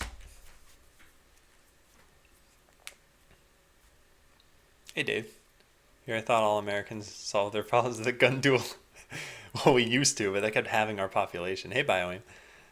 Moving out on IGF in like 6 months, kind of scared about it. I lived by myself all my life. Wait, you're scared about it? I think that it's, well, maybe scared is a harsh word there, but like it's okay to be hesitant or anxious, I think, about it. If you're scared for some reason, that's probably going to be tough. Did you actually put my birthday down as Monday? It was in July. It was a prank. Oh, then I already probably have it. I was going to say, I'm pretty sure I have your birthday in here. Let's find out. Yeah, I do have it. I know exactly when it is. You jerk. This is going to be one of the very few times I actually take points from someone. There. Is delete word in JS similar to C++ destructor? No, it just nulls out the value of something. And so the way garbage collection works is if you no longer have a reference to it, it will be scheduled for garbage collection at some point. It does not free up the memory immediately.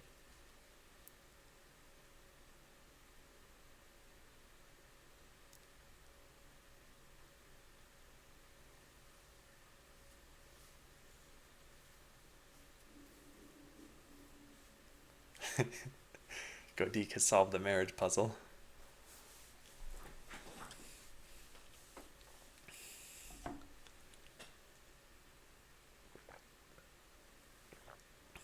Yeah, and so, okay, Tomkis, I'm not going to turn into a relationship counselor on stream, but my advice here is you have to treat your living situation differently from how you live when you're just a single person.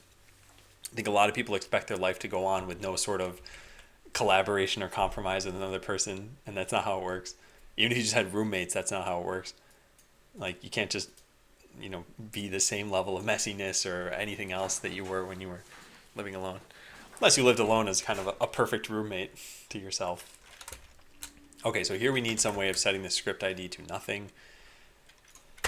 So set script ID, new script ID, this dot script ID equals new script ID. Or you know what, just like delete script. Yeah, that's probably a better idea. Let's do that. And let's set that to null. And let's do this here, delete script. Perfect. I guess this is, well, yeah, that's fine. Okay, so this dot my player, no, we do it this way. My player dot delete script ID, script ID. Perfect.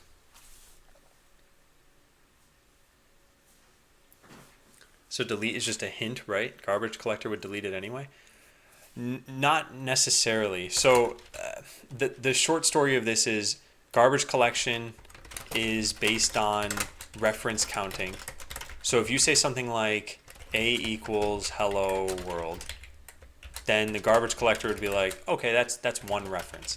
Now you say B equals A. Okay, that's two references. Now you say A equals null. Well, now you're back down to one reference for this. If you say B equals null, then now you're down to 0 references, and now this thing that exists in memory can be garbage collected at some point. So when you're deleting something, that same sort of thing applies. So let's say you did the same sort of thing that you have here. You have some like hello world object, hello world equals whatever.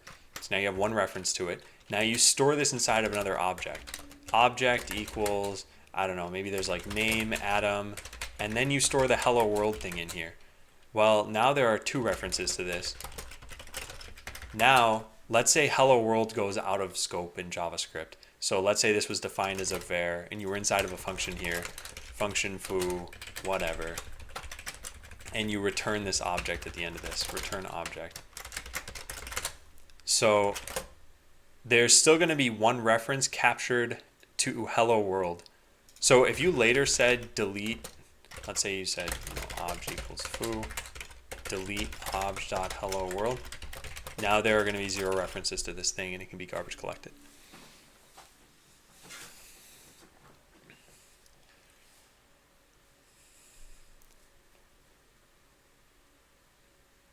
If Adam were single, we would probably get more gaming streams. Yeah, you probably would.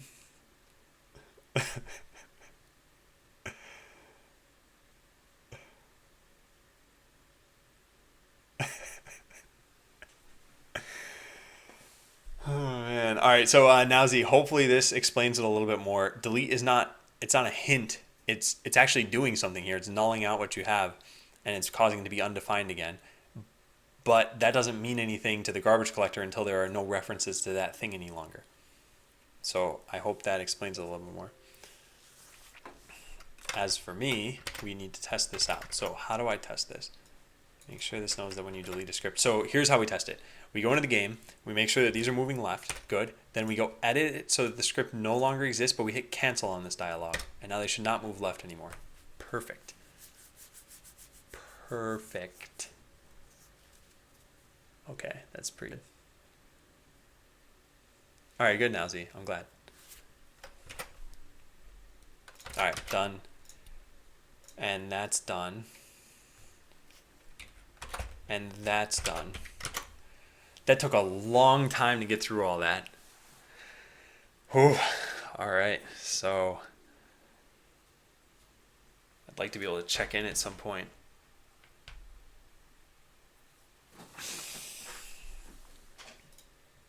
But I don't think we're there yet. Next thing I gotta test is that this stuff works on the account server, which means when you save your defense. All right, let's try it.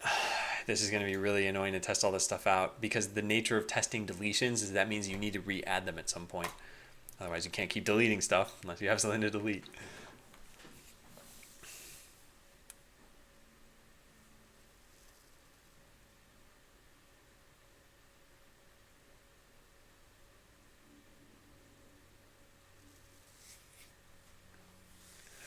Yeah, Hideo, that's definitely more expensive though.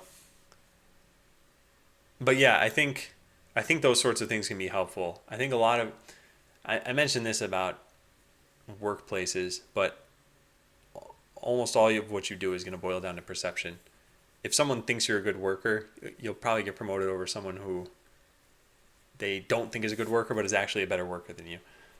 So I think it's the same thing here. It's a perception of like, well, if we think we have a way out, then we'll have less pressure, even though it wouldn't matter whether we had it or not.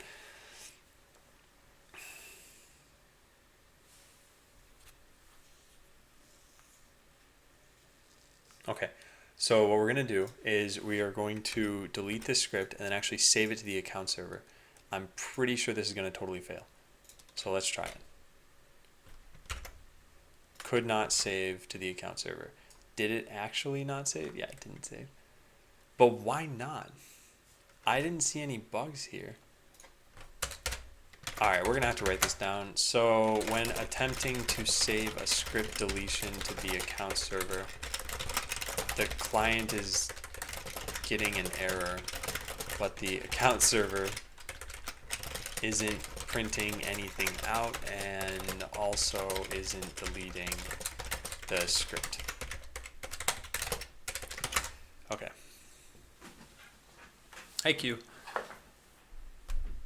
Okay, I need to get lunch. What console am I using? Hey, Krosik. I am using Kanimu.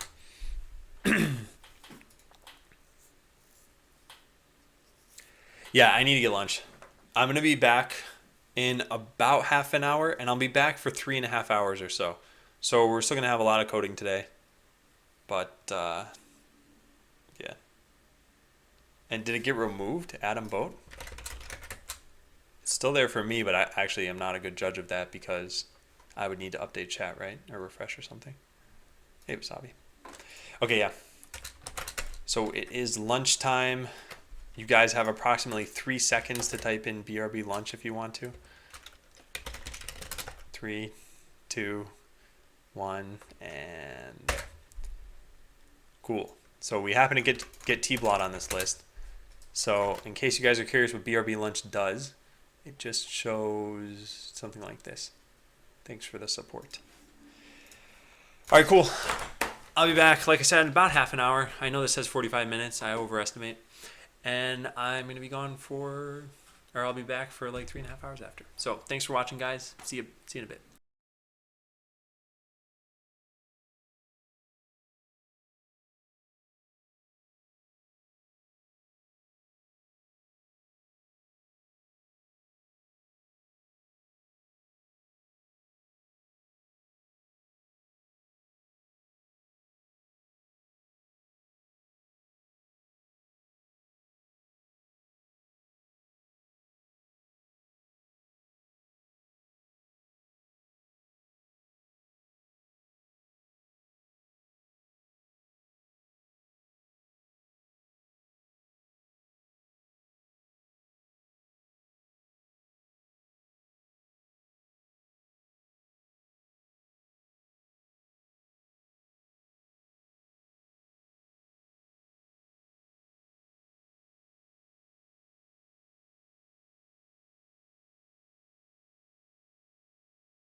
Okay.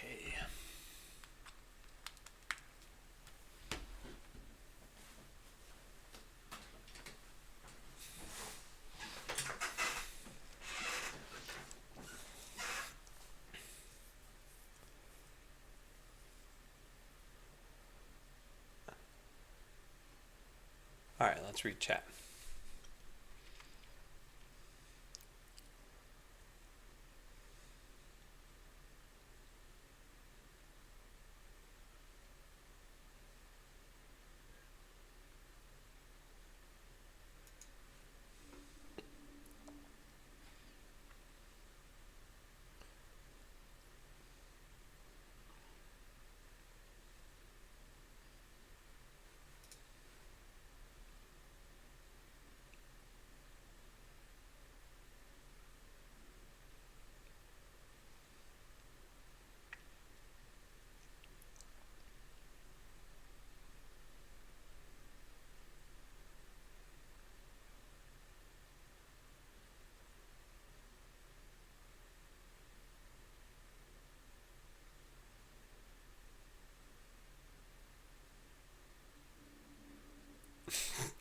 Sorry, just reading through chat still. All right.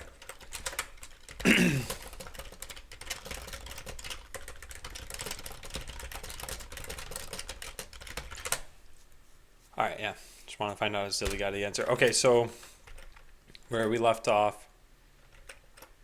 Actually, that's never happened before. None of this has happened before. What happened here? I think it's after an error.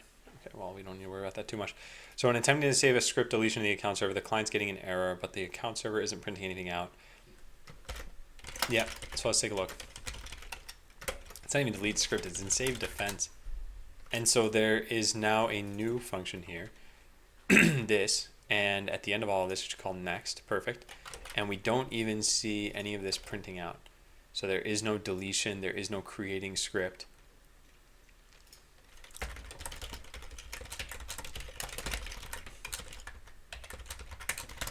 Let's stringify blueprint changes and stringify script changes. Okay, then, and the main here, let's get rid of the debugger.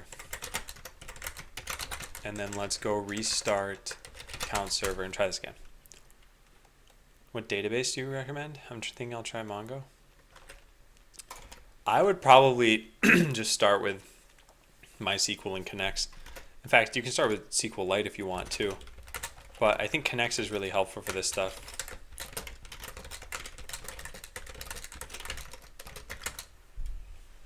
Oh, and Godzilla. Okay, cool. Okay, so let's go try this out.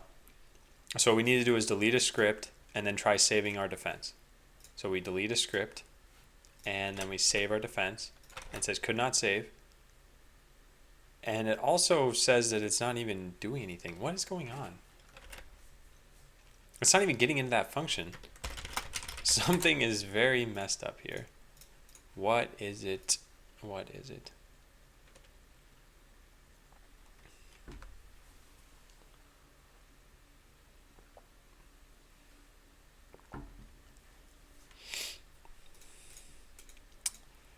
Huh, yeah, this is pretty weird. So we saved defense, popular player details. None of this is printing out though. For all I know, actually no, I know what's going on. There's a bug before I even get to that point. Okay, that makes sense. So blueprint changes, script changes. So yeah, something's going wrong on the client side and I just didn't realize it. Which actually means we don't even need to restart this. Yeah, we can just put a breakpoint here and then press the X key and then we'll see exactly what's going wrong. Ah, here it is. Can't read head ID of undefined. Okay, so why is this happening?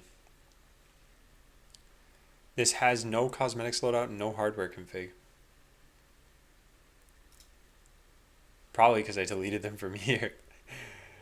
Okay. Oh, I think I see.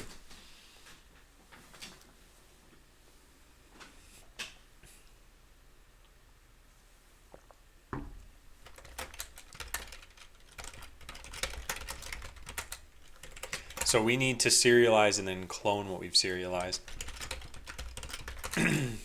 And it apparently doesn't even come from here. It comes from Blueprint. serialize. What? Here.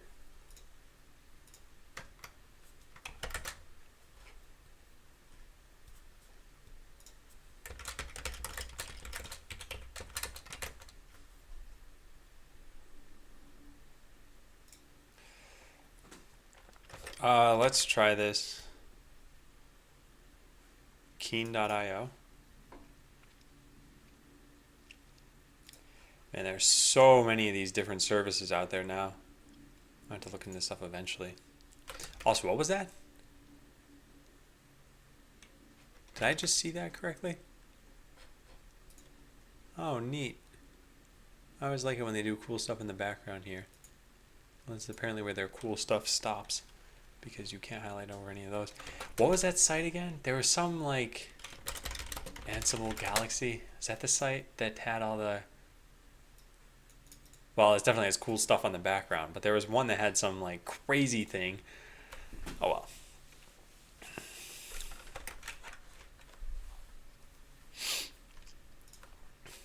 All right, so let's see what's going wrong here.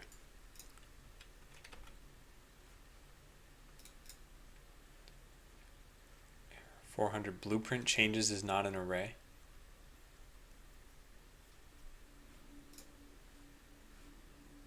What is going on here? Okay. Bad request. So blueprint changes is not an array is happening on the account server. Apparently it's not. I don't know what's going on. Let's try this again. Hey, Godoku.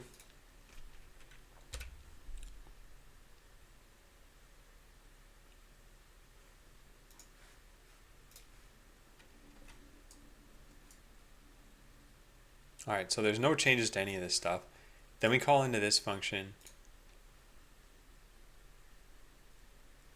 And that's when these get set.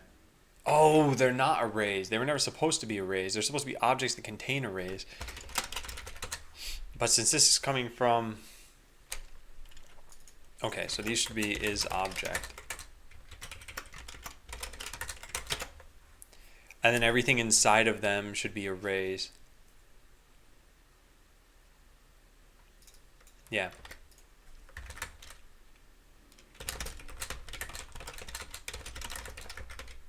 So it's deletions, const arrays to check equals deletions, additions, and updates.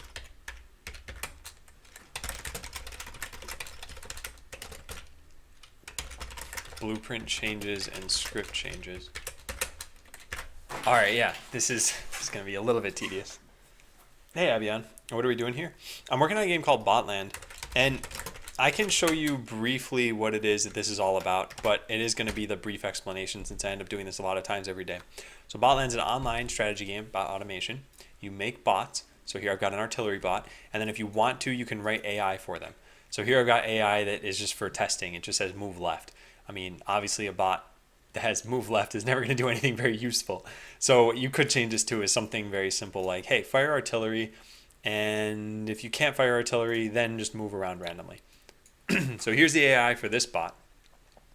So I'm going to... Oh, actually, I don't want to update this. Sorry. Okay, imagine that this worked. It does work. I was in the middle of testing something, and I don't want to overwrite what I've done. Then after that, you make a defense where you protect your CPU, and other people try to attack your defense. And so that's it in a nutshell. That's the quick explanation. Hey, Skill Bubble. Yeah, I'm glad you took the feedback into consideration. Because at first I read your message, and I was like, wait, did he read my message? And then I looked at your profile again and I saw, oh, okay, you read it. And he also made those other changes. Okay. Yeah. Font Awesome is going to be free light paid full version Kickstarter. Oh, wow. That's too bad to hear. So for each objects to check, if not array to check equals get object to check.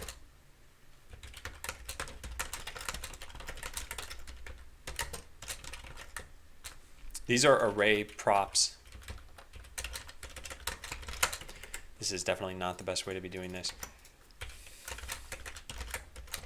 Definitely not the best way.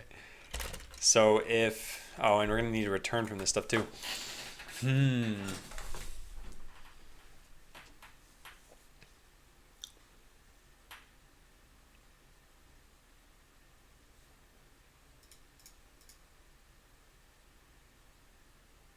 What's the best way to do this?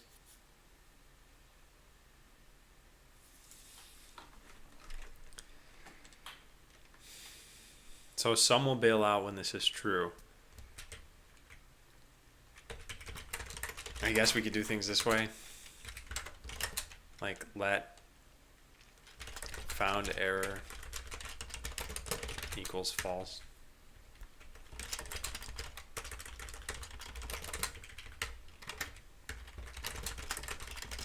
Yeah, I don't like this. Whatever. Let's do it this way. I'd rather just do things the more straightforward way.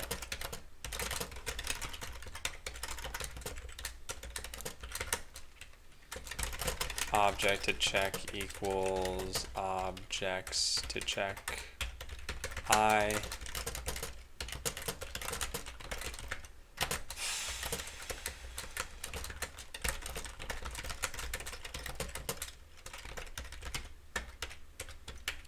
Okay, so get object to check array prop to check. If that's not an array,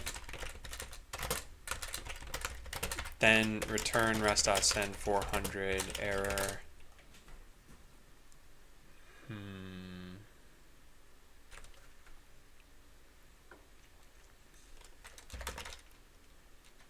Well, let's just say it this way, I guess. Array prop to check is not an array. There. Yeah, delete all this stuff. So let's try that out now. Okay. So what's the best way to do this? I guess just try saving the defense again and it should work. Yeah, that's bad. That's really bad. Yeah, that's definitely not gonna help me at all. And what did it say? Successfully saved. Oh, wow. Okay. Well, what did it save? What is this doing? Move direction. Move down. Yeah, well, I have no idea what's going on right now. And then that totally broke. So let's just ignore that for a second. So we go to edit our defense. I click this. Where's move down anyway? There it is. What is the matter with this? So apparently when I try saving my defense, it thinks that I changed that. Script changes has an update. Yeah, weird. Move down. It thinks it changed. Why? If the other script is nil, then return. Oh, this should be return false. Okay, well that's one problem. Let's see. Script ID, name, owner, JS code, Blockly code. So all those things need to be equal for these two scripts to be equal. Something's wrong though, and it's just still getting added to update when it probably shouldn't be. Deserialize from Redux. That could be a problem.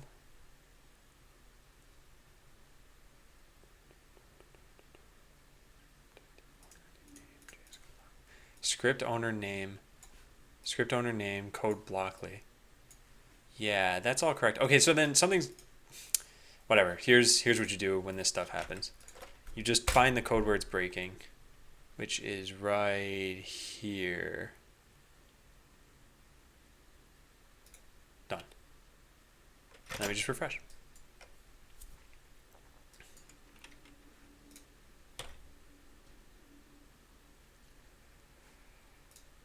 That was super weird. Oh wait, maybe that's the problem. That doesn't make any sense though. Return null. If Not no. Oh, is that why? What's the value of not null in Node? True.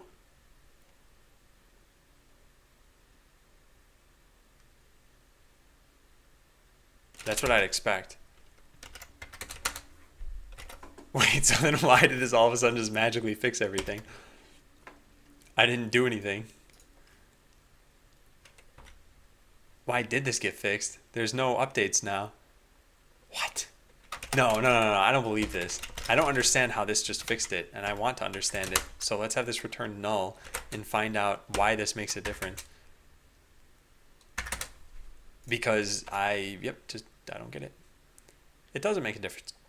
Well, I'm going crazy. That's what that means. So what do we do with our newfound craziness? Well, I probably test code, I guess. Strange. Okay, so what happens here is we try saving this, everything works totally fine. And then this prints out that everything worked fine. Great, so now let's try deleting a script. Before we delete the script, let's see what we have. We have 5 of them. So we're gonna delete move up. Yeah, let's go delete that one. Oh man, that failed.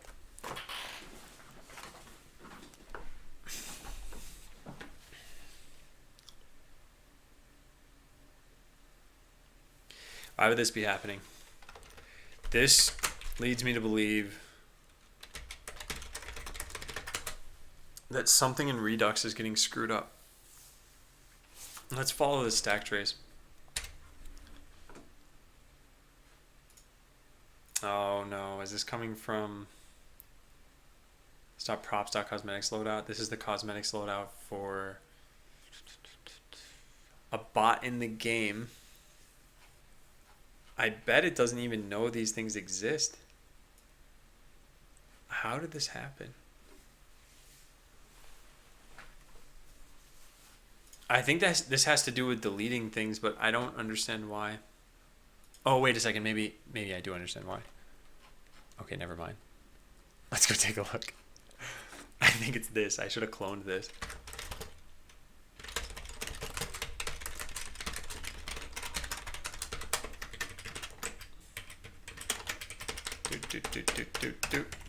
There. Will that fix this? Because I think these were getting deleted because they were being passed by reference. So I take move up and I delete it. Done. Now I hit X. And it should send that it deleted it. No, it didn't. Why though? Deletion 7. Yeah. That's exactly what I expect. Then I expect it to go through the deletions and say deleting script ID. Oh. I'm pushing a promise method. Whoops. How do I even use this? This apparently never does what I want it to. Aha. Aha. So does promise.all let you pass in your function that you want to invoke these promises? Where's their API? Promise.all. Nope. Huh.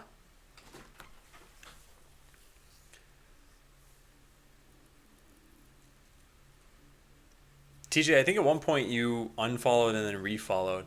Whenever you do that, it updates your follow age.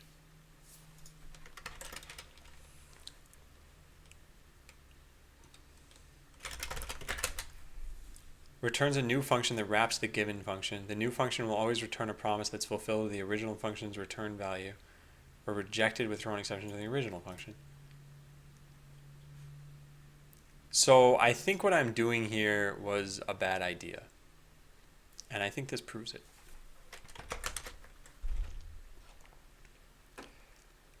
Okay, so yeah, here's what I should have done. First of all, I deleted my Del folder. Yeah, it's just gone. All right, so let's make Del and let's make test promise. Lepco. All right, then npm init, npm install Bluebird.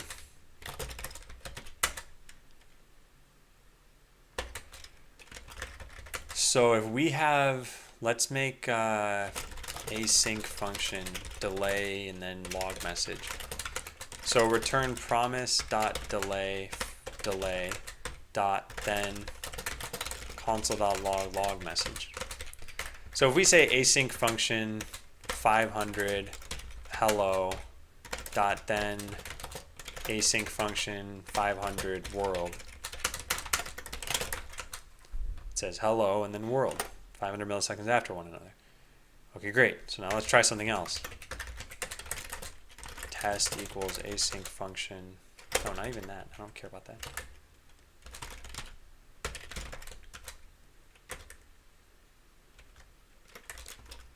Promise dot, is method capitalized? I already forgot. No. Promise dot method console.log hello world. So if I call test, what happens? It says hello world. Okay. I don't know what I'm doing right now. I think this is not a good idea though. Okay, I don't want these to all be invoked at the same time until we've done some checking on this. But in order for this to work, I guess I could just do something like this. _.map promises promise function. There. So this will invoke all of them. Yeah, I guess this will work. I guess.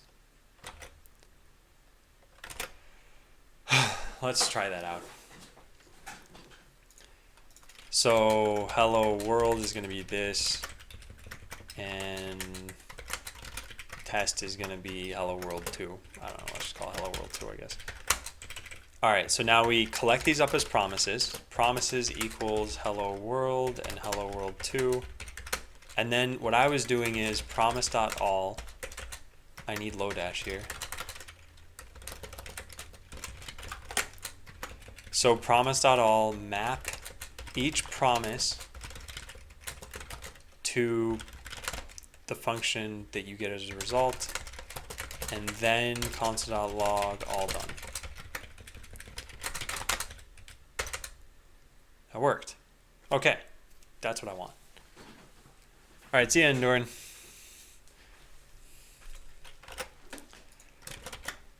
All right, well, not bad. So then this should just all of a sudden start working. So let's try it out. So we currently have the same 5 scripts we've had this entire time.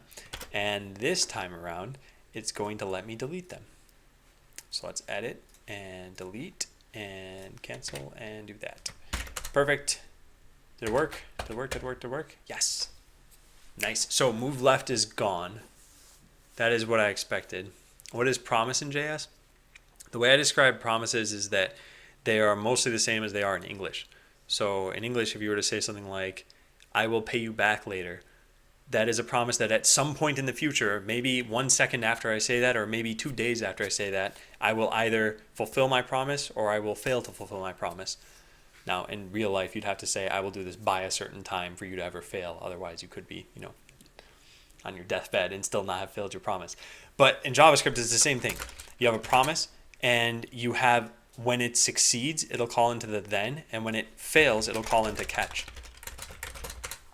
So if your promise was something like give person money, this could call out to a bank service online somewhere, and as you know, that won't take the same amount of time. Maybe your internet is bad, maybe you're farther away from the server, whatever. Maybe the server's having problems that day. So that at some point in the future, you will call into the .then, but you don't know when, and maybe it'll fail and you'll call into .catch. So that, in general, is what promises are all about. It's a way of handling asynchronous code.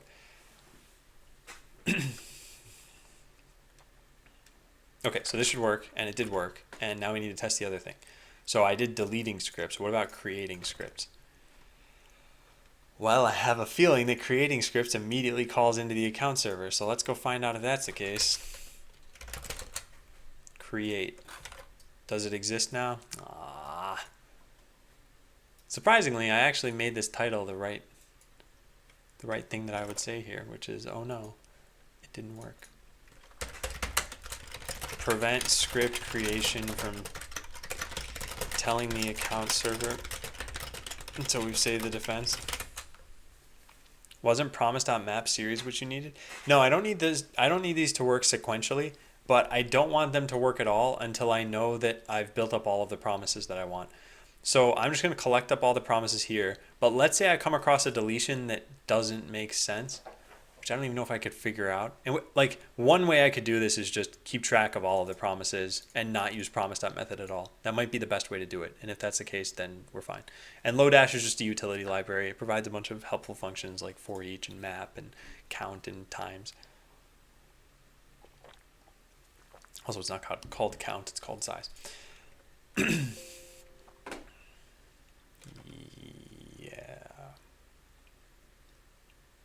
Although I think this pattern is worth writing down at the very least. Yeah, I think I want to write this down somewhere.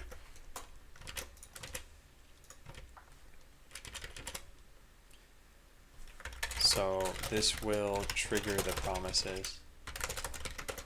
If we didn't do this, well, yeah.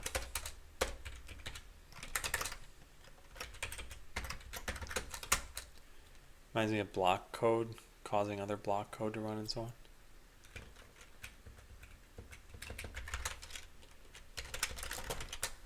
Gotta tab this in if I'm gonna have this work. It doesn't work. Okay, whatever. Fine. All right, so next up, prevent script creation from telling the account server until we've saved the defense. Oh boy.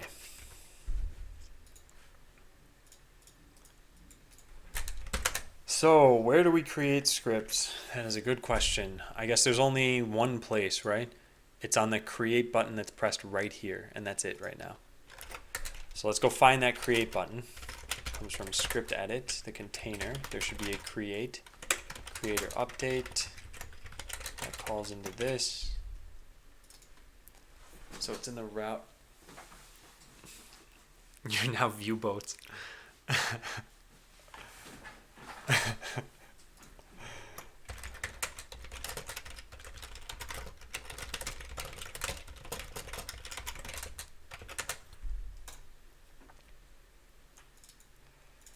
Okay, so this calls into this.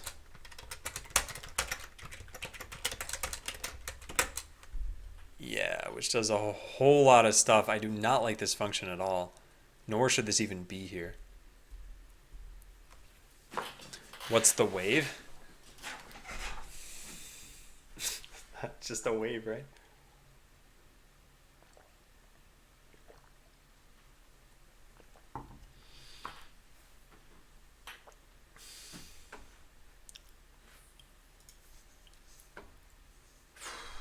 Okay, is this called anywhere else? Oh, it is. But it has no reason to be called from game anymore. So we can just get rid of it there. Which means we need to get rid of it from here as well. Oh, it's annoying.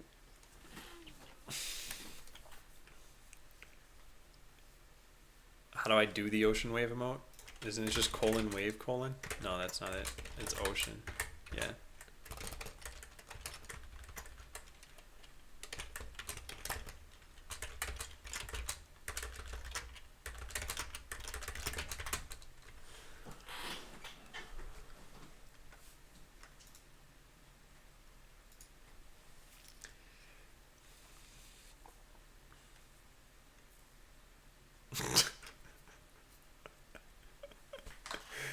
Okay, Fatality, you screwed up. You lose your meme license. Yeah, it's gonna have to change. I think we should just get rid of this altogether. So let's do the same thing that I did with delete script, which should end up being a much better way of doing this stuff. We used to call delete script. Now we're gonna have to call creator update script.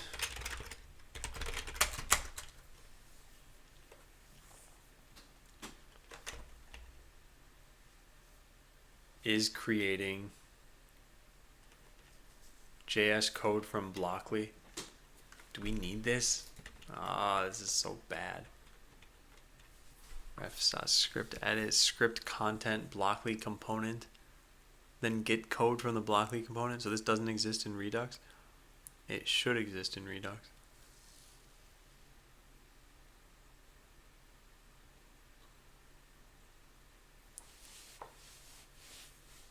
You guys, I don't know if actually I guess yeah, I think what 3 more subscribers and there are 2 more emotes. I'm not trying to push for this or anything though, especially because I don't know what I'd do with the other 2 emote slots. I'd probably just make them different colored lights for now, and then eventually swap them when I get better emotes.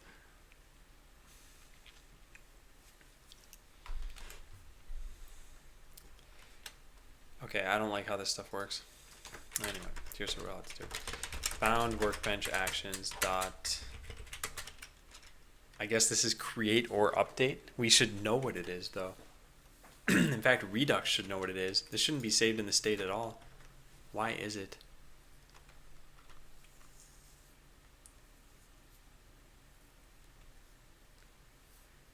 If true, you're creating a script. If false, you're updating an existing script.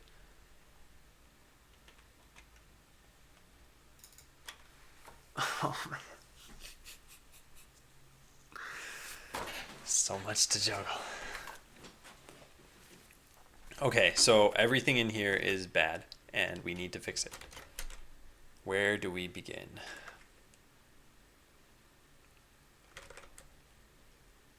Probably by checking in, actually, yeah.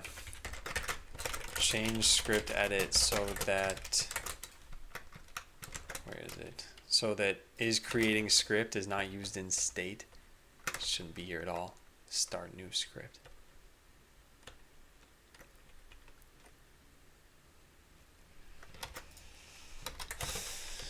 Doesn't exist state at all. Is JavaScript your favorite language to work with? Yeah, for right now, I guess so. Also, hey, Burger Love. I finally deleted the Burger Love folder on my desktop. I don't even know what it had in it, but it's gone. Change script edit so it doesn't take in state at all. So it doesn't exist in state at all. It's not such a bad thing if it still exists there, but I'd like to move the majority of this code to Redux. So setup React, this is another one of those things where it's like all of this should be moved so that it takes place in Redux.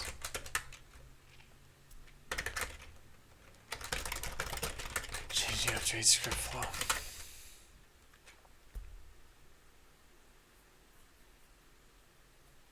Hey, you did it, TJ. You finally got it. Alright, so the first thing we're going to have to do, though, is check in.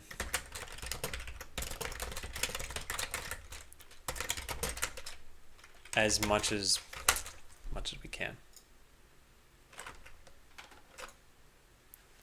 So where are the linting errors? Unexpected console statement.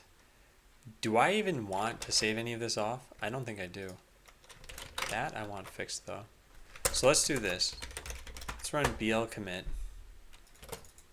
Start taking a look through this stuff. What is this, by the way?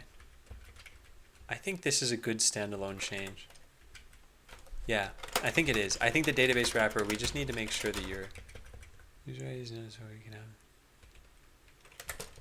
We also perform authorization here. Normally I would leave this to the account server,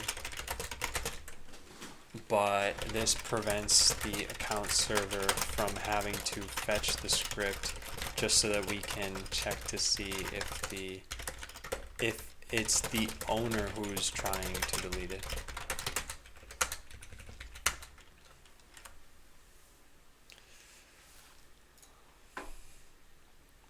Okay, so we'll just check that in on its own. Yeah, so authorize users to delete script. This authorization used to only take place in the account server. I'm eventually going to remove it from there so that the account server doesn't have to fetch a script in order to determine its owner for authorization when the database wrapper is already doing that.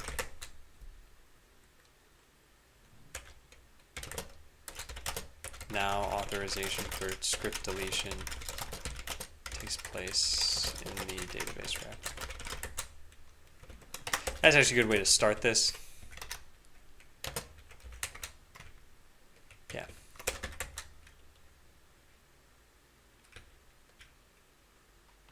Looks good. Finally ordered the Sculpt ergonomic desktop, Adam. We'll be here tomorrow or Wednesday. We'll feedback on how many times I break my finger searching for the B button. Okay, I'm going to add this to my advertising list. There. Well, nice, Zilly. I hope it works out well for you. I've said this on stream a couple of times before, but if you're learning how to type, especially on an ergonomic keyboard, I highly suggest you do two things. One is, if you type any part of a sentence with a typo, then go back and fix the whole thing. And two is, if you type any part of a sentence with the wrong finger for a particular key, then also go back and fix the whole thing. This will make you a much better typist. So if you type something, if you type correct, but let's say you somehow used your pinkies for everything and you still managed to type it correctly, too bad, go delete the whole thing and type it with the right fingers. Is this Python? No, this is JavaScript. And I think he meant just the keyboard, Hideo.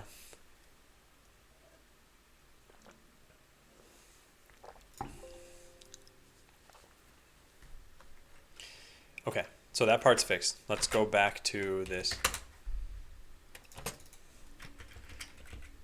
So this is fine. This is fine, I guess. Honestly, a lot of this stuff is going to be, yeah. We're not going to check that in yet, though. This, I don't want to check in any of this stuff.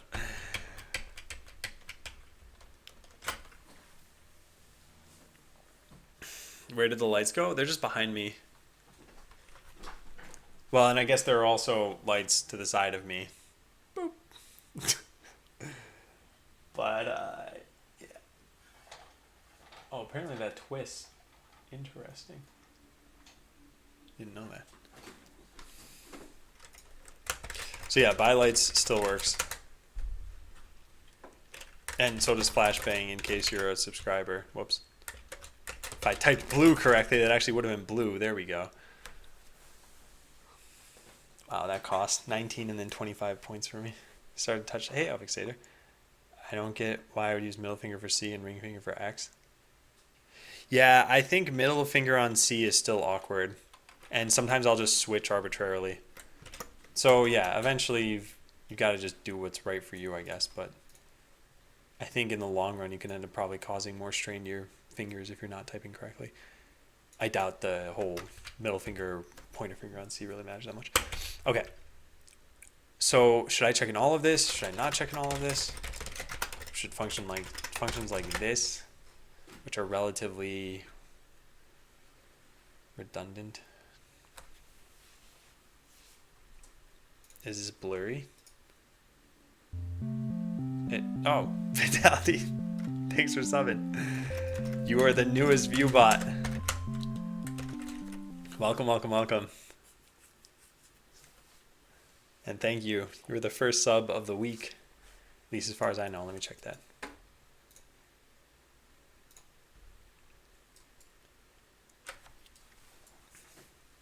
Yeah, first sub of the week. Man, follows have been way down, actually. I don't know what that is either. Or why that is, I should say. I know what follows are. Yeah, Fatality, you might need to refresh if Adam Boat isn't working.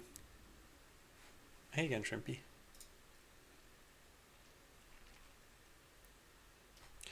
So I can later consolidate these two functions. I don't think they're... Oh, this can't be right.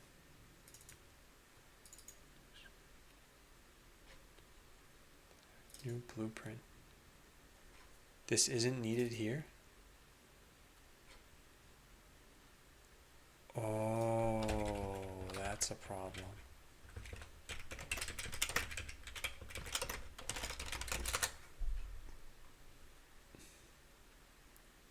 Push new Redux script. I don't like this. I think this should be serialized as well. I never actually did updates yet, did I? I did creation and deletion. I didn't even do creation. Oh man, this is way more involved than I thought. I think it's gonna take the whole of tomorrow to finish. It's it, bro. Is it cold where you live? Yeah, it's pretty chilly, I think. I wasn't wearing this hoodie in the morning. I am wearing it now because whenever I go down to eat lunch, I'm like shivering the whole time. I could just turn the heat up, but that costs more money. Oh, Game Frenzy. Whoa, got like 2 subs in a row here. That like never happens. Man, nice. Now you're the newest view bot. Thanks for subbing. Well, thank you both, Fatality and Game Frenzy. And really just everyone who's been watching too, really. Like, I'm here to make a game and chew bubblegum.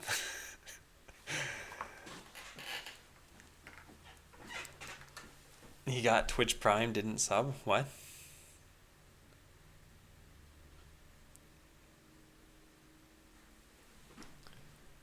Subtrain. I think the first day actually there were a lot of subscribers because that was what, like a year of you guys not being able to spend money on the stream at all, despite there being offers. And then finally I became a partner and that opened up the floodgates for spending money.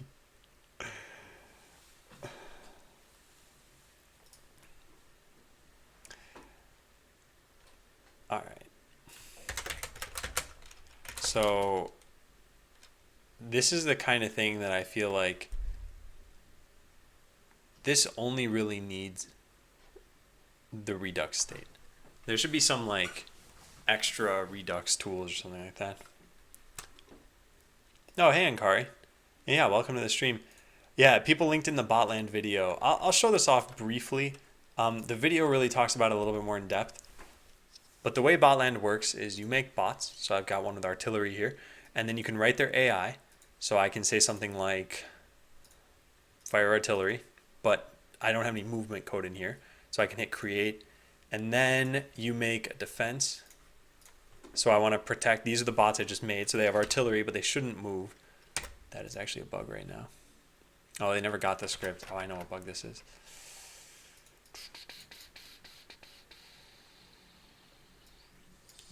Yeah. Okay. Well, anyway, yeah, you should just watch the video. I think this did not work how I expected. Yeah, and then let's fix these bugs in there somewhere too. Where'd you learn the basics for coding? Books or YouTube videos? Yeah, so T-Blah linked in the whole Adam's code journey thing. That's how this all started. But yeah, I've since gone to school. I've had some professional jobs. And you're coding all this? Yeah, I am. So I've been developing this now. Actually, I mean, the FAQ covers some of this stuff. I'll just link that in. But where did I write this down in here? Yeah. I started working on this particular iteration of Botland on September 8th, 2015. So that was the day when I actually set up the first code file for this project, and I set up the repositories and I got started with things. And that was obviously more than a year ago now, and I am still at least 2 months away from a completed alpha of the game. Not even a product really that can be launched. So there's a lot of work left. It doesn't seem like it should be that much, especially when you look at this and you're like, wait a second, what? Couldn't you have this up in Unity in like a day? Yeah, maybe, but there's a whole lot of back end and design iterations and lots of other stuff that's happened here. I added a book by mistake that was out of date. I won't get. Oh. Wait, what? I didn't even realize there was a book for that.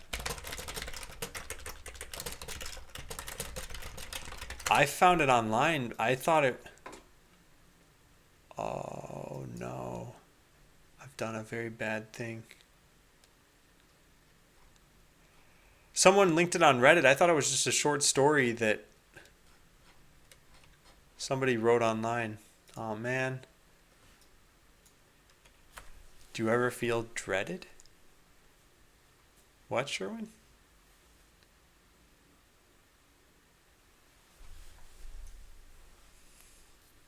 Yeah, no, Digiday, I didn't even realize though.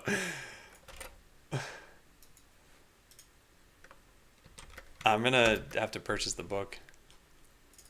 Even though I don't plan on reading it. Actually, I don't ever want to read it again. I thought it was very horrifying. I can't read that kind of stuff. Did you study computer science? If so, did you think it was worth it? Yeah, I did and I do. So I think it's worth it for me, but I think a lot of people ask about this of like, hey Adam, should I go to college? Should I study computer science?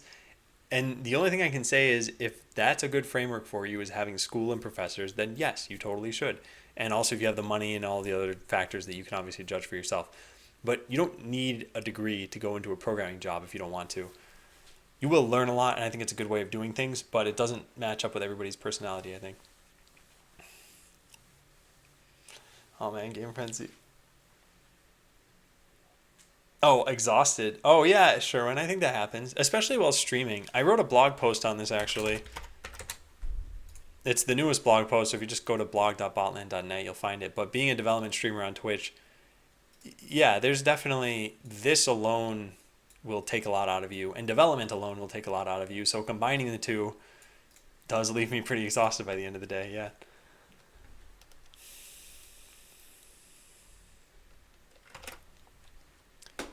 Okay, so this really should be moved.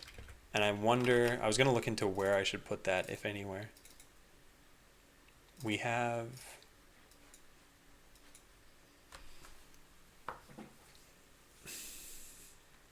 Yeah, I'm not sure.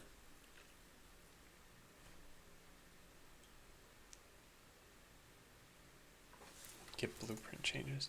Like if I pass in the story here, then this doesn't use this at all, right? It uses Lodash and everything else. That's fine.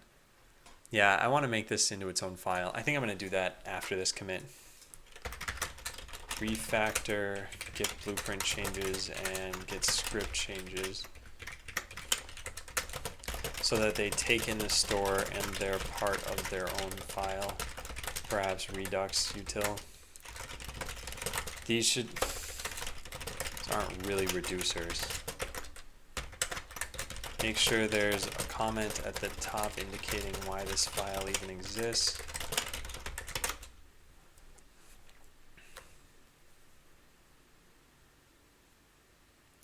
You don't need a degree to get a job now, but in the future, if jobs become less easy to come by, it'll be those with the degrees who get calls back for interviews, right? It all depends on the interviewer. I'll definitely say that this is not a topic I can cover in like 2 minutes, but some companies will give you an assignment before you can even go through an interview, where they'll say something like, design, whatever, Pong, and just send that to us. We just want to look at how your code looks, something along those lines. So if you get through something like that and you make, not Pong is not really a great way to differentiate yourself, but if you make a project that's like really great, something along those lines, then they don't necessarily care so much about your education at that point. If you can prove that you're going to be able to do the work that you'll be hired for. And again, this is in general, like I said, can't really cover this in 2 minutes, but yeah, so I agree with what you're getting at there where, yeah, it would be harder and you need some other way to stand out from the crowd, but it's not necessary, that's all.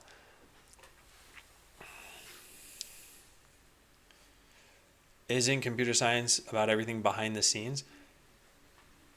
Like sort of, yeah. And I don't think that there are areas where theory is totally divorced from practice. Computer science is not one of those. I think that knowing how a computer works is still important, although not as important with how powerful computers have become. But yeah, if you were coding something back in, let's say, the 80s, you were doing things highly in assembly and you needed to know the architecture, you need to know the optimizations you could perform.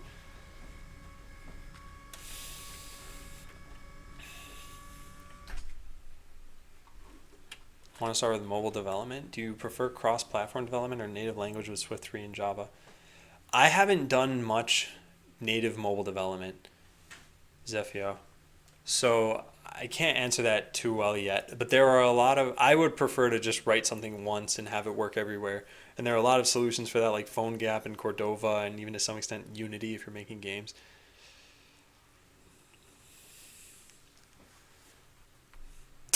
My standing. Okay, so I got to finish checking this stuff in. So get blueprint changes. This will return a set of additions, deletions, and changes to blueprints that you've made since you downloaded a copy of them. What does this return? An object. Alright. So for this one, we'll just say C get blueprint changes. This is the same function but for scripts. Still be nice if I wasn't making a bunch of typos there. Alright. And then export defense is now going to pass those along. Alright, so let's write this down. Export defense now passes blueprint changes and script changes to the account server.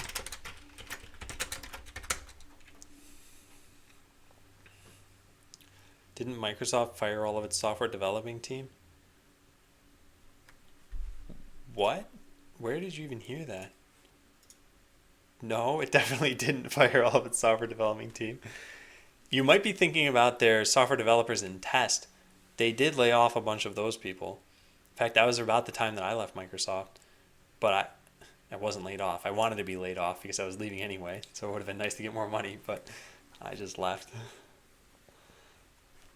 Yeah, Zeph, feel free to ask any questions you have. I don't mind answering some of them. I will probably be focusing a little bit more on code in the next, a couple of hours because I have been distracting myself a lot. So delete script on game server. Delete script on game server. I don't think this is actually worth writing a comment for.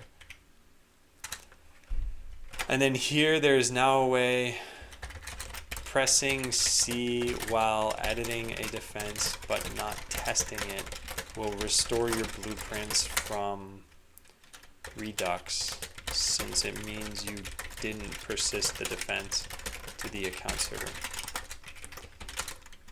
Yeah, you can post a link. What did you do at Microsoft?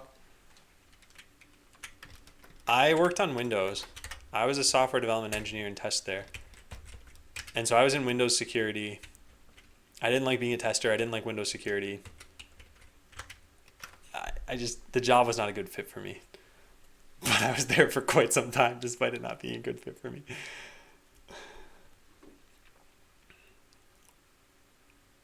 Well, Sherwin, I don't know if that was aimed at me or not. I'll have to look at this later though, because I don't watch videos on stream.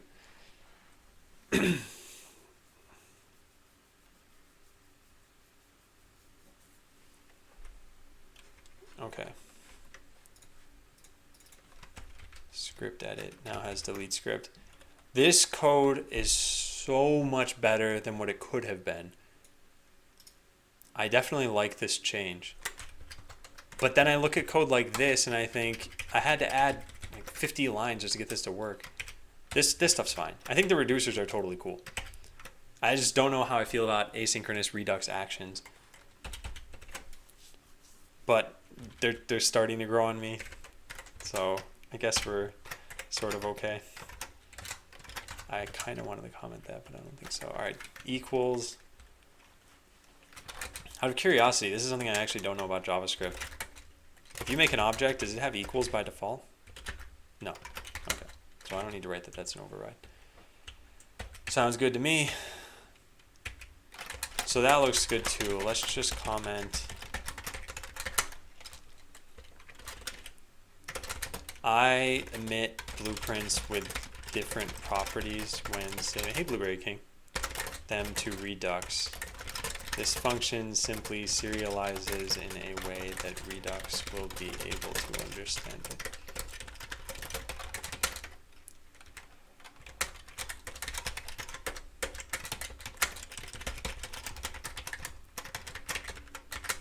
This is the opposite of serialize to Redux.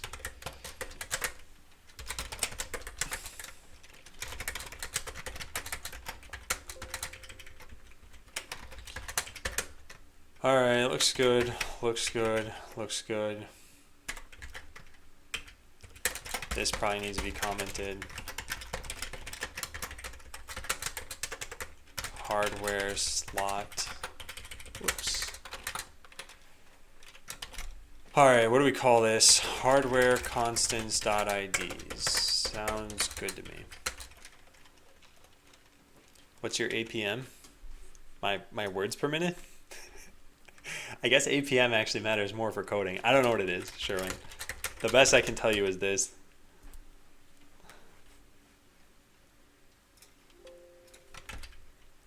Contains equal slots. So this is kind of a weird function, but this takes in 2 hardware slot configurations. And it returns a Boolean. Okay, so let's just write this out.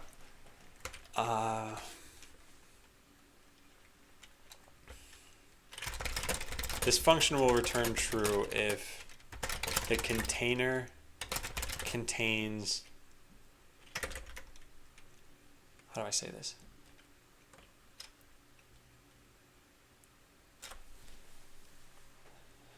So we're gonna go through container. If all of the hardware slots in container are found exactly in the contained config.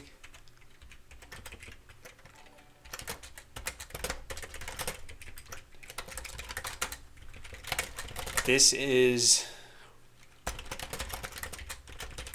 am I excited for C++ 17? No, I don't even know about it. I'm just a JavaScript developer for right now. So I know C++.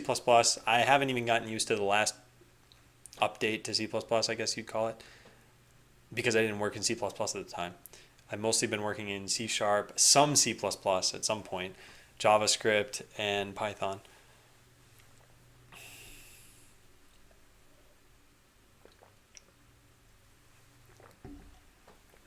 Hey, HT, ready?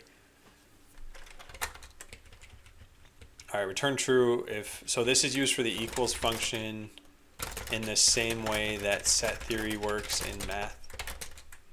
A equals B if A is a subset of B and B is a subset of A.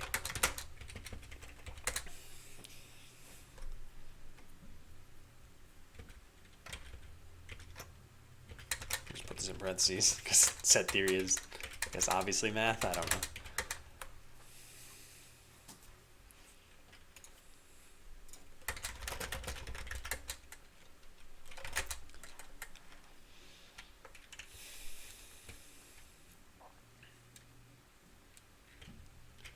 Okay, so then the equals function is fine. I mean, when you spam question marks to the point where my bot times you out before I can even say anything, that's pretty crazy. Heavily moderated chat. It's not heavily moderated. I don't want there to be useless content in chat, but if people want to talk about something that's totally unrelated to coding, that's fine.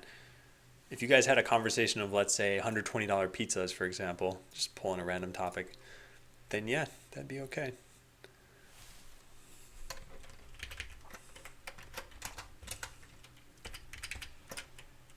So player has delete script, and this deletes it from any bot bays that we're using it. Sounds good. Equals, yep.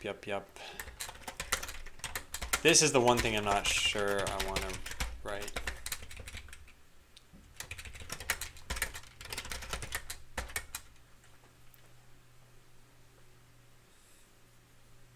There's literally no moderation. Says one of the moderators. Is the game fun? I would say it's getting there. For games to be fun, you've got to have enough features in the game where you don't feel like it's holding you back. And that wasn't the case up until like a month ago. And now I need to make the features work. So I think you could take the most fun game in the world and put like 2,000 bugs into it and it won't be fun anymore. And hey, images.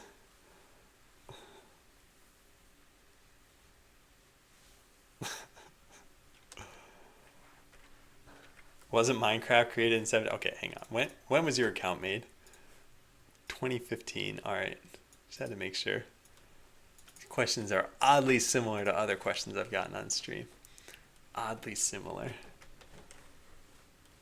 Anyway, no, Minecraft, there's no way you'd make the first version of Minecraft in 7 days. you could clone Minecraft now that it's already been made and probably get sort of the basics working in 7 days. But yeah, you made Goofy games. What, Coyote?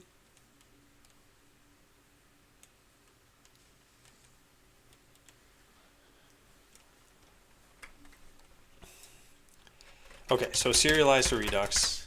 This same thing should be here. I emit scripts with different properties when saving them to Redux.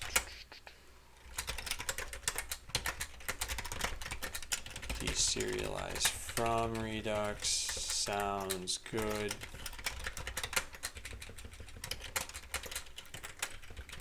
Serialize script and script. Looks good. All right, and then this is a very, very minor change that I'm going to check in on its own. Validate code type in software validator. How many characters is that? Does Tortoise Git tell me how many characters it is? It doesn't. Why not? Oh, wait, yes, it does. It's right over there. Look at that, guys. I did not know that. Oh, nice. Huh.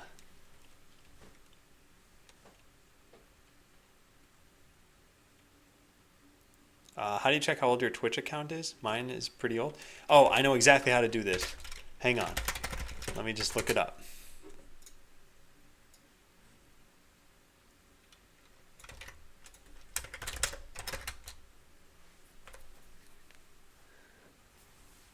Wait, ignore the part about Phantom Bot. I don't know how that printed out there.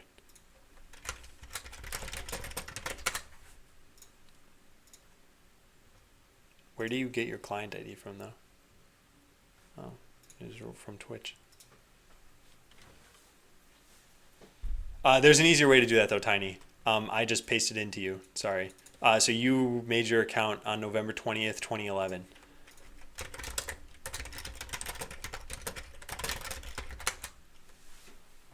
What, Sherwin? Oh, the questions. No. So I'm not going to go into a lot of detail here. Just your questions were very similar to someone else's questions in chat. We don't talk about that person anymore. Isn't that just the cursor position? Yeah, but that's all I wanted to know.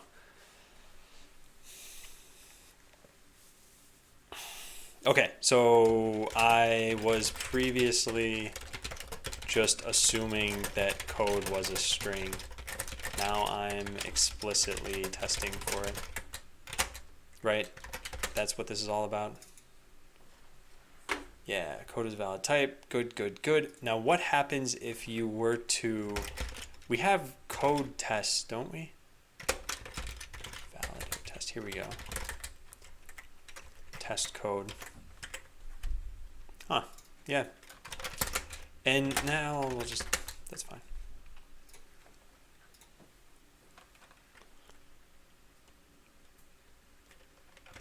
Yeah, Better Twitch TV tells you, and probably most chat clients will tell you, but if someone hasn't spoken in chat and you want to know how old their account is, I think you've got to use the method I gave you, or some website that does it for you, of course. You're typing so much non-code related text? I mean, it's code related text. I think what you mean is not code. In which case, yes, that is true. I like to have explicit messages in some of these things. Okay, so that's fine. I do wonder whether I should check that in. Get blueprint changes, delete script on game server. So script deletions no longer happen immediately on the account server. What about blueprint deletions? They're not even possible anymore. Does TC? Yeah, it does. Okay, looks good. So now we're just going over this to figure out what changed here. Restoring, yep, looks good. Delete script on account server, game server, that's also fine, cool. And it's removed from your bot base on the client. Scripts that you delete are now removed from blueprints on the client instead of having to rely on the account server. Is this a cookie clicker clone? Yeah, you just click bots all day. Yeah, I think this is fine. Yeah, the rest of this is fine too. Cool. So, didn't mean to close that, but that's okay because that's why I write my commit messages in Sublime now, so that I can close this. And then these are only ever persisted if they changed. So that's the important part. Yeah. So there's a bunch of equals functions and the ways to delete this here too. Cool. Yeah. All right. So now passes. These changes are additions, deletions, and updates.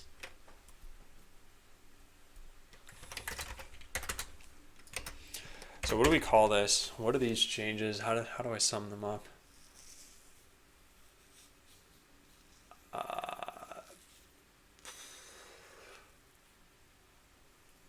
Foundation for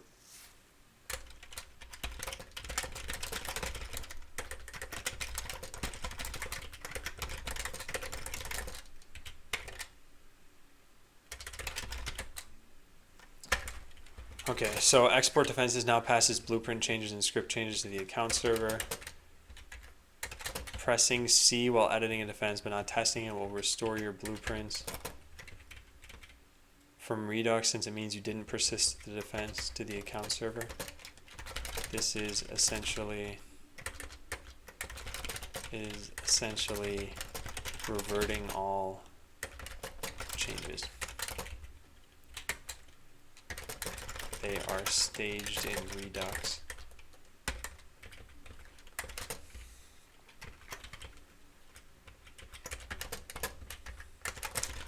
Note that I haven't modified the account server, so all of these changes are client side. Doing this full time? How do you earn money? All from donations? So yeah, I'm doing it full time. How do I earn money? Well, as of about a month ago, I just didn't. I pretty much relied on my wife earning money. And there is no way to donate, although I guess there is a way to cheer, which is kind of like donating. Let's check that in. But the reason I link in the FAQ is because there is a particular question about this. Yeah, full-time job.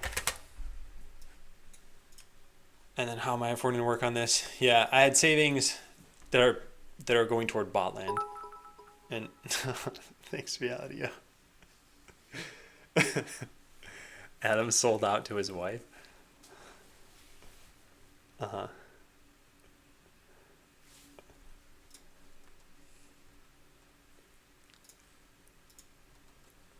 Okay, so now that this has been checked in, I want to refactor this stuff.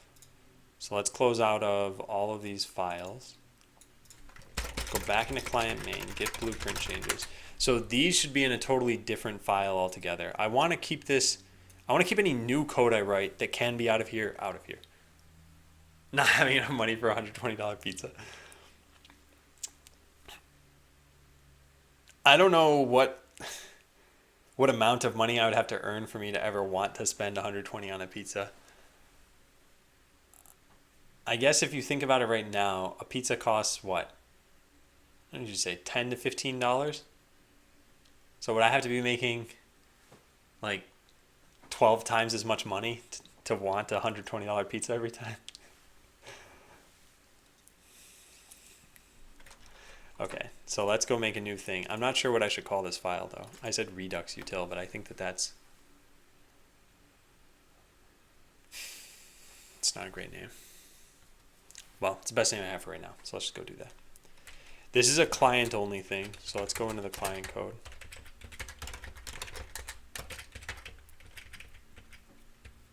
Yeah, I think I want to put a util thing here. What is this? Setup React? Yeah. Yeah, this is bad.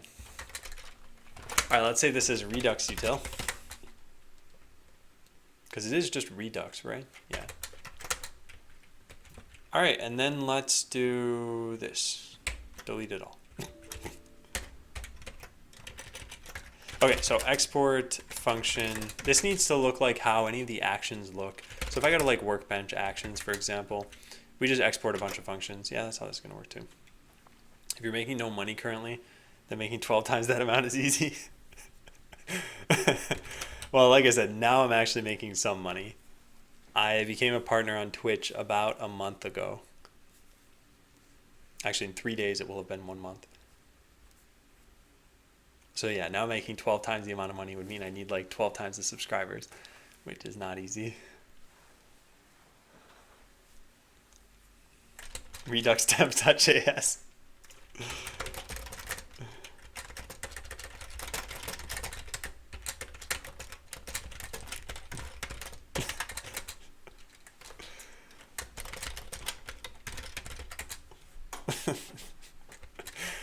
Okay, so export function get script changes. And then let's also make export function get blueprint changes. Now both of these should take in a store. And then we just need to call into these the right way. So let's go copy paste all of this out of here. Boop. And there. Cool. So this goes here, tab it back. Cool. Probably put this up here. Yep, looks good. All right, same thing with this.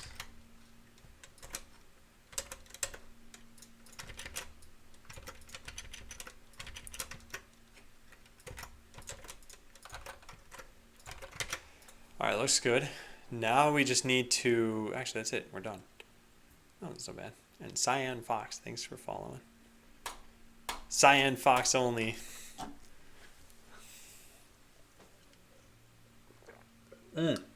Antimatter tape, how did that happen? How are you able to watch ads for bits? Because I wanted to figure this out too. I want to cheer, but I'm too stingy. So I'd rather just watch ads and get bits and then cheer.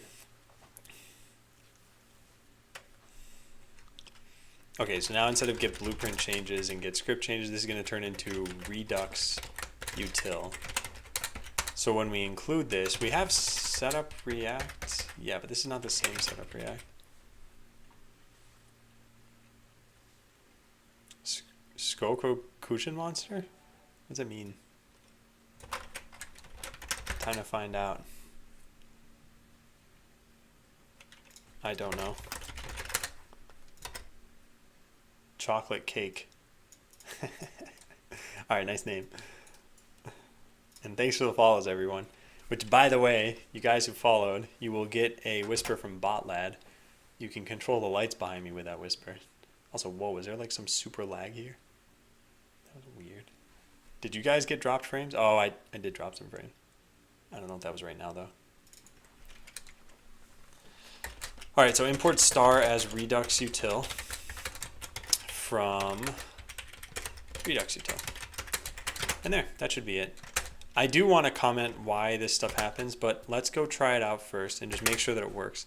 So we go to edit this, and I delete a script. So let's delete the oh no script. And then let's save our defense. That does not work. You tried, but you got timed out? What?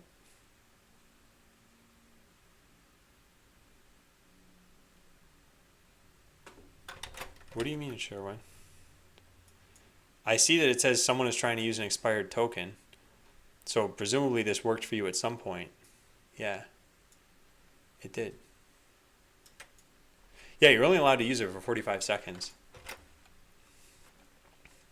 Also, what did I screw up here? Probably something important. Cannot read get state of undefined. Oh, right, duh. Yeah. Store. Done. Okay, now it should work. So if we go look at the database, we currently have the oh no script. Let's go delete the oh no script. What's going on here?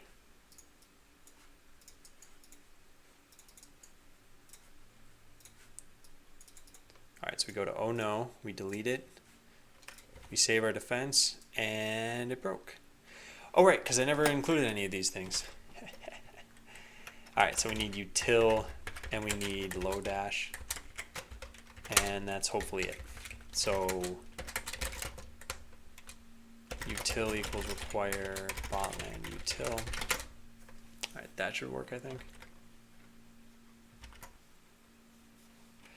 Oh, so Sherwin, I'll show you how it works. You can always type buy lights and just do it again if you want. So you'll get a link that looks like this. You can click any of these things. You guys will have a delay, obviously. So when I click these things, you see it happen immediately. But you'll have a delay. But yeah, you can do this for however many seconds you have left here.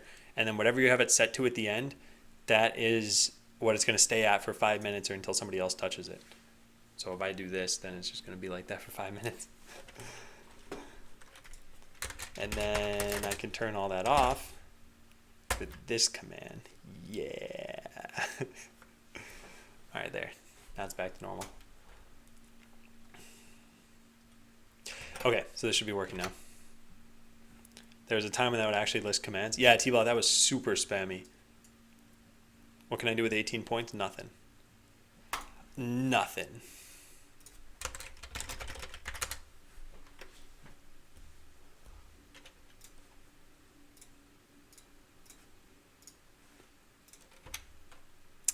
So close. I need Bape, I need script. I'll get this someday. So Bape is actually probably not used. In fact, this is where linting would have just come in handy. All right, let's go close out of all of these things.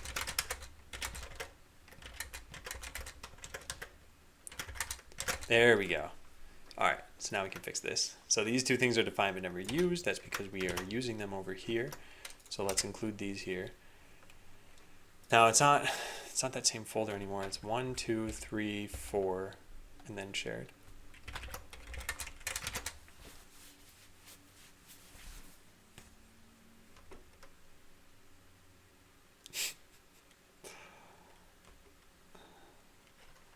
Yeah, there you go.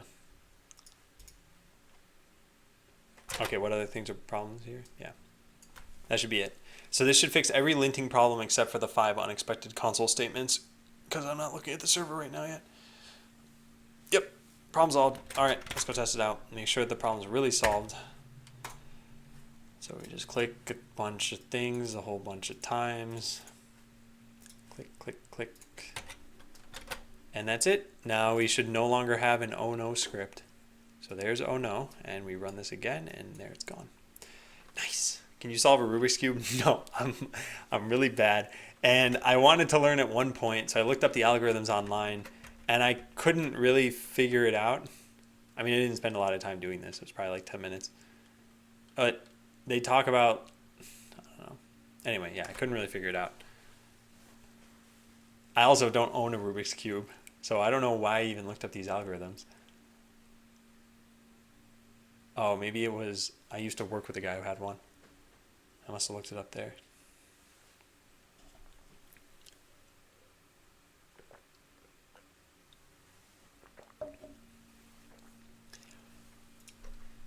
You can do it in 28 seconds. Oh, nice. It's not mental, just muscle memory. Well, it's mental to learn it so that you get it in your muscle memory. Want me to send you a speed cube? If it's yours, sure. I've seen speed cubes before. And I've probably seen the world record, although that was probably a couple years ago and it might have gone up by then. But if it's just any random person, then that's okay. Okay, so these, all I need to do here is comment why these exist. Why do some people pre-write their code on paper? I think that's just a form of design. So this file exists for functions that aren't really reducers, in that they don't modify the state of Redux, but they require Redux in order to run. For example, if I want to figure out which blueprints changed, I need to know the originals and the original details and the new details, both of which are stored in Redux.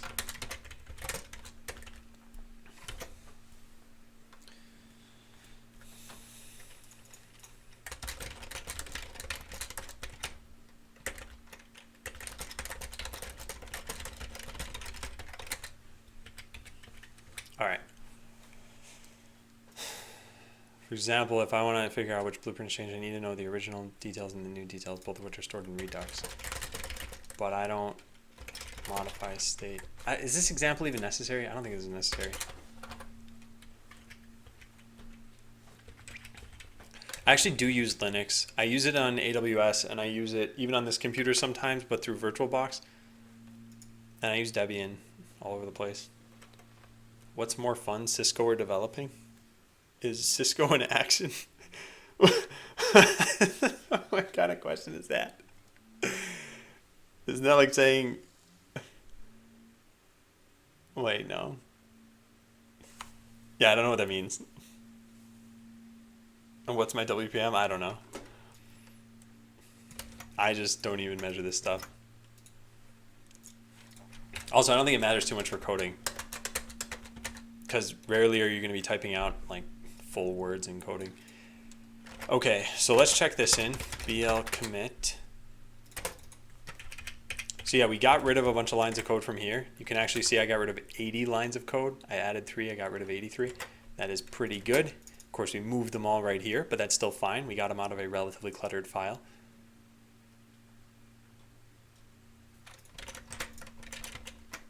Yeah, it looks good.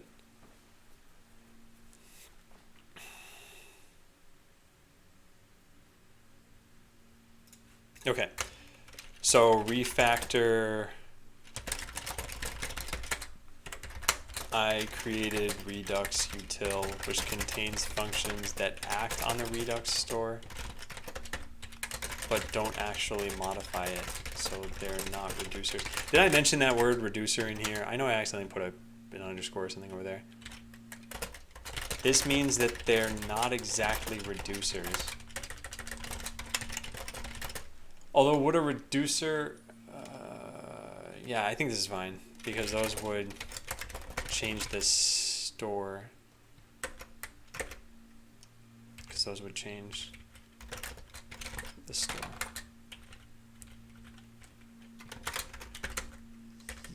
Yeah, let's do that. So also let's link this one more time. Okay, good.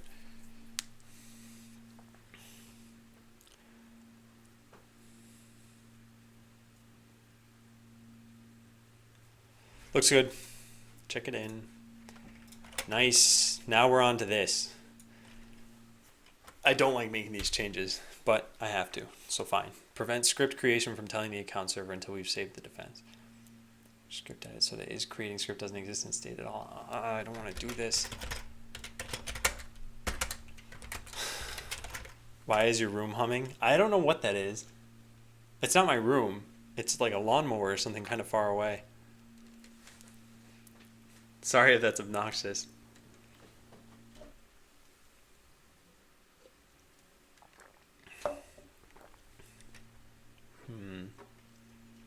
So is creating script was just, are you editing a script at the beginning? If not, you're creating it. And then at some point, this script will have an ID, but not until... Oh, I'd love to change this. I would just love to change this. Script name, editing script. We don't have an ID for it though. You're into it, ambient. Why am I standing up? Also, will the game be done and ready for the public? So all this stuff is on the FAQ.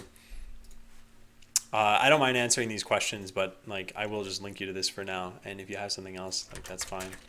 So where is this? When will the game be out? That's on there. And then are you standing? That's on there too. These are really a list of frequently asked questions. If people ask something enough, I put it on this list.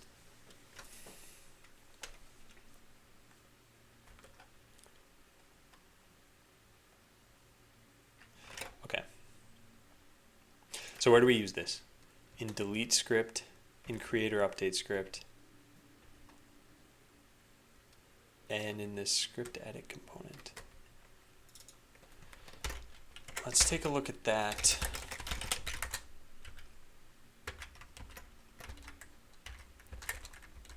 Now is script edit footer. Yeah, this needs to exist there. That part's fine though. That can be pulled from Redux. Also,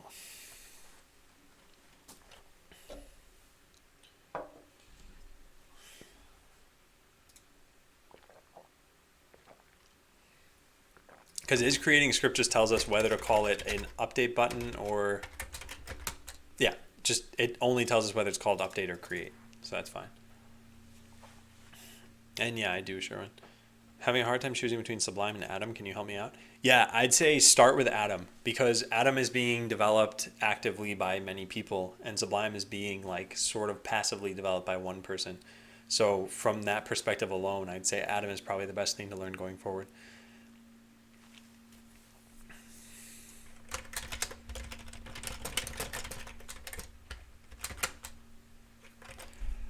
So, like I said, Tribal Tower, I don't mind answering questions, but like you're doing what some new people do, which is go through and ask like 5 or 6 questions that are just on the FAQ.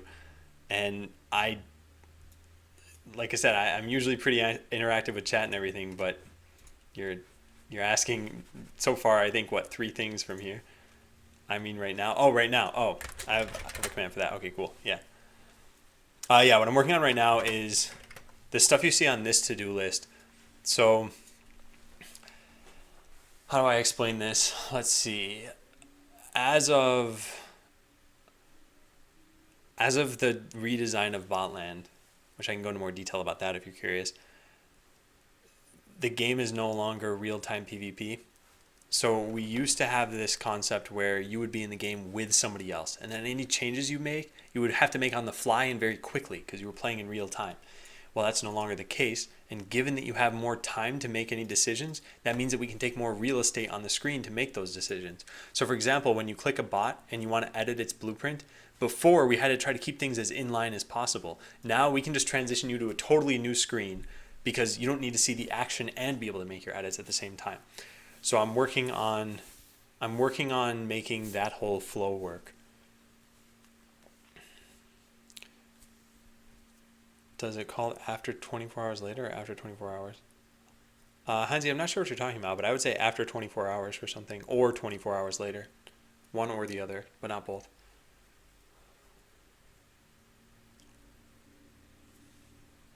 Why did I switch to Sublime? I switched to Sublime from something called Site. This is a Scintilla-based text editor. And I switched to this because this didn't look like it was getting any updates anymore. I mean, I know this says it was last updated 8 days ago, but whenever I stopped using this, I didn't think there was anything new enough with it, and there were some things that frustrated me, and Sublime was the cool new thing. So I tried it out. I really, really liked it, and I bought a license to it, and I've had it ever since. So I switched years ago from Site. Sublime 2 was the version I switched to, so it wasn't when Sublime first came out, but I was still relatively new at the time. Amber Alert. Huh. Why is age a personal question to you?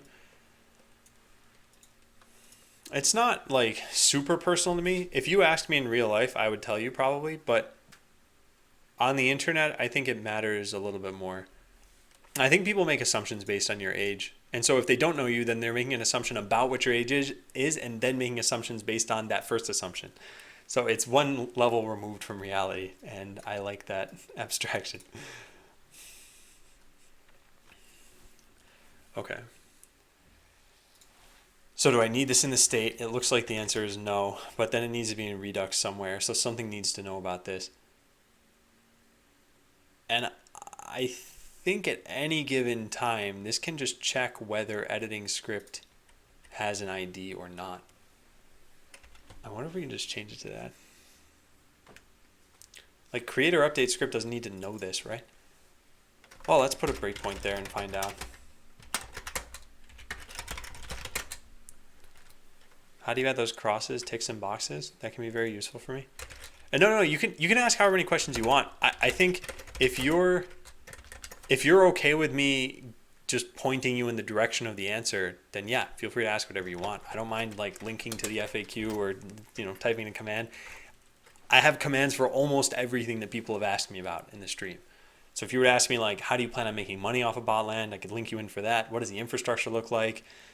Like, how do I spend my points in chat? There's something for everyone there. Okay, so we got to go to create or update script. So let's try this. We say create new script.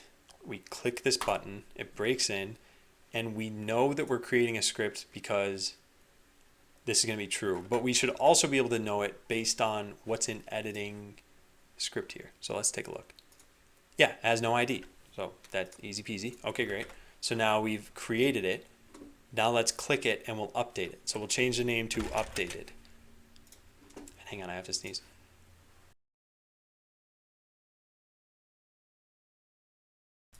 Okay, sneeze complete. Okay, so now this should be false. And we go forward again and we check, does editing script have an ID? Yes, it does. Okay, so it seems like this was pointless. Where else is this used? Start new script. Maybe there? So we click this and then from here we make a new script and then we hit create. And again, I feel like this is just going to do the same thing, right? Yeah, it is. Okay, so we don't need this at all. I think we get rid of this. And am I standing? Yeah, I am. Hey, no air golf.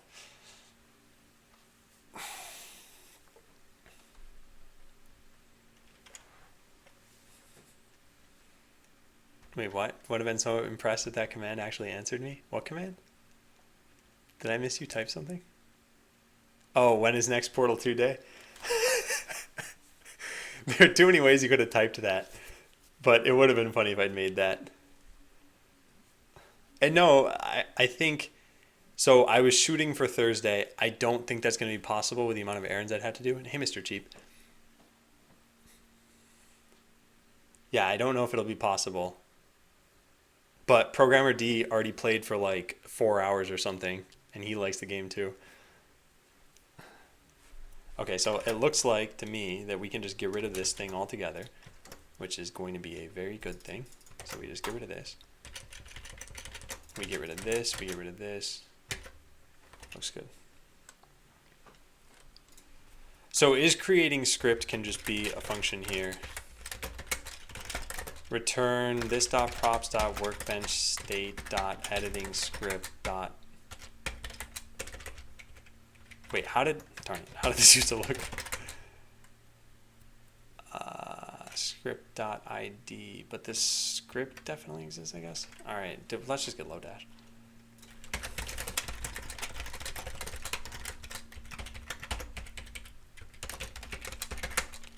Return, so you're creating it if it doesn't exist.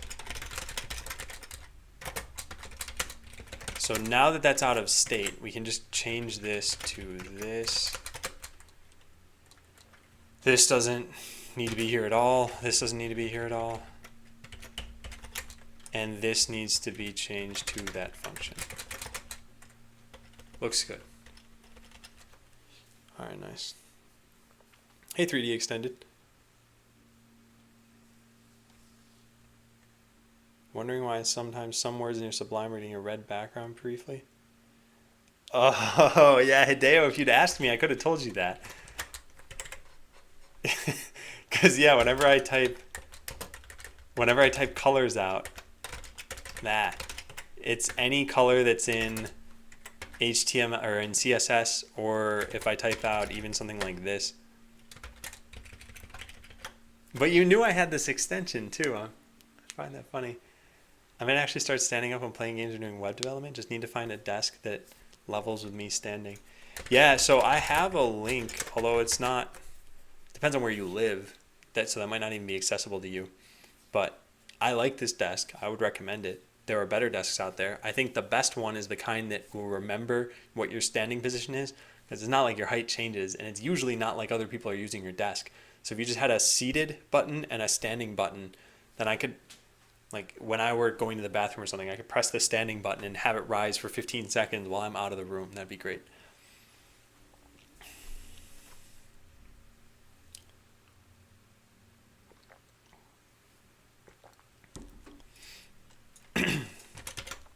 Okay, so set state, this should be gone. Yeah. Then, because that's gone, so is creating script should now be in what, 2 places? And even this isn't totally necessary. Oh, wait a second. What does this do? When you say create new script and you hit this trash button just shouldn't even exist, I think. Yeah, I think I want to get rid of that. So if you're making a new script, we just don't show you the trash button. Yeah, that sounds like a good idea to me.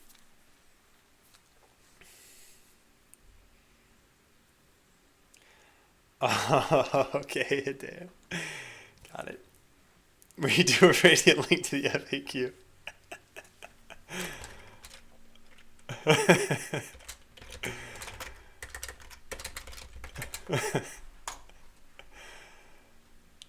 All right. So now what needs to get updated is this is creating script is not going to be there. So if true, you're creating a script, otherwise you're editing one. I don't think this is completely necessary. You should be able to glean this based on whether you have a script ID already. Yes, that is correct. Thank you, Past Adam, for not doing the work, you jerk. All right, so let's do this. So workbench state, we should get the editing script from here. Yeah, here it is. And we know whether you're creating, so is creating script. So is creating script equals script.id exists or doesn't exist or whatever. Let's just do this anyway.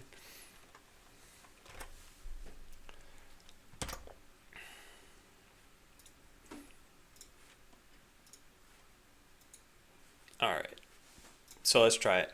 We go to edit, we hit create new, we hit this button, doesn't do anything. We go to edit, we do this, we say testeroni, and we put in, I don't know what, fire lasers. Sounds good. We hit create and we go take a look. It should not have updated the database yet. Yep, it did not. Wait, what? No, it did. Oh, right, that's the thing I'm trying to fix right now. Yeah, so all I've done so far is refactor this out of there. Done.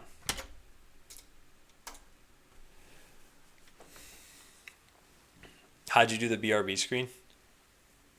I did it in Phaser. I would show you the code, but the code has what happens when the timer hits 0. And so far in the entire, 13 months of me streaming, the timer has never hit 0.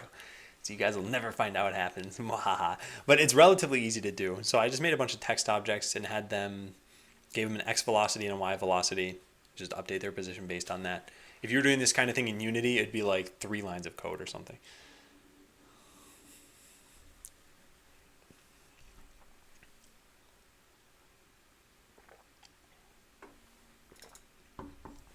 Okay, I think I want to check just this in. So let's go take a look.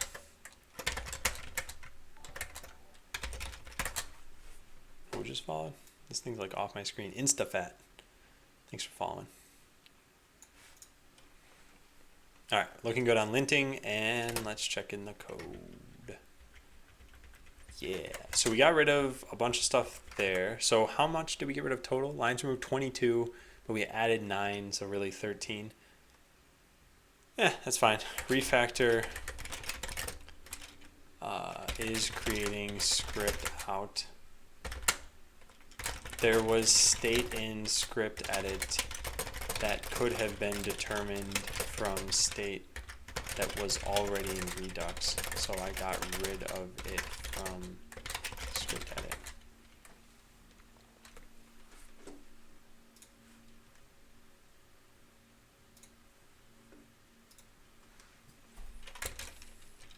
How do you... There.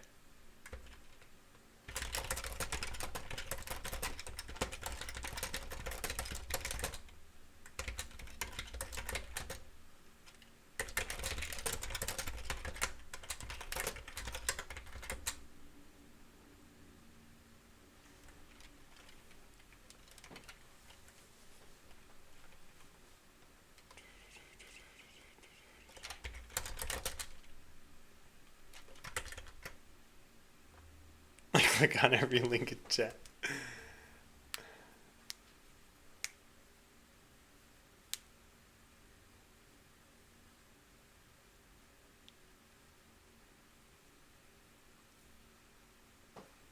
Yeah, those links have been popping up every once in a while. And okay, cool, thanks. Oops.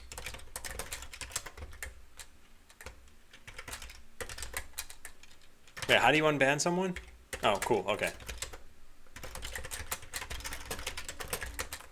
Okay. Cool. So there was state and script edit that could have been determined from that. Yep, sounds good.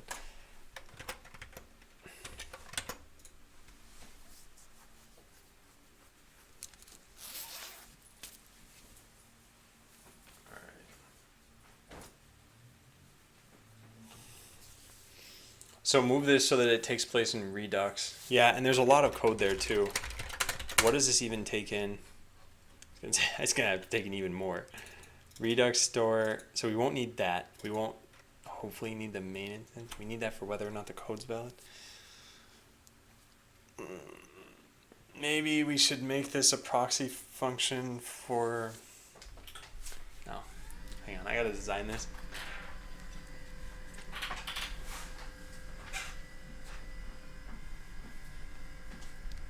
Is do I look like I know what a JPEG is? You typed what?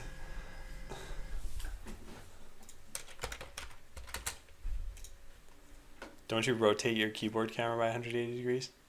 Oh, why don't you? I had it. I've been flipping it for almost every day for a week, I think, and no matter what I did, people were like, "Why don't you flip it 180 degrees? Why don't you flip it 180 degrees?" So I'm now doing things this way. This gets the fewest questions. Okay, so this uses actually a bunch of stuff. Tell game server. If true, will tell the game server that you're connected to that you modified the script. The script.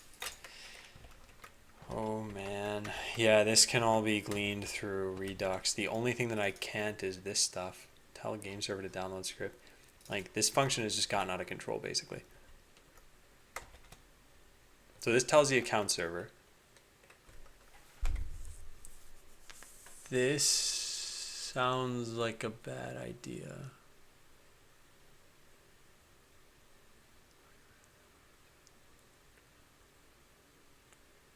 Holy cow, yeah, this is gonna be crazy. Alright, see you, Blueberry King.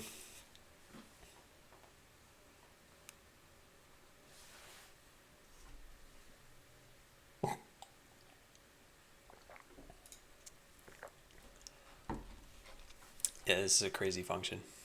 Crazy. So this stuff will eventually kind of go away. But then how am I going to do things like this? Is code valid? This needs to be done somewhere. And Redux should have a way to access this. So it would need to be passed in.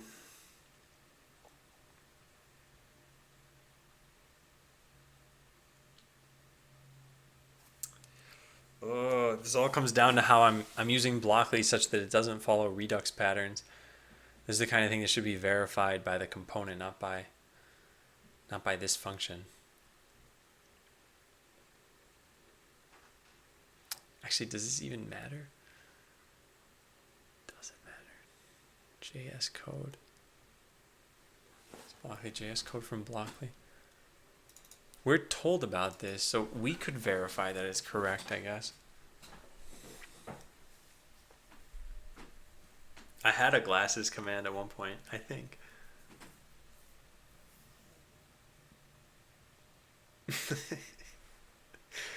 Love that emote.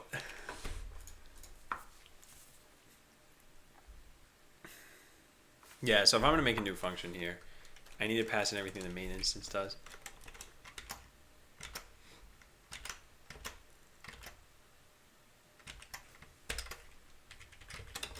So that's all of these things. That's 6 functions. Update script.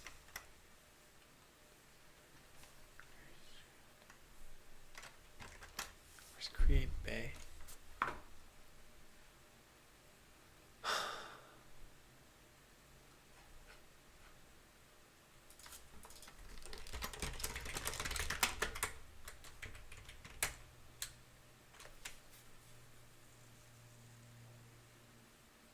This isn't needed anymore, as far as I can tell. Yeah, this isn't needed at all.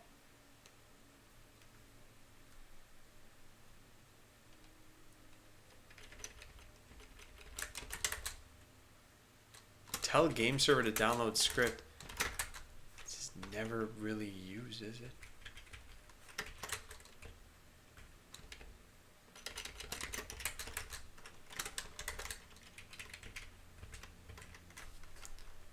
Doesn't need to be a then here. So tell game server, is that even used? Apparently.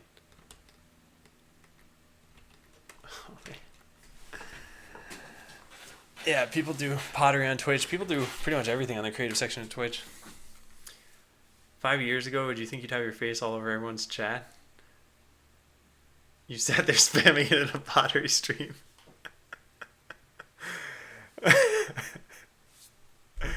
Okay, I gotta copy paste this message. And no, I definitely didn't. I think starting to stream on Twitch was one of the best things I could have decided to do.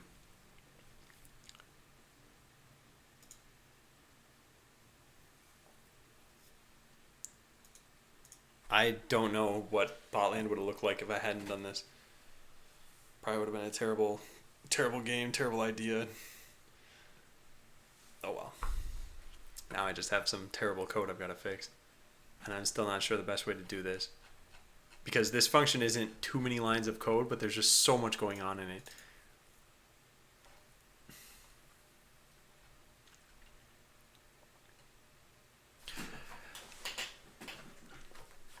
Hi, Hagerman. What IDE/editor am I using? I'm using Sublime. Also, I am going to link you to this too, which is the FAQ. Because actually there's a lot of other programs I'm using, and they're all linked here too. I should add TC now that I've been using this for long enough. Random question, do you think Twitch motivates you to work on Botland more?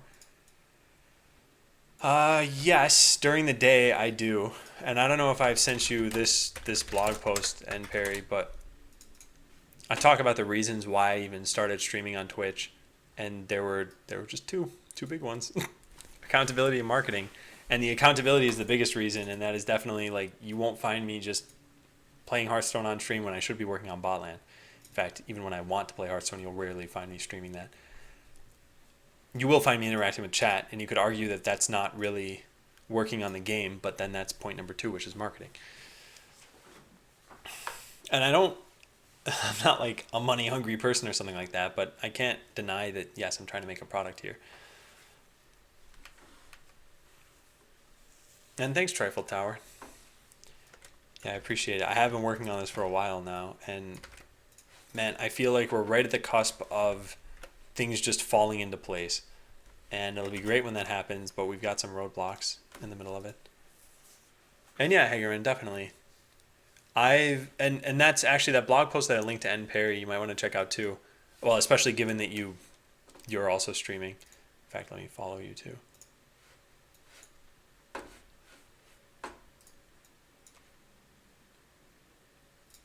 There, follow. Yeah, I highly suggest reading this. Chances are if I come to your stream, so how would I tell you this before I show up at your stream? But I go to people's streams a lot of the time, and it's easy to see what someone else is doing, what I consider to be wrong. And a lot of the times I'll send a message to people saying like, hey, here's some quick things I think you can improve about your stream. And a lot of times those people will respond saying like, thanks, didn't realize that stuff. I really appreciate it. But sometimes I don't know how someone's going to take that sort of thing. So writing it up into a blog post is a very neutral way of getting that information across and not obviously pointing fingers at somebody.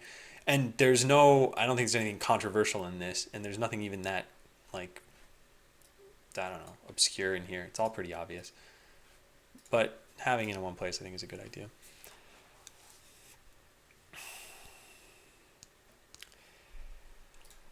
Okay, let's start this. Because I think as I get through this, I'll figure out how best I want to do this. So we got to go back to wherever this thing is. What is it? Script edit? Create or update.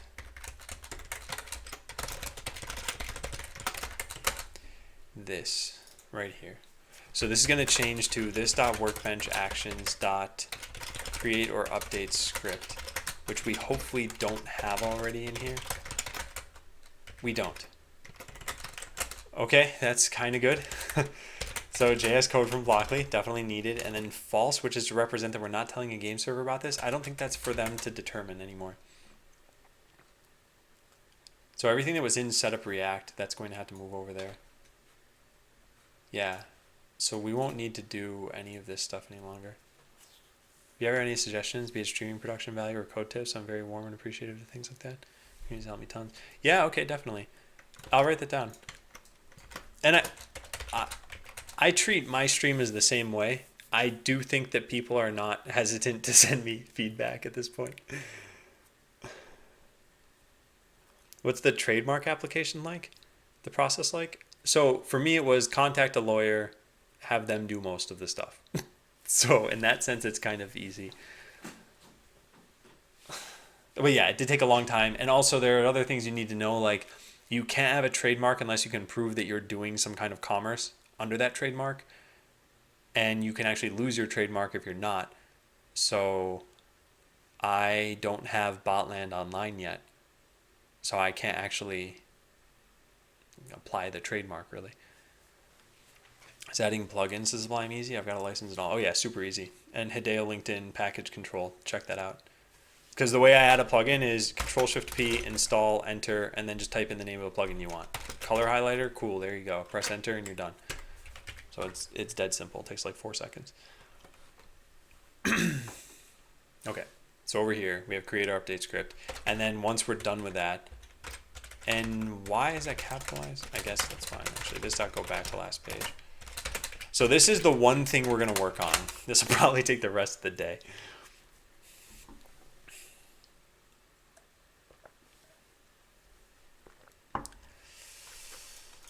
So get JavaScript, that part's fine. So we go into here, we have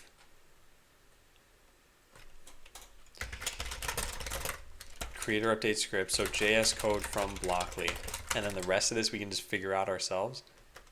Apparently. Hey, Smooth Dog.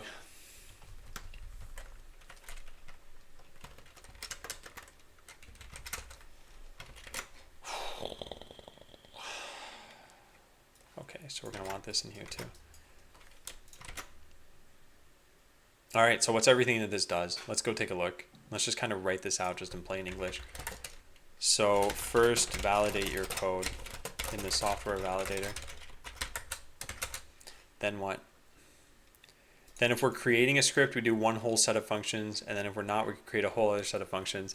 And then at the end, we merge them together by doing this, but why? Set is editing with Blockly. I don't know what this is about.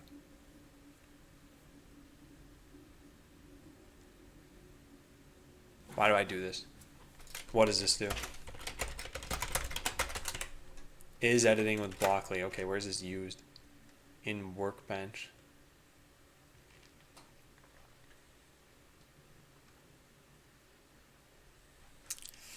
I don't understand the reason for this. Fight me, but he's the dog.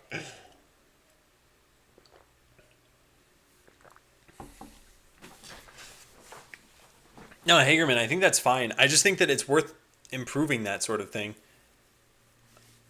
Like, okay, so sometimes, and this is just the reality of watching people on Twitch. As I mentioned in that part of it, I think people mostly watch for a combination of personality and competence.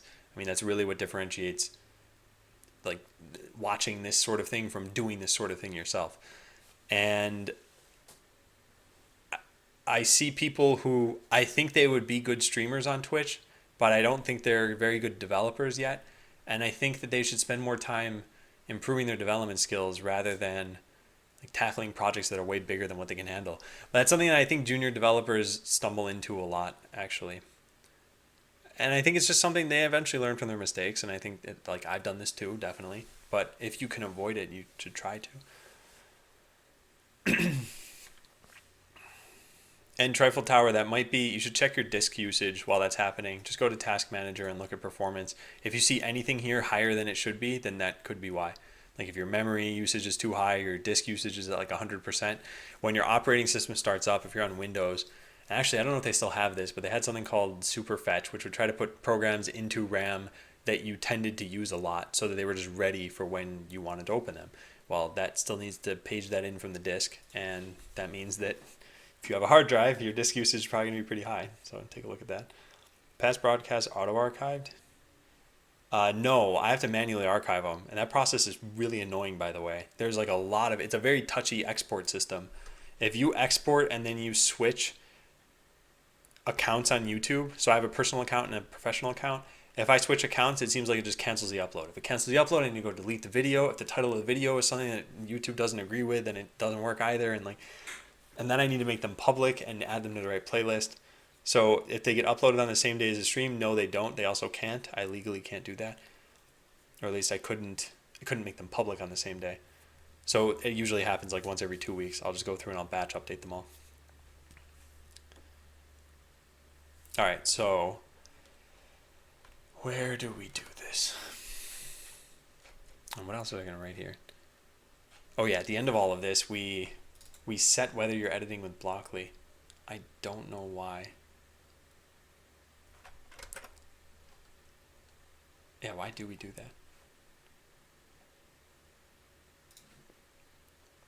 So when we press update here, we want to know whether you were working with Blockly, but either way, we're going to be off of that page. Seems weird. Seems very weird. Yeah, I don't know why this is done. Finally update set editing with Blockly. I don't know if this is still necessary. I thought Twitch had YouTube archive feature. It's just not automatic. They have an export feature, yeah. When someone follows, they can change the lights in your room? Yeah. Yeah, and if you want to learn how that works, Hagerman, that system is described there. Or you could always just type buy lights and just go to this page if you want. Click whatever silly things you desire. So let's make them Christmas colors. I'll just lower that one a little bit. Perfect. And I'll make these normal and lower there. Great. How do you add plugins again? It should all be described on that package manager page. In short, it's Control-Shift-P, install, find the package. Assuming you already have the plugin manager. You really hate Adam Pride, don't you? No, I only have 6 slots though, and I'm using them all now. All right, and in the middle of all of this, if we're creating it, then what we do is we tell the account server to create it, we update Redux, and we tell the game server. So this actually follows the same pattern we've kind of done this whole time.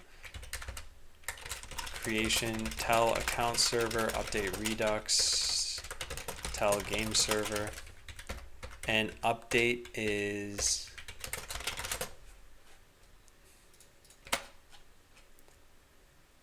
tell the account server, Redux, and game server. Yeah, so it's the same thing. So this isn't too bad. It's a couple of these parts that I think are going to make this a little bit harder. Also, I'm just losing my patience for making these same modifications all over the place, but what are you going to do? And either way, the code base ends up in a better state. So, and yeah, Hagerman, I think it's good. I would not recommend the bot that I use, which is called Phantom Bot. I would try to use something like MooBot or Nightbot or something along those lines. The reason I got my own bot was so that I could have it hook into my lights. If I had a bot running on someone else's machine, I'd need to, well, I don't know what I would need to do. I don't even know if that would work.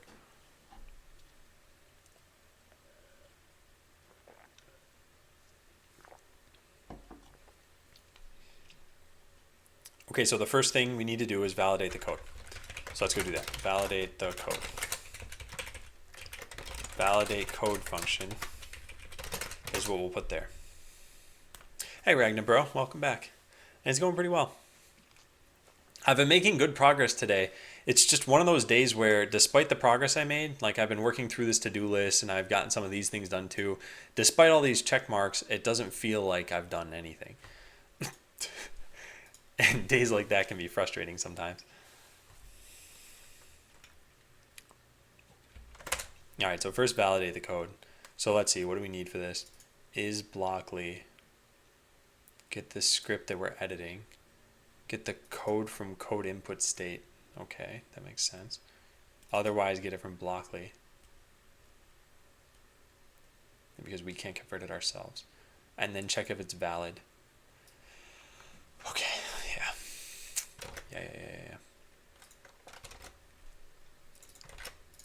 So we can say const state equals get state. Then all of these things can change to just state.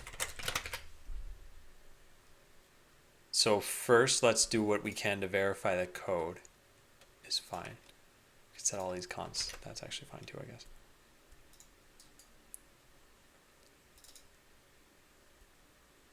Yeah. This is fine too, but is this used anywhere else? Yes, it is. Okay, that's all right.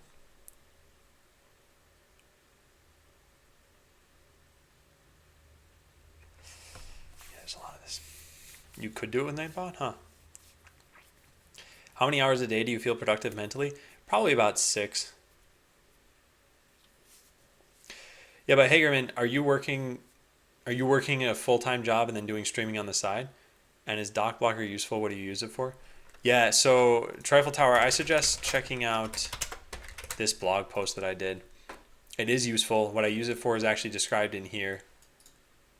And it's just commenting stuff really. And then also I have a video at the end of all of this that has me demoing all of the plugins that I talk about. So you can take a look and how it works and see if you like it too.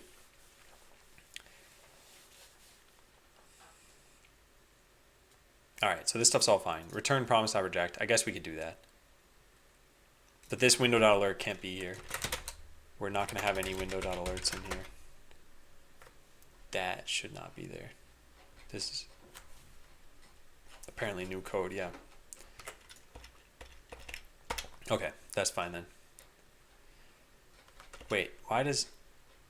Did I... No, yeah, that's okay. Okay, good. So cool. So there's that. Now what? So we've done all of these things. Now is when things start getting a little bit fishy. So we either create or we update. So let's go handle that. This is just make sure the code is valid. And this is not main instance. This is going to call this. Full-time streaming and all the extra hours starting the business, etc. My partner and I are a joint channel. She's the artist and the developer. Oh, nice. Yeah, man, you're probably starting the process like how I started it about 13 months ago. Although your company setup's a little different. But yeah, if you have any questions, definitely feel free to ask. I would say, you said my partner and I don't know if I should take that as business partner or business partner and also life partner. But from the business perspective, I would highly recommend that if you're ever going to start a company, you make sure the other person is either providing something that you can't or they're as invested as you are. So I think this is perhaps the only way to make a partnership work. And so for me, like, I just can't do art. I can't. I'm not going to try to. Sure, maybe if I spent like 5 years learning it, I could make some sucky graphics, but like, I can't do that right now. So if I were to partner with someone who's an artist, like, yeah, that's great. Or someone I'd hire would be an artist. But partnering with a developer would be like, well, it's not something I can't do. So at that point, at least they should be as invested as me. That way it's not like, hey man, I need you to work this weekend on the code and write those tests. And they're like, nah, I don't really feel like it. So, oh, both. Okay, that's good. Yeah, then you probably don't have to worry about that as much because there won't be any separating. Come on, best art ever. Yeah, it's pretty great. But look at Adam boat. I mean, that's very obviously a boat. I couldn't do that. Okay, so this is the stuff that I didn't like here. I could still keep promises here, and then at the end of all of this, do this stuff. I don't think that's going to be necessary, though. And also, yeah, I think I just want these to be separate functions. So at this point, we check to see if we're creating. So if creating, call into a function that will return a creation promise. Do we already have something like this? There's no way to just create a script, is there? So create script. Where is this called from?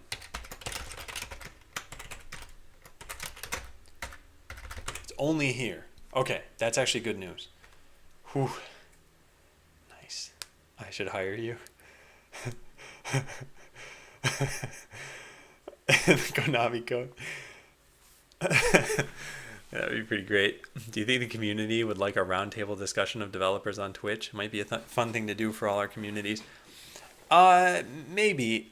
I'm pretty hesitant about joining those sorts of things though, because I mostly look at it as like, what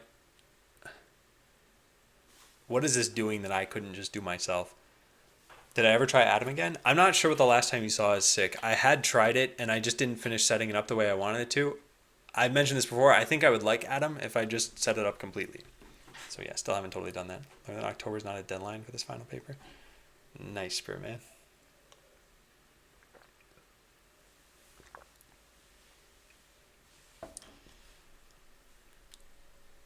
Nice. Also nice, Spirit Man.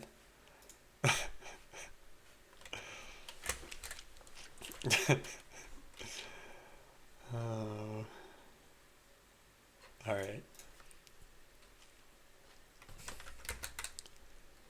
All right, so let's go over to here. So if creating call into a function, so we know if we're creating a script by this. And script.id, script is really the script that you're editing. So if is creating script, then we want to call into some whole create script route, which I don't think we have here, do we? No, we don't. Okay, that's good. That's definitely good. So we can just put function create script. Now, what are we going to need for creating a script? The store, the workbench actions, which are right here already, the workbench state. So we will need the state. So let's say return create script. Let's pass in the state. And let's it's okay, I don't know. Hang on. So we need to dispatch a fetch script. Okay, yeah, that can work. So create script. And we need all the details of what we're creating, I guess.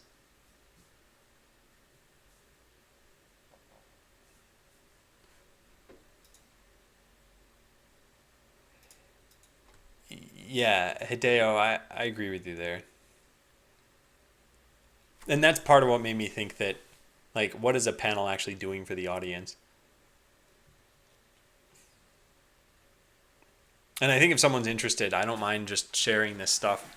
I think there's a different function that it performs for the people in the panel. So there's community mixing, and there's perhaps a dedicated time for you to do this, whereas it doesn't need to interrupt your stream. But yeah, I don't generally think they're that helpful. And I don't mind just answering questions here that you might ask in a panel. So if creating call into a function on call, yes, good. So then this is going to be different. I don't know what we're actually going to need by this function yet. But then everything that was in here needs to be, yeah, up in this function. So it's going to be the same general way. So new script ID. We get this from the account server. But, oh man, this is actually going to be really difficult. I just thought of this. Yeah, if you create a script,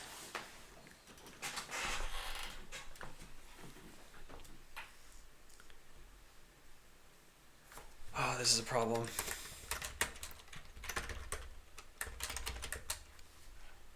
So problem, creating a script relied on the account server because that's where we get the script ID from that we use everywhere.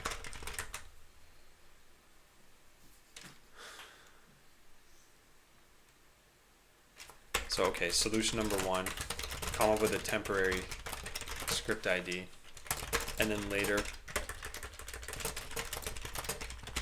correlate that to the official ID. This be really difficult to do, I think.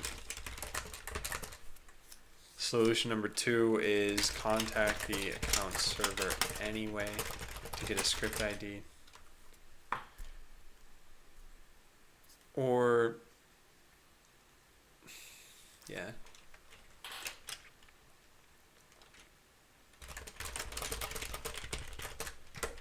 Then if you delete the script, yeah, that won't work.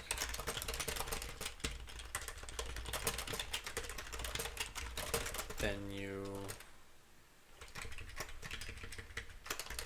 try to delete the script, then you'll still have it.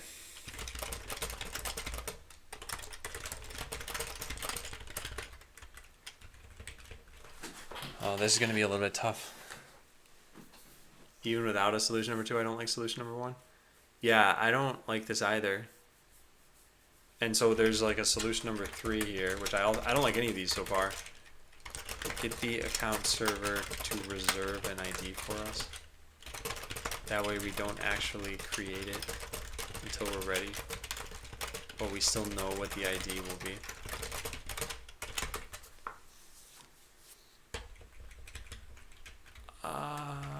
Yeah, how's this gonna work?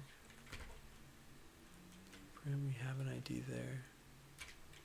We need to mark in the script that we're done with this.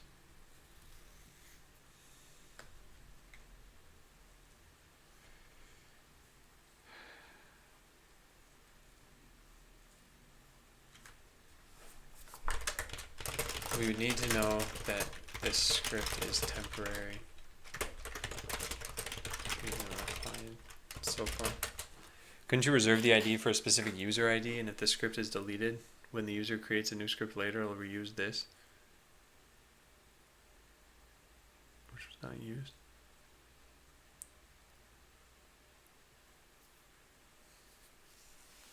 I'm not sure I follow. So there's 2 pieces here. There's the client and there's the account server. So the client can do whatever they want. I mean, they could create a million scripts if they wanted. But then the account server is the de facto authority on script IDs, and there can't be collisions.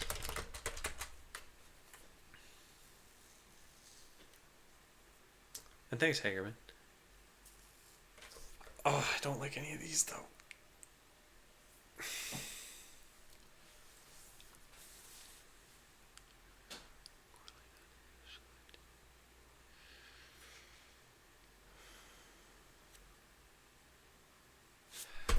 Well, what if I say that this is the next problem and then I fix this problem? No, we need to contact the account server and tell it to delete things. The only fix to that would be if we contact the account server to get them to delete the script. I think that involving the account server in any way at first is a bad idea. It's something that can/should exist on just the client. What does a temporary script do? So here's what I'm thinking. When you and this isn't necessary. Like, I could just say that at some point one of these things is not a problem. But let's say you're in the game and you're like, you test out your defense. You're like, oh, that didn't work at all how I wanted it to. So you go into edit and you say, oh, now I'm at the maximum number of scripts. Okay, let's just delete a bunch of them. Delete, delete, delete. And I'm going to go save this too so that it gets deleted on the account server. Oh, that doesn't work. Isn't that cute?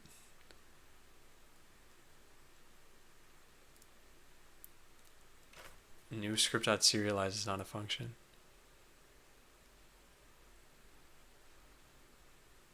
Really? This is a script though. Oh, right. I know why. Serialize to Redux.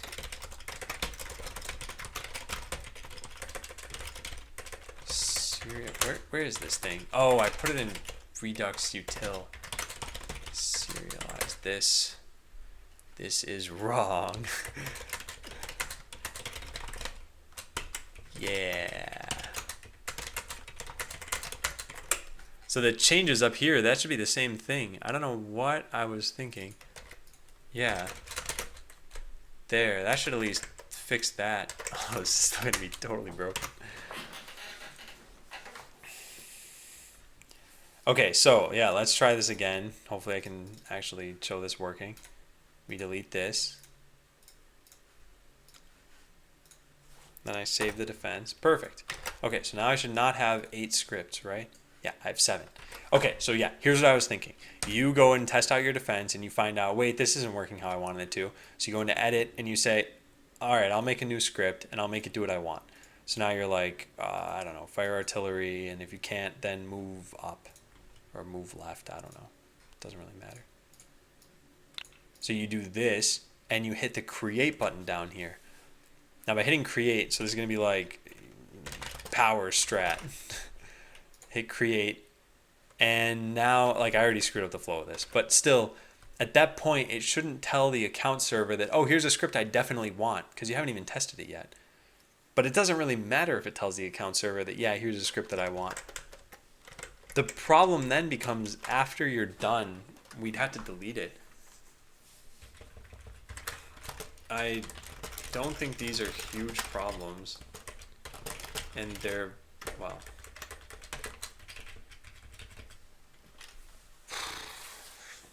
Do you need an ID before it's been saved? Wasn't paying attention. Yeah, I need an ID. I need something to identify it so that I can know who has this script sort of equipped.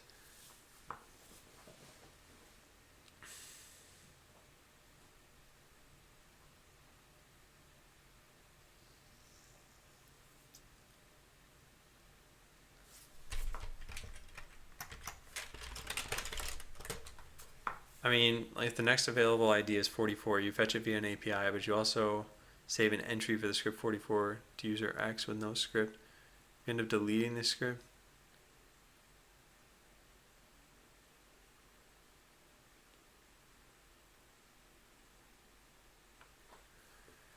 Yeah, Hideo, I see what you're saying. I just don't want there to be these like ghost objects in the database, because let's say the user starts to do this, where they're like, oh, create a new script. Then the database will now immediately get updated. And now when I say, oh, fetch all of the scripts that I have, you'll find one that's like just an incomplete thing. And then I need this extra handler everywhere for that, which it sounds like I'm going to need something along these lines. And Spiritman says, why can't you just pass a script body around instead of storing the script and passing IDs? Because the UI needs to display it too. And the UI has IDs wired everywhere.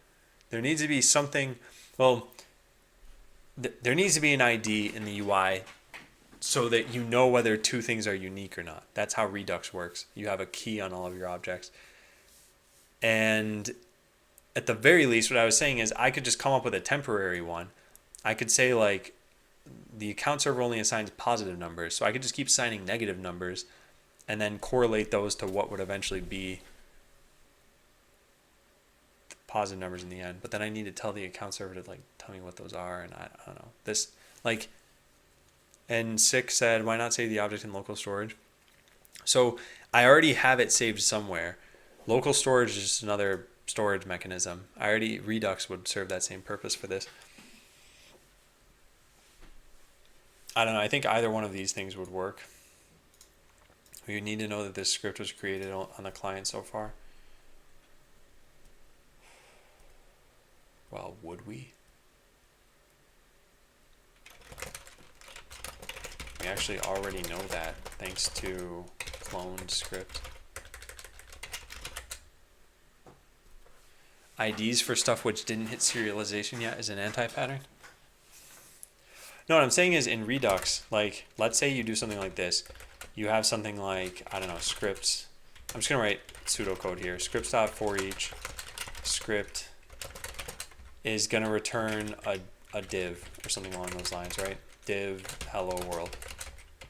Whatever. Like, in Redux, it's going to, or in React, it's going to complain at you if you don't have a key on this, which is just set to something. And you could just set it to, like, something that iterates. So I, for example. So you could just say index here. And then that alone is fine. but there needs to be some identifier for it.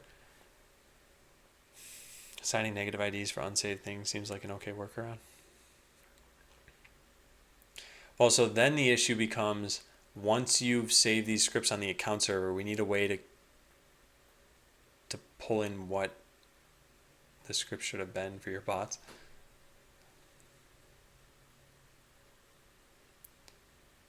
So you want to save the completed setup. Yeah, sick. And that's what I was saying here is like, I don't think I should involve it at first. And I think if I'm going to, then I'm basically saying this is not such a big problem. Just create a sufficiently random ID. No, the problem isn't like how would I create the ID. It's then later how would I find out whether this correlates back to the temporary script. Reread papers on rest sometime.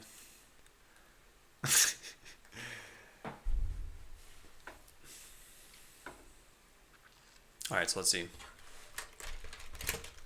The correlation would involve telling the account server what I want these scripts to be. Then the account server what IDs.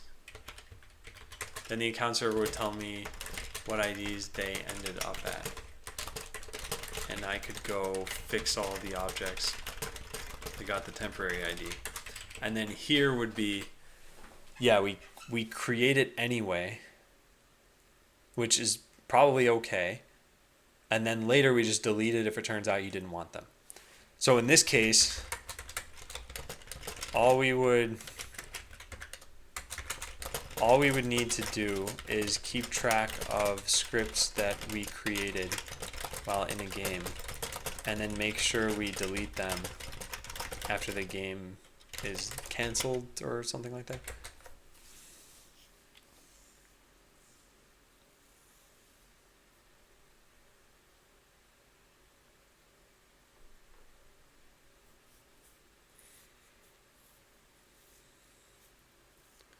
All right, see you, Hagerman. Yeah, I'll try to stop by your stream. I followed you. You probably say, for an example, all unsaved scripts start with your ID, and saved ones with, yeah. That I don't want to change the schema of the database. Basically, I don't think that's a good idea. And you said hitting a database a few more times doesn't feel like an issue. I mean, if it doesn't feel like an issue, then this is one of the best solutions. The problem that's still left is that if you close the tab or your program crashes, then you'll still have these created scripts.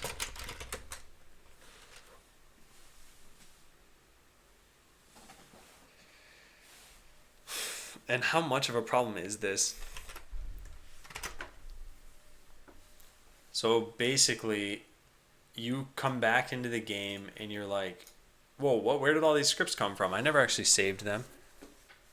You'd probably be confused, but I guess you would just delete them in the end anyway, right?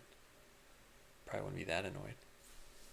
Especially if I eventually put a delete button in here. If I'm working in Google Docs, I don't lose work. So for creation, I think that's a good thing. And hey, Unknown Evil. For deletion or editing, I think it can be a bad thing. Well, it's definitely a bad thing when it comes to botland defenses. Won't they delete after some time or after inactivity? I need to code it so that it does that. I basically need to say, like, I created this script, but it's only temporary. Actually, I guess that's another thing I could do. I could address this by creating them with a temporary flag so that they get deleted the next time you log in. Try fetching your scripts. Yeah.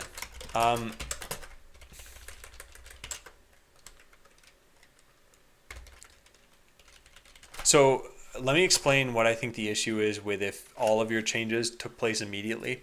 So you've got this defense, right? And you test it out and it's working like mostly okay. So you can see I killed off a couple of the bots, right? Let's edit it so that they're killing off like everything. So let's do this and this and this. This might not even work, I don't know. Okay, it didn't. But either way, let's say I just won. So I've got a defense that works right now. Now I go and I edit a blueprint to be like, you know what, let's just start from scratch. And I do this. As soon as I hit update, if it just saved it to the account server, that'd be really bad because now watch, my bots aren't going to do anything. They'll just run into the enemy and die.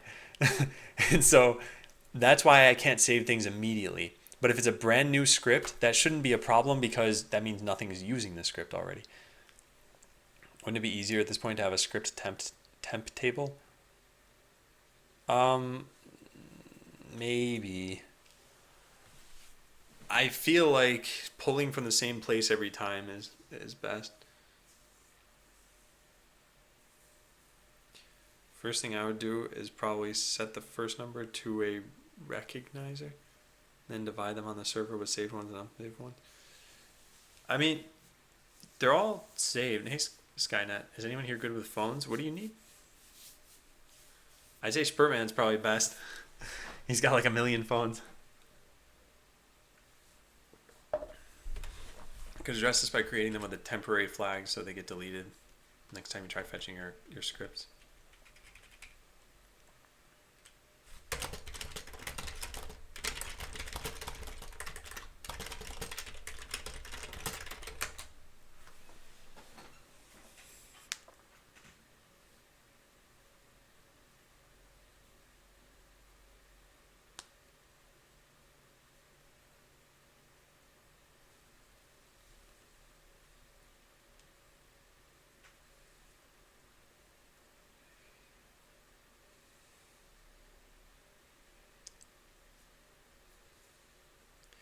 Save revisions and pick which one is active, and that's what Gotik is kind of talking about too.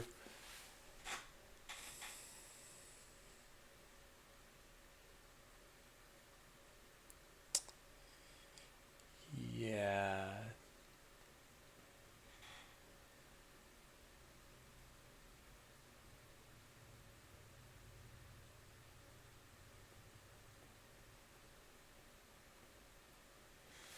I'll have to think about this some more, because I think this might be the easiest way from my code's perspective. You create a script, you just mark some flag on it saying that it's not, that if it still exists the next time you try getting your scripts, that there's a problem.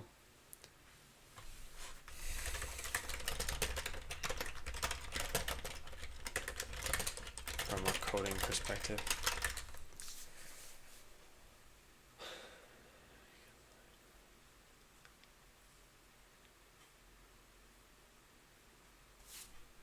So one is keep track on the client of any scripts you temporarily created. We're already doing this by virtue of saving the cloned state. When canceling out of a defense, tell the account server to delete those temporary scripts. And finally, when committing a defense,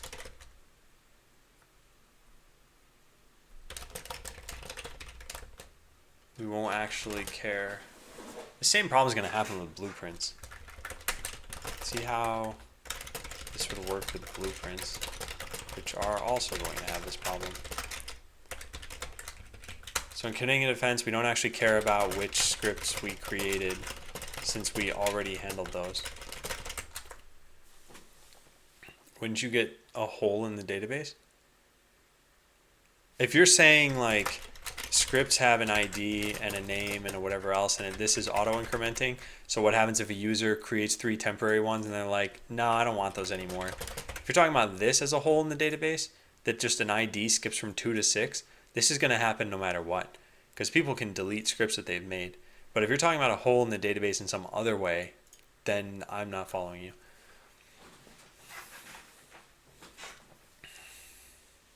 What if the browser crashes instead of closing out of the defense? Yeah, that's what I wrote here. If you close the tab or your program crashes, then you'll still have these created scripts. So I could address this by creating them with a temporary flag on the account server, so that they get deleted the next time you try fetching them.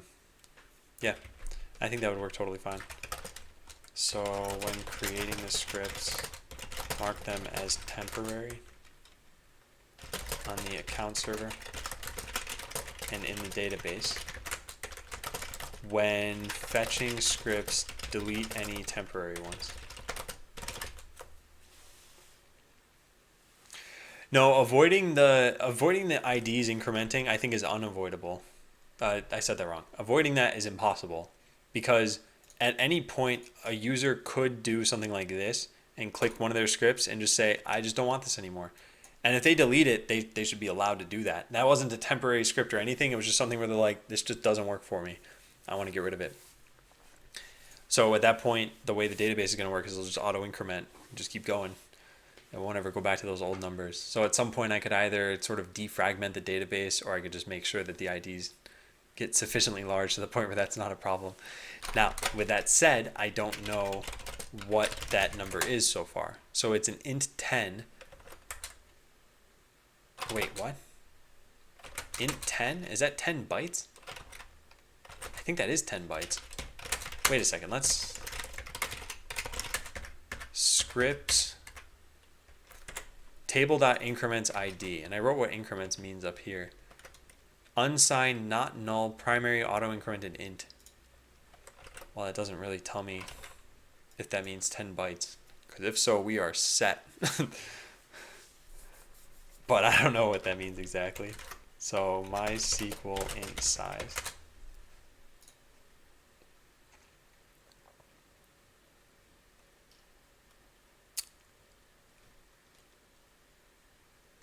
Well, an int is supposed to be 4. So for this thing to say 10, I don't know because this only goes up to 8 apparently. Well, you could probably just specify any amount you want.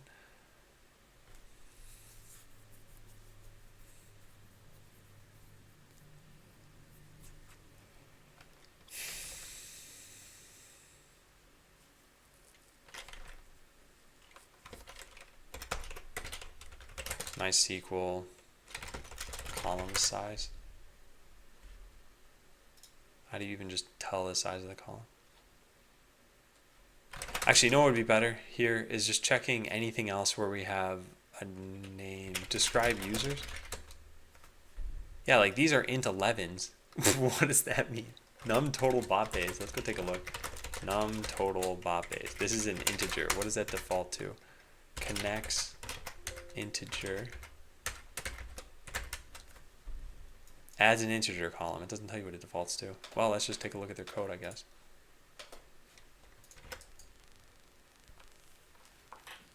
No matter if it's int 1 or int 10, it's 4 bytes. Okay, yeah, that's not probably that good. Because even unsigned, we'd get to 2 to the 32nd, which is only in the billions.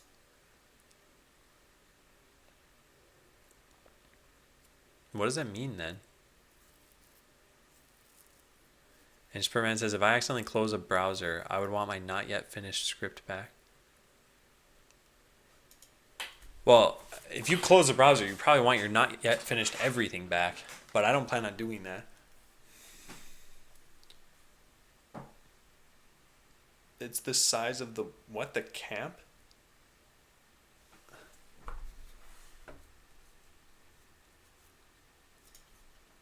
I guess I don't understand. Like, I would have thought this would be the number of bytes that this integer would use. Yeah, whatever. Oh, display width?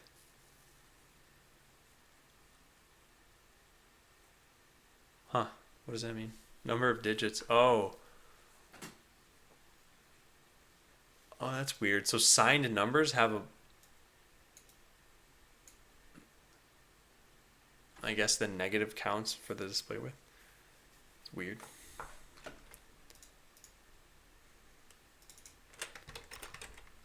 So this apparently goes up to this. 4 billion.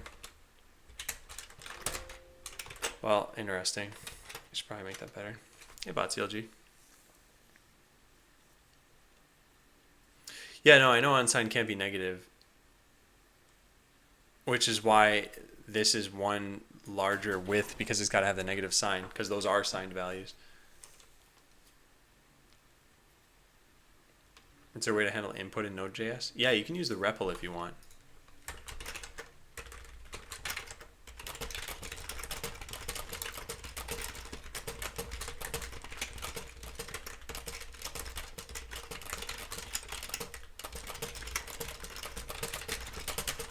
Why am I typing this out? I can just speak to you guys.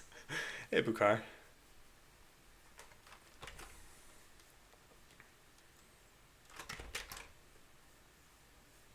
Okay, yeah. So one of the things I'm gonna have to do eventually, make sure my auto increments stuff. 4 billion.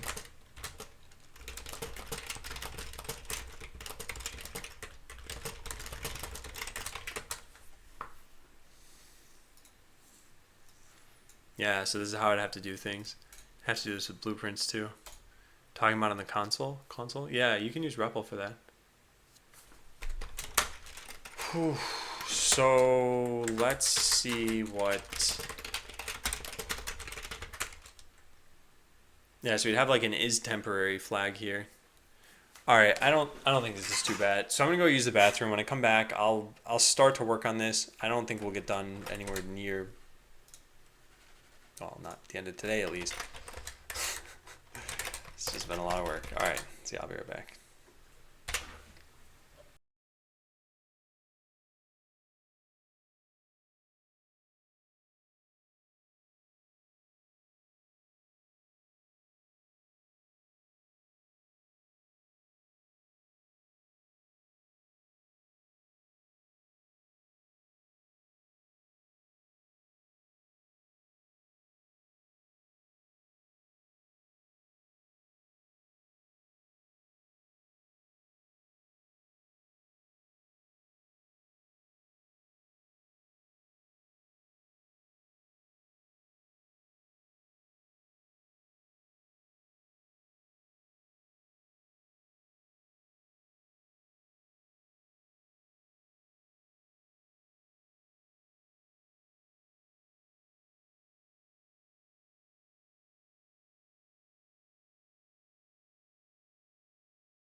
Yeah, Ralph.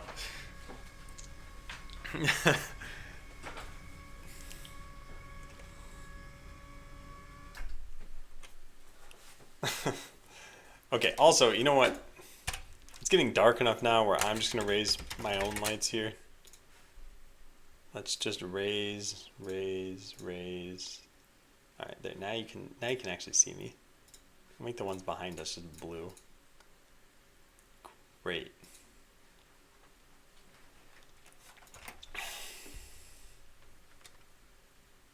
What's your opinion on Lisp? I like it. I haven't really used it too much, but I like it. Wow, thanks, Fatality.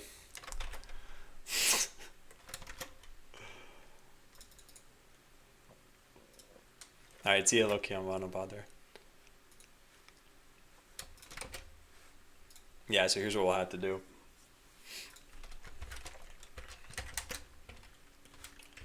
So keep track of. Alright, let's do this.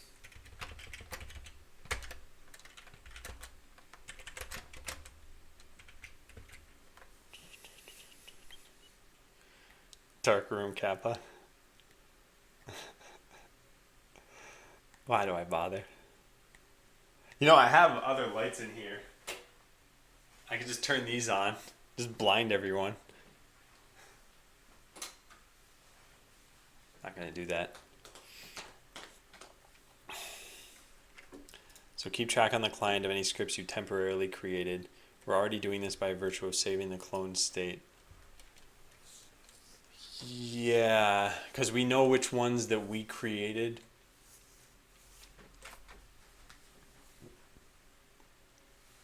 All right, fine. So just cancel this. When canceling out a defense, tell the account server to delete those temporary scripts.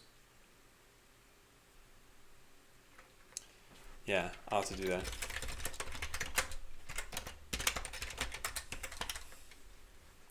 Restore workbench from clone. So part of what this is going to have to do is tell us what we need to go delete. I guess we could just tell the account server go delete any temporary ones. Oh, nice, Ralph. Also, do you prefer Ralph, or should I be pronouncing the last couple of letters in your name? Hey, yeah, definitely let me know if you ever have any questions, any issues. Hey, King Dan. So what we could do is at the end of all of this, just tell the account server to delete these. We don't even need to include IDs. We just need to trigger the deletion. Ralph is okay? Okay, got it.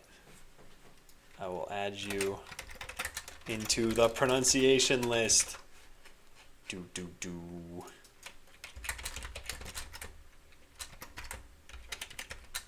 There. Nice.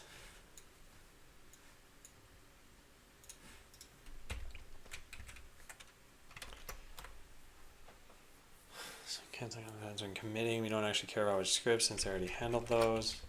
When creating the scripts, mark them as temporary on the account server and in the database.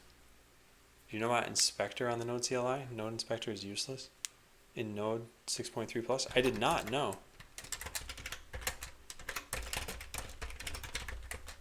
Bad option inspector. 6.2. Okay, well, I'll write that down. Thank you.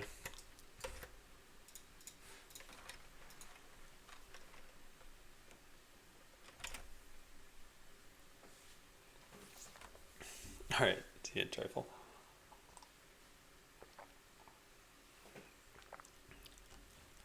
So mark them as temporary on the account server and in the database. That means we need an is temporary flag.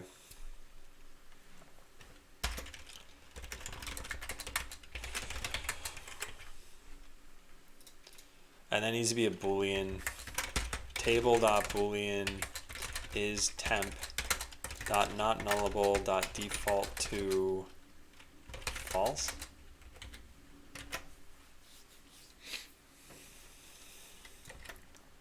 And then same thing with bot bays. So temporary ones are ones that you deleted or ones that you created that can safely be deleted at any point and we wouldn't really care.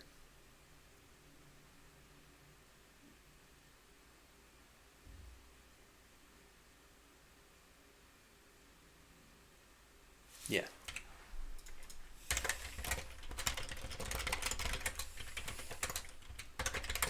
See the is temp comment for scripts.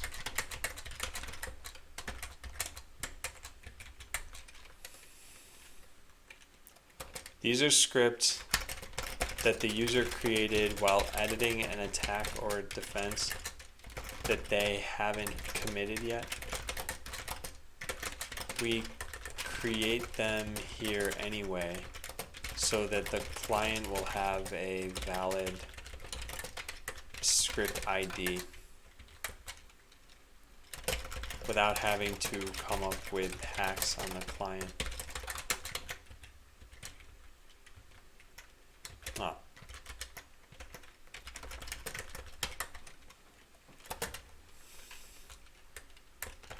However, if they cancel out of their defense, out of editing, then we will delete all of the temporary scripts because they didn't commit it. Yeah. Okay, so now we got to wipe out the database. You know, typical fun stuff. Drop database botland. And now we got to go recreate the database. Now we've got to use botland again. And now when we describe scripts, it should have is temp, and so should bot base. Is temp, yeah. Cool. So that's done. But now scripts need to know if they're temporary, I guess. No, you should just never be able to fetch scripts that are temporary. Do you think I should pursue web development or start game programming development? I think you should pursue whatever you're most interested in. I just think that while you pursue it, you should try to learn things with the right expectations. And I think at first, these are the only things you should care about. Are you learning? Are you having fun? So yeah, I would suggest reading through this thing.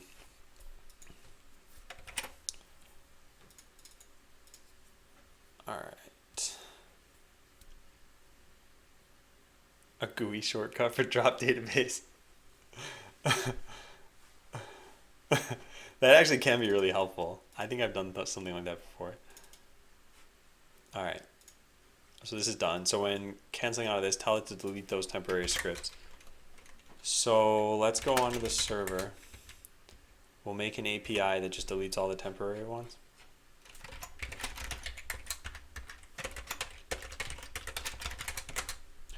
So posting to scripts.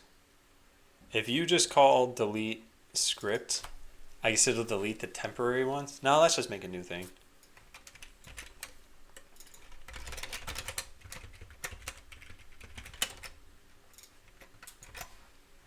So verify token, extract user ID, and then we'll say delete temporary scripts.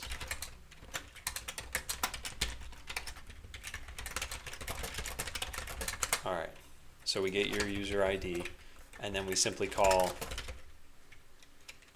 database wrapper dot delete temp script for user ID.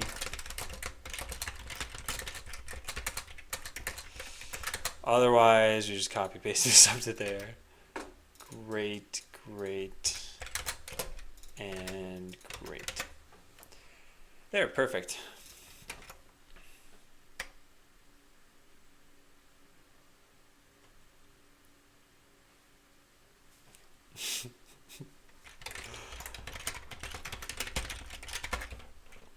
So here, what we do is we say return this dot connect script dot where user ID equals user ID. Whoops, nope, not like that. User underscore ID. And where is temp equals true. So we just delete them all. Easy peasy. Oh man, Spurt man. Yeah. That's too bad.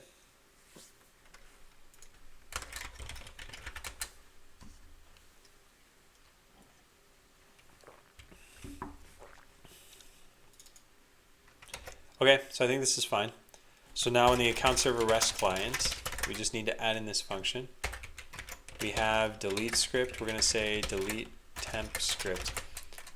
Connects is a database abstraction layer. So let's say you want to pull data from MySQL, and you would do something like select star from users, right? Well, now let's say you want to pull the same thing from PostgreSQL. Well, maybe that particular syntax is the same, but there might be some special thing. Let's say you had to add parentheses around this. Well, Connects is going to handle any differences between these APIs for you for any of these databases. MySQL, PostgreSQL, SQLite, Oracle, MS SQL. And so a lot of the time it's like, well, maybe MySQL and PostgreSQL for selects have the same syntax, but maybe connecting is slightly different. It'll handle that too.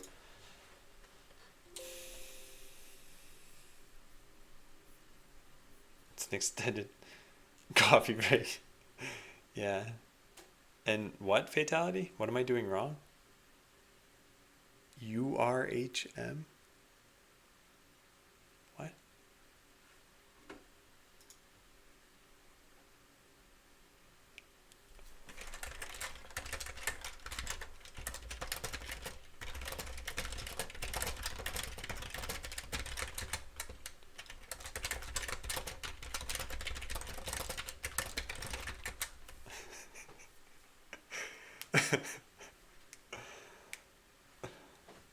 I don't actually know enough about distances to know whether you would be in an ocean. How much is it in normal units?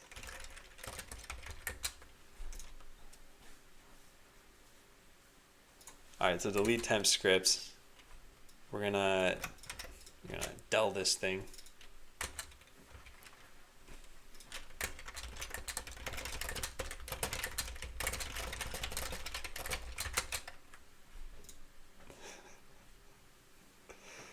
Did I mess up? No, you didn't mess up.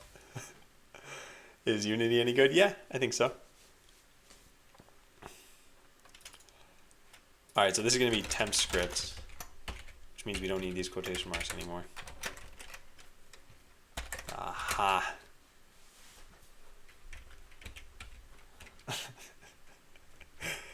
Okay, so we have this, and then this is delete temp scripts. Got it. All right, cool. So when you are done with this, we also want to say this dot account server rest client dot delete temp scripts. And this is a promise, so I guess we would want to, this doesn't matter actually.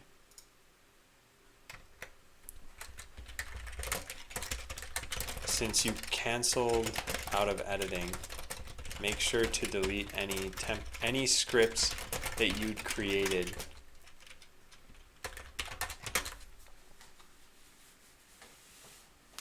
Yeah, sure, Edmardo. Oh, I see. Yeah. All right, see you, Hideo.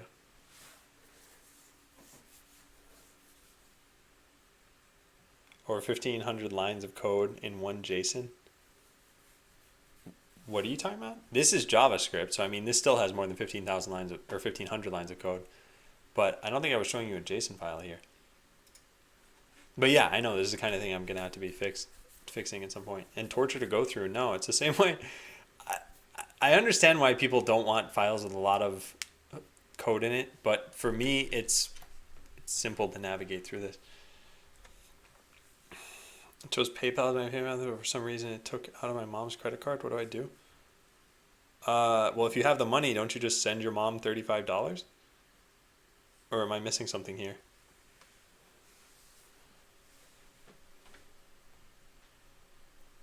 Yeah, that's what I would do at least. Okay, so delete temp script. This should be fine. Tell her you're sorry. So in creating the scripts, mark them as temporary on the account server and in the database. Oh, at some point we need to mark these as not temporary anymore. Oh yeah, okay, got it. Sideways. Yeah, no problem. Yeah, and I have a few functions or a few files that are still like that.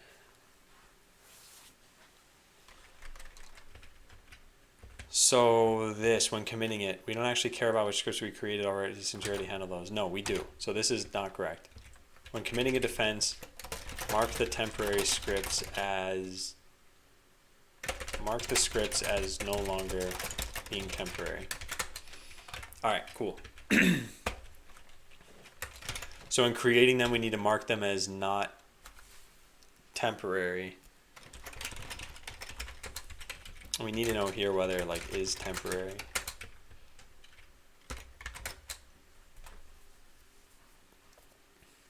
Flee the country.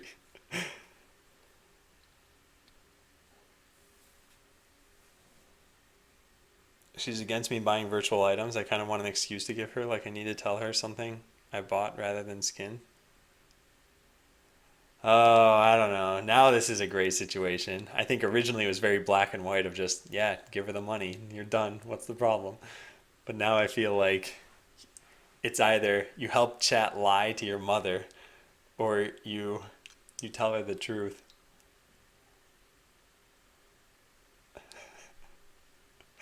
Well, there is a saying here that I don't advise living your entire life by, but it's easier to ask for forgiveness than for permission.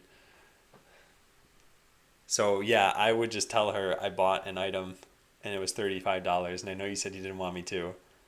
But now I got this sweet knife. And then you show her the knife and you show yourself killing people with it in Counter-Strike and she'll be like, "Yeah, no, that is pretty sweet. All right, yeah, no, you can spend some more money if you want."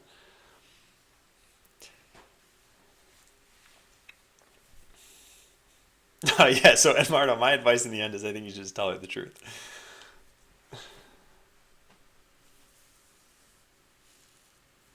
Easier to ask for forgiveness is like Python's motto. All right, so create script. We need to go figure out where this is being done so that we can call this. Don't care about this one or this. Wait, what is this? Yeah, no, don't care about those. All right, that part's fine. That's fine. This is no longer fine. We need to know whether it's temporary. Then we just pass this into here. Good, cool. Where else do we call this? Workbench, main instance. So yeah, this is the part that's gonna have to change. So we'll need to know whether it's temporary. In here, it's temporary if you're in a game.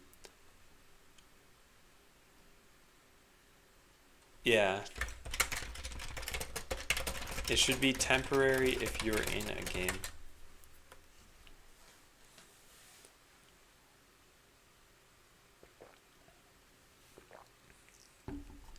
What did you walk into?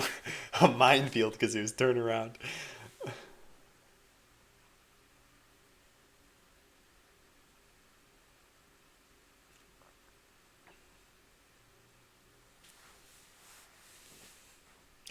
Yeah, Edmardo, I'm still in the be honest boat. I mean, really, because, like, what's the reason to even lie here? Is she really going to, like, hit you or something? I shouldn't be laughing about that. This is the end of Adam's advice corner. We're done. All right, so close out of these things. So mark them as temporary on the account server and in the database. Sure, mark the script as no longer being temporary.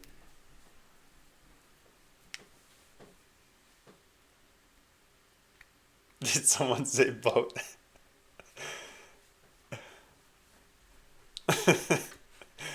They did now. So how do we do this? When you go to save a defense, I guess that's when we'd have this.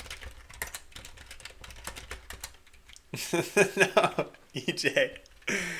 It's, yeah, I don't know what I can say here.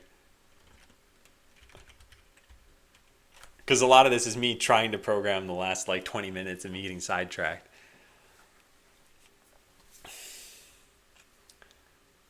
All right, so this is not what I wanted. I wanted like an export defense. I don't even know where export defense is anymore. I should really just pay attention to this stuff, huh? It's called save defense. Oh, right. Validate blueprint and script changes. So whatever scripts you got that are created, script additions, here they are. So creating script, it needs to know that it's not temporary. But anytime you get to this code, no, it needs to mark that they're not temporary. Got it. All right, so throw new error to do. Mark this script as no longer being temporary. And since we have all the details already, although then it would be marked as an update, right? Oh man. How is this gonna work?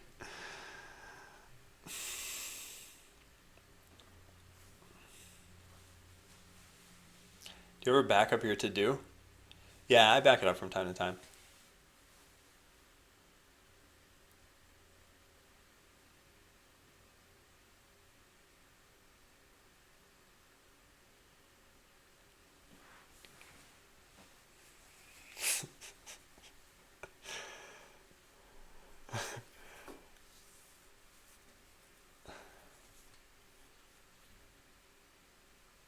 Yeah, so there's a problem here.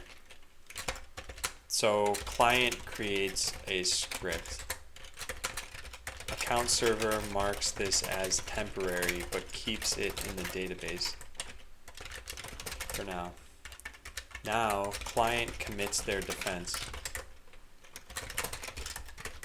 The client may have updated the script in the meantime, and those changes shouldn't make it to the account server. So any updates to a temporary script should mark it as no longer being temporary. So we don't actually keep track of these the way that I thought. Yeah, okay.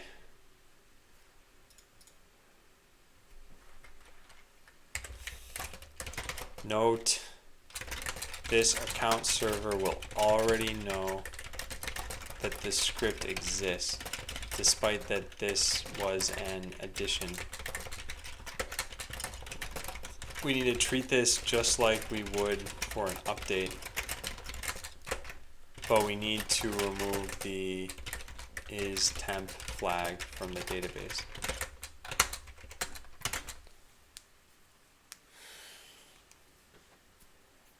Yeah, this is making me wonder whether this is the best way to do things. Also, why is it taking like 12 hours or 14 hours to work through just this set of logic? Hey Emma, where are my 10 emotes of lights? Well, let's see. Hang on. There's a way to check this. I just don't know where it is. I think it's in this UI. I gotta do this off screen for a sec. Wait, where is it? I saw this here earlier today. Yeah, there it is. Let me paste this. Actually, I can't paste this. All right, never mind. All right, I'll just tell you what it was. So yeah, I'm one subscriber away from getting 2 more emotes, but I also have almost been a partner for a month now. So at that point, I'll probably go back down in subscriber count and lose the 2 extra emotes. But I think I'll use the new lights as placeholders. Because yeah, we have Adam Orange. Although,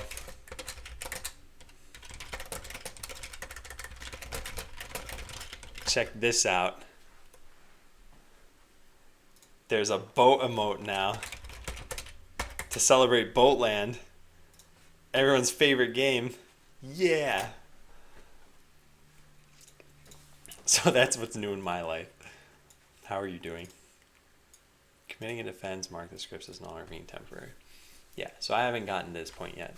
And I feel like this is going to be a much harder problem than I expected it to be. Boatland launch in 25 days.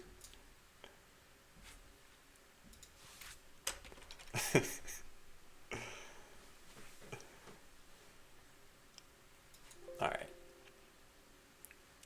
So we haven't gotten to this point there yet. This happens on the account server. And same thing when fetching scripts, delete any temporary ones. Let's take a look. Fetch scripts from account server. So if you try getting these, where will this even happen?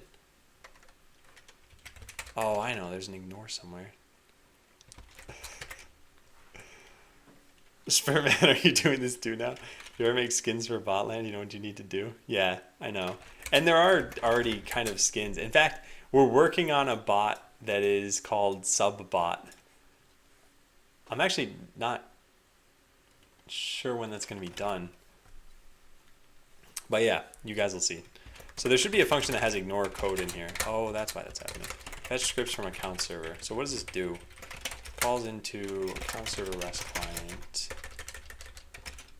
Got it. 90 cents. I'll be rich. That's actually not bad, right? Because if it's a free-to-play game and people would actually pay about $1, it'll probably pay for itself. We'll see. Subbots are bannable.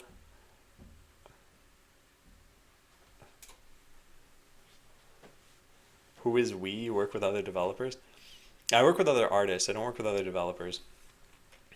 Do I have... Is there a thing here? Okay, I need to update that. Adam is the only developer and also the only one left in the company. They also hired several contractors.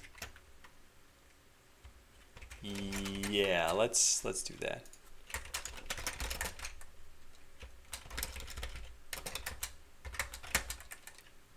This game is going to be like big. What? I'm not the one who gets to decide that. It's for you guys to decide. That's for the free market to decide. Does Twitch tax the returns from sub bots? What? the returns from subbots. Subbots need to spend money just like everybody else, right? Which means it had to be taxed just like any normal income would be. Ian left, didn't know that? Yeah, sick. I talked about that in the blog post. I mean, I mentioned it in the blog post that I made most recently. I don't think, I mean, anyway, I don't really want to talk about this. Yeah, he left. It's on amicable terms. It's not like things are bad or something, but it was, I mean, there were some pretty important things going on for Botland at the time. Now I think I've worked through most of them. All right, so here we call into users/scripts. So let's go to the server. Whoops. Let's go to the server. So /scripts should be here. Get scripts for user. So in this particular code, we're going to need to wipe out any of the scripts that were temporary. How does this work? Yeah, like that. Okay. So first, in fact, let's do things this way.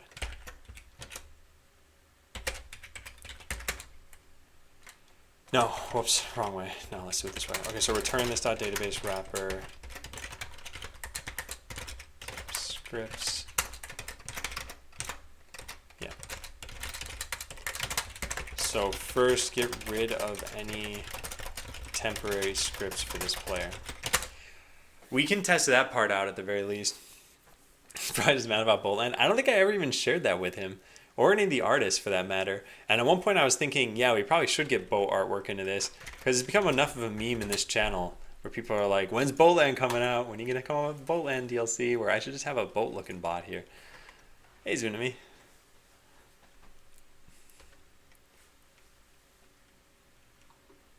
Is it just me, or is the camera slightly darker? It's just darker outside. Washington State is going to be pretty dark. So here, someone change the lights. Neuer Golf, you can do it, or EJ. Definitely rigged. No way. No way. Okay, let's try it out. So we need to go make a script. I don't even think that's possible. I also don't think it's possible to make bots right now. So none of this is going to work. Yep.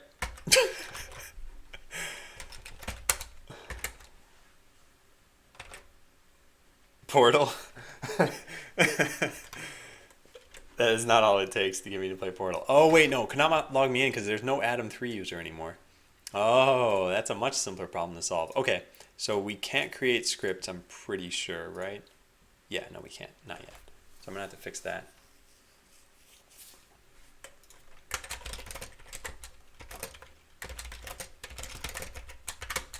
So the company pays you to make the game or what? No. I'm the company right now, and I don't pay myself. And even if I did, I mean, I guess I could give myself a salary of as high as I want, but then I'm the one who has to pay it too. So it's like taking $1 from your right hand and putting it into your left hand. So no, I'm not getting money for Botland. Actually, up until about a month ago, I wasn't making any money. Now I'm getting money from Twitch at the very least. So thanks to you guys. Thanks to you guys, I turned into mega sellout. Mega sellout. I don't know, I clicked on it and I think it worked. Okay, yeah, I want my points back. I want them back. What are the odds that that rigged thing would work? I don't know, probably like 1 out of 900 or something. Because I doubt there were more than 30 people in chat, and I had to pick well, it's not exactly the odds, but it's not impossible. That Twitch money. not a ton of money right now. So we need a way to create a script. Can I just fake it somehow? Oh, actually I can. What am I talking about? Yeah. Check this out, guys. Watch this, guys. This is actually going to take a while, because I got to do a whole bunch of garbage in here. But then we'll get to the point where we can make a script. Does anyone see the create script function? I don't. Here it is. Okay, so let's just do this. Hey, it worked. Okay, so now we have a script What is this going to be set to? Select star from scripts. Best script is temp 0. So when I log in, I should see this. Let's try it. I log in, and there it is, best script. Okay, cool. So that works. Now let's mark it as temporary. Update script set is temp equals 1. Okay, now we'll log in and it should be gone because I just marked it as temporary. Let's try it. Whoa! Extreme Bean! You're the 100th subscriber. You're the 100th view bot, I mean. Thanks for subbing. Alright, there, that puts me... Let me check this out, actually.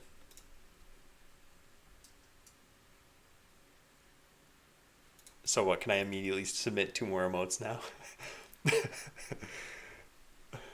Hang on, I'm trying to see. Yeah, nice. It just immediately got updated. Cool. So yeah, tonight I'll do that. Submit new emotes. Yeah, thanks for subbing, Extreme Bean. So here are the emotes you've got.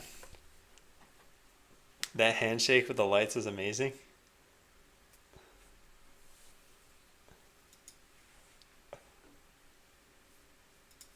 I really like the lights flashing when someone subscribes. I think that's great. When are you doing giveaways? Now when you drop below 100, you'll keep all your current slots? Yeah, and what emotes are you submitting? I demand an EJ emote.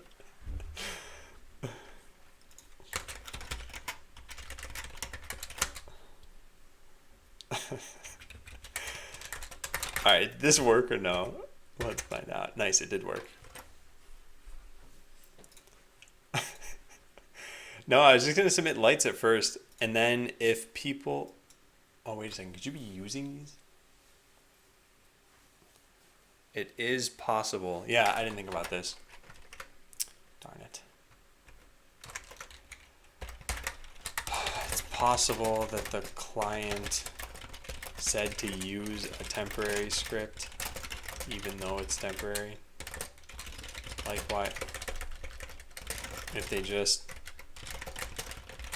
APIs directly. Yeah. Well, thanks, Game Frenzy.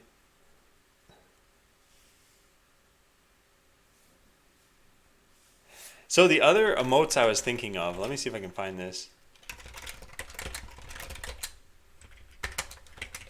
Yeah, these. A great job emote. Something about a keyboard. Yeah, that's about it. Because we have Adam Boat now. So that's done. We have Adam Orange at the very least.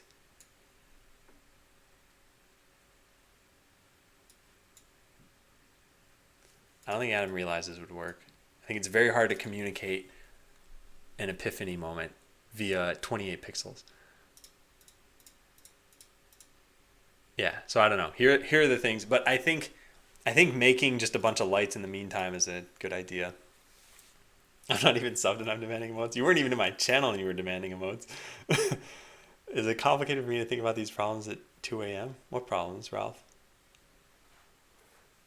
Oh, it is complicated. Yeah, right, yeah. What? What problems? You totally could do it. I don't know how, though. The last time someone did this, they ended up with... Anyway, I'm not even going to link in that image. I can't even remember how I got here. Don't know if you got hosted by someone or I just put you on while I was coding. Well, now you're a sub, so thanks. View botting it up. So this is a huge problem. This would also be possible with using blueprints in your defense. I suppose we could prevent you from ever using a script that was marked as temporary. Yeah, there we go. Hey, Vendrix. Well, it didn't do a very good job, Emma.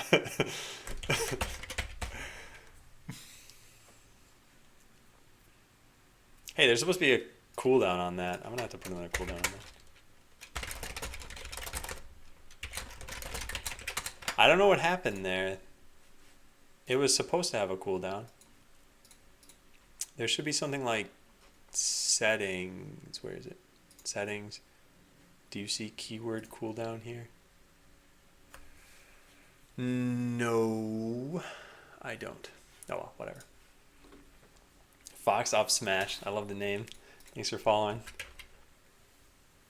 God. I used to main as like Fox and Samus, and my friend used to main as Falco, and I hated Falco. We were very competitive, actually. This down air always bothered me. Yeah, no, Emma, I remember. But did any of those people come over here? Did it take you long to learn how to type with that keyboard? No, I don't think so. Wasn't too bad. Probably about a few weeks. Okay, so this is a good solution. Just prevent you from using scripts that are marked as temporary. So let's go add a script. We will do so like this, and then we will update it like this, and then we'll make sure that you can't use it in a bot. That is going to be much tougher. How do we do that?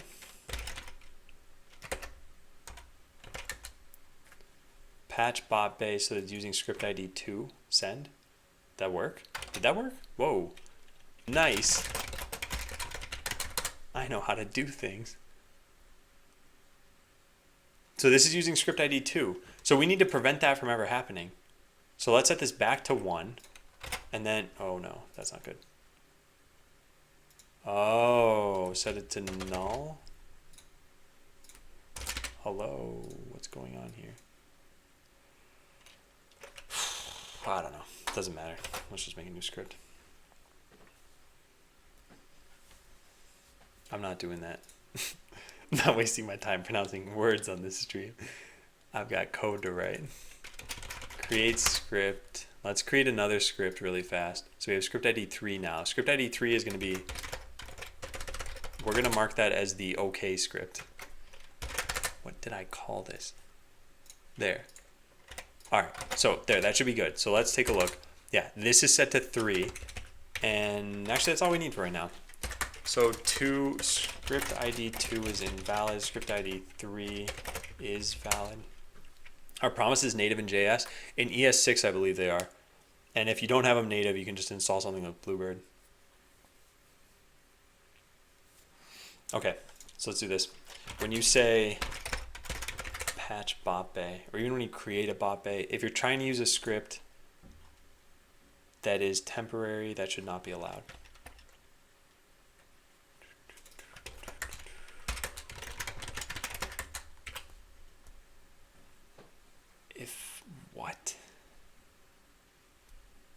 If they're deleting their script, then there's no need for a transaction. Oh, that's actually true. Nice. Okay. And if not, then we get the script. And if dbscript.isTemp, throw new error. Let's just take everything from in here. Is trying to use a temporary script whose ID is script ID. Cool. It's actually pretty good. Okay, yeah, not bad. All right, so let's try it out now. So we go restart the account server. And if we try setting this, should work totally fine. If we try setting this, this should fail. And it fails with user 1 is trying to use a temporary script whose ID is 2. I don't think we need to write whose ID. We can just write ID equals our script ID. Nice.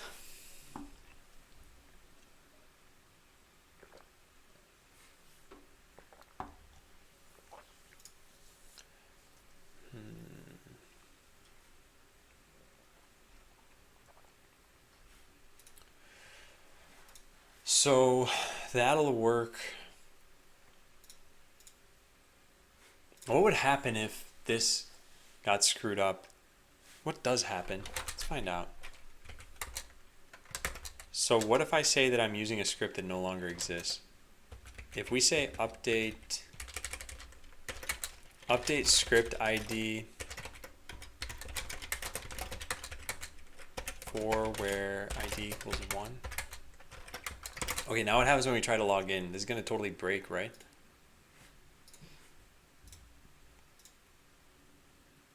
That's weird. That doesn't cause anything to break. It's very weird.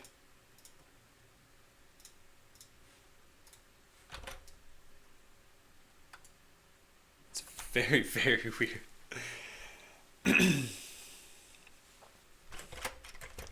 Well, it works. So that's nice. So if you try using a script that's marked as temporary, you're not allowed to. If you try using a blueprint that's marked as temporary, you also shouldn't be allowed to. And that's something that the account server should do when you try to validate your defense.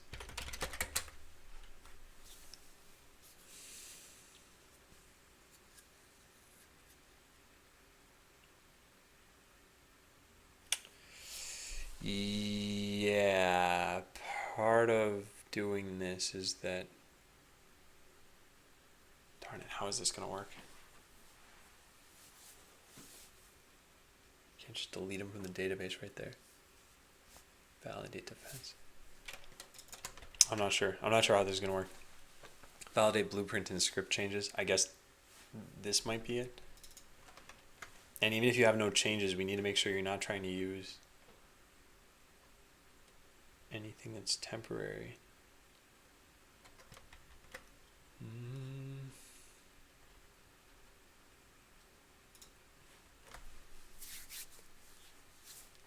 Yeah. Throw new error to do. Make sure we are not using any scripts or blueprints that are still marked as temporary. No, we can't do this. Do you have any rules on what can and can't be a defense? Is there a max number of bots or something? Yeah, there is. So if you check out the design document, this goes over a bunch of this stuff. So if you look at upgrading a computer, so when you start the game, you're going to get some like piddly amount of bots you can use just to kind of teach you the game. It'll be set to 3, and you don't get any towers, which are called chips now actually. You don't get any structures. So you just have 3 bots.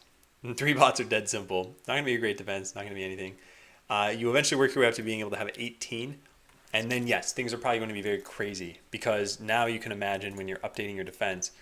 I only have 1 bot right here, but still, imagine if you had 18 of these. How many is that? 2, 4, 6, 7. So that's 13. 1, 2, 3, 4, 5, 6. So there. That's what 18 bots looks like. And just imagine as an opponent here, you would need to be like, all right, what does this bot have? All right, what does this bot have? What does this bot have? Try to find patterns, try to see how they're working. Maybe they've got like 4 of these assigned to repairing and 4 of them assigned to artillery and 4 to melee and 4 to cloaking and zapper or something like that. So when you have more bots, it means the attacker can also have more, but it also means your strategy is probably harder to glean at first glance. So it'll probably be harder for attackers to beat you, even though they should be at the same general power level relative to you.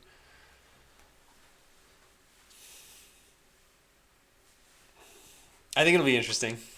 We'll have to see. I feel like all this stuff is going to be so cool when we finally get back to working on the game and not working on all this back-end stuff. It is still technically working on the game. So we can't do this when fetching your player details, since of course the new blueprint/scripts will be temporary. Now, is it worth it to do this? Or have I... Those are 19 bots? Oh, did I miscount? 2, 4, 6, 8, 10, 12, 14, 16, 18, 19. Yeah, you're right. Good job, D&D Wanted. If the game is balanced, it should work. Yeah, and so one of the things, I really need to draw this out at some point. Do I have this open already? No, I don't. Well, anyway, I've talked about how when you're attacking somebody else, so let's say I say this is my defense, that could not have worked. All right, that's super weird. So now I log in as another player and I hit attack. Yeah, okay, no, it's not working. Oh man, defending user did not exist. Oh, this is a matchmaker problem. There, that should fix it. Perfect. Okay, yeah, so now I'm attacking this player. What was my point that I was going to make here? Oh yeah, the game balance. So you have 3 different attempts that you get to try to win. So when I do something like this, oh, these bots don't even have... All right, right, there's a lot that's broken right now.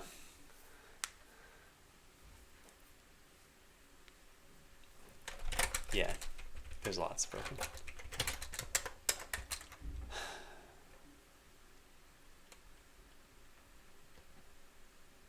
So this part's done. Create our update script so it takes place in Redux. Change the update script flow.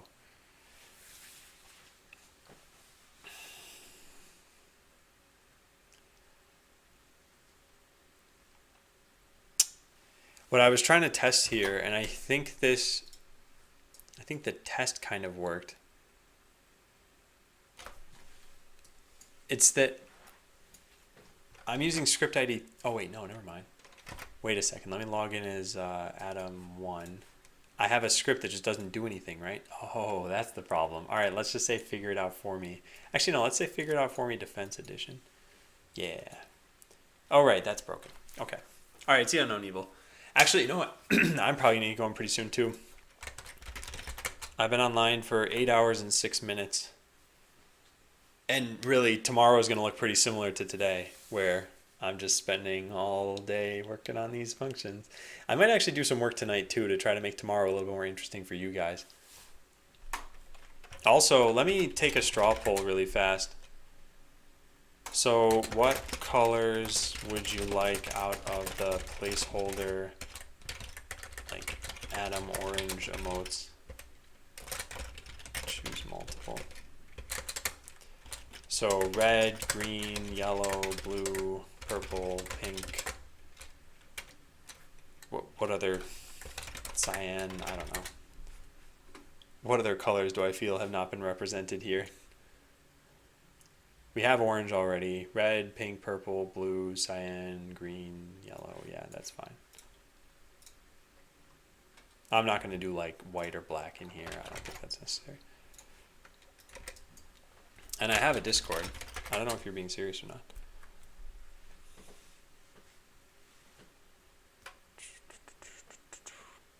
Tycon does?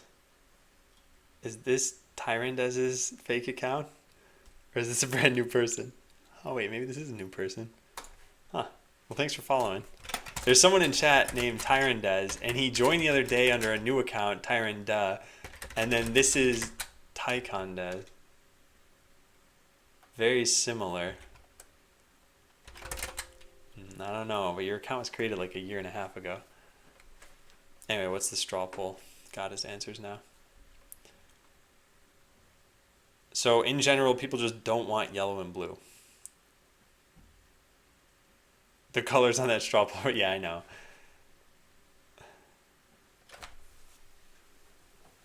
Because the green bar is actually orange.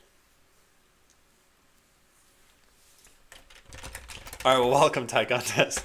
I just wanted to make sure. So yeah, there's Adam Orange. We can make it. We can make green and red. Actually, I guess red is not actually in second place. It's tied. So green and really anything. Green and purple or something maybe. I don't know. All right. Well, we'll see. I might just submit something tonight. Actually, let me write this down. Submit new lights emotes. These poll results are making me uncomfortable.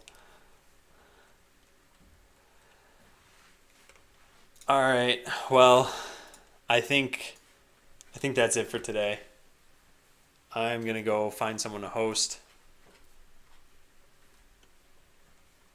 and who shall we go with?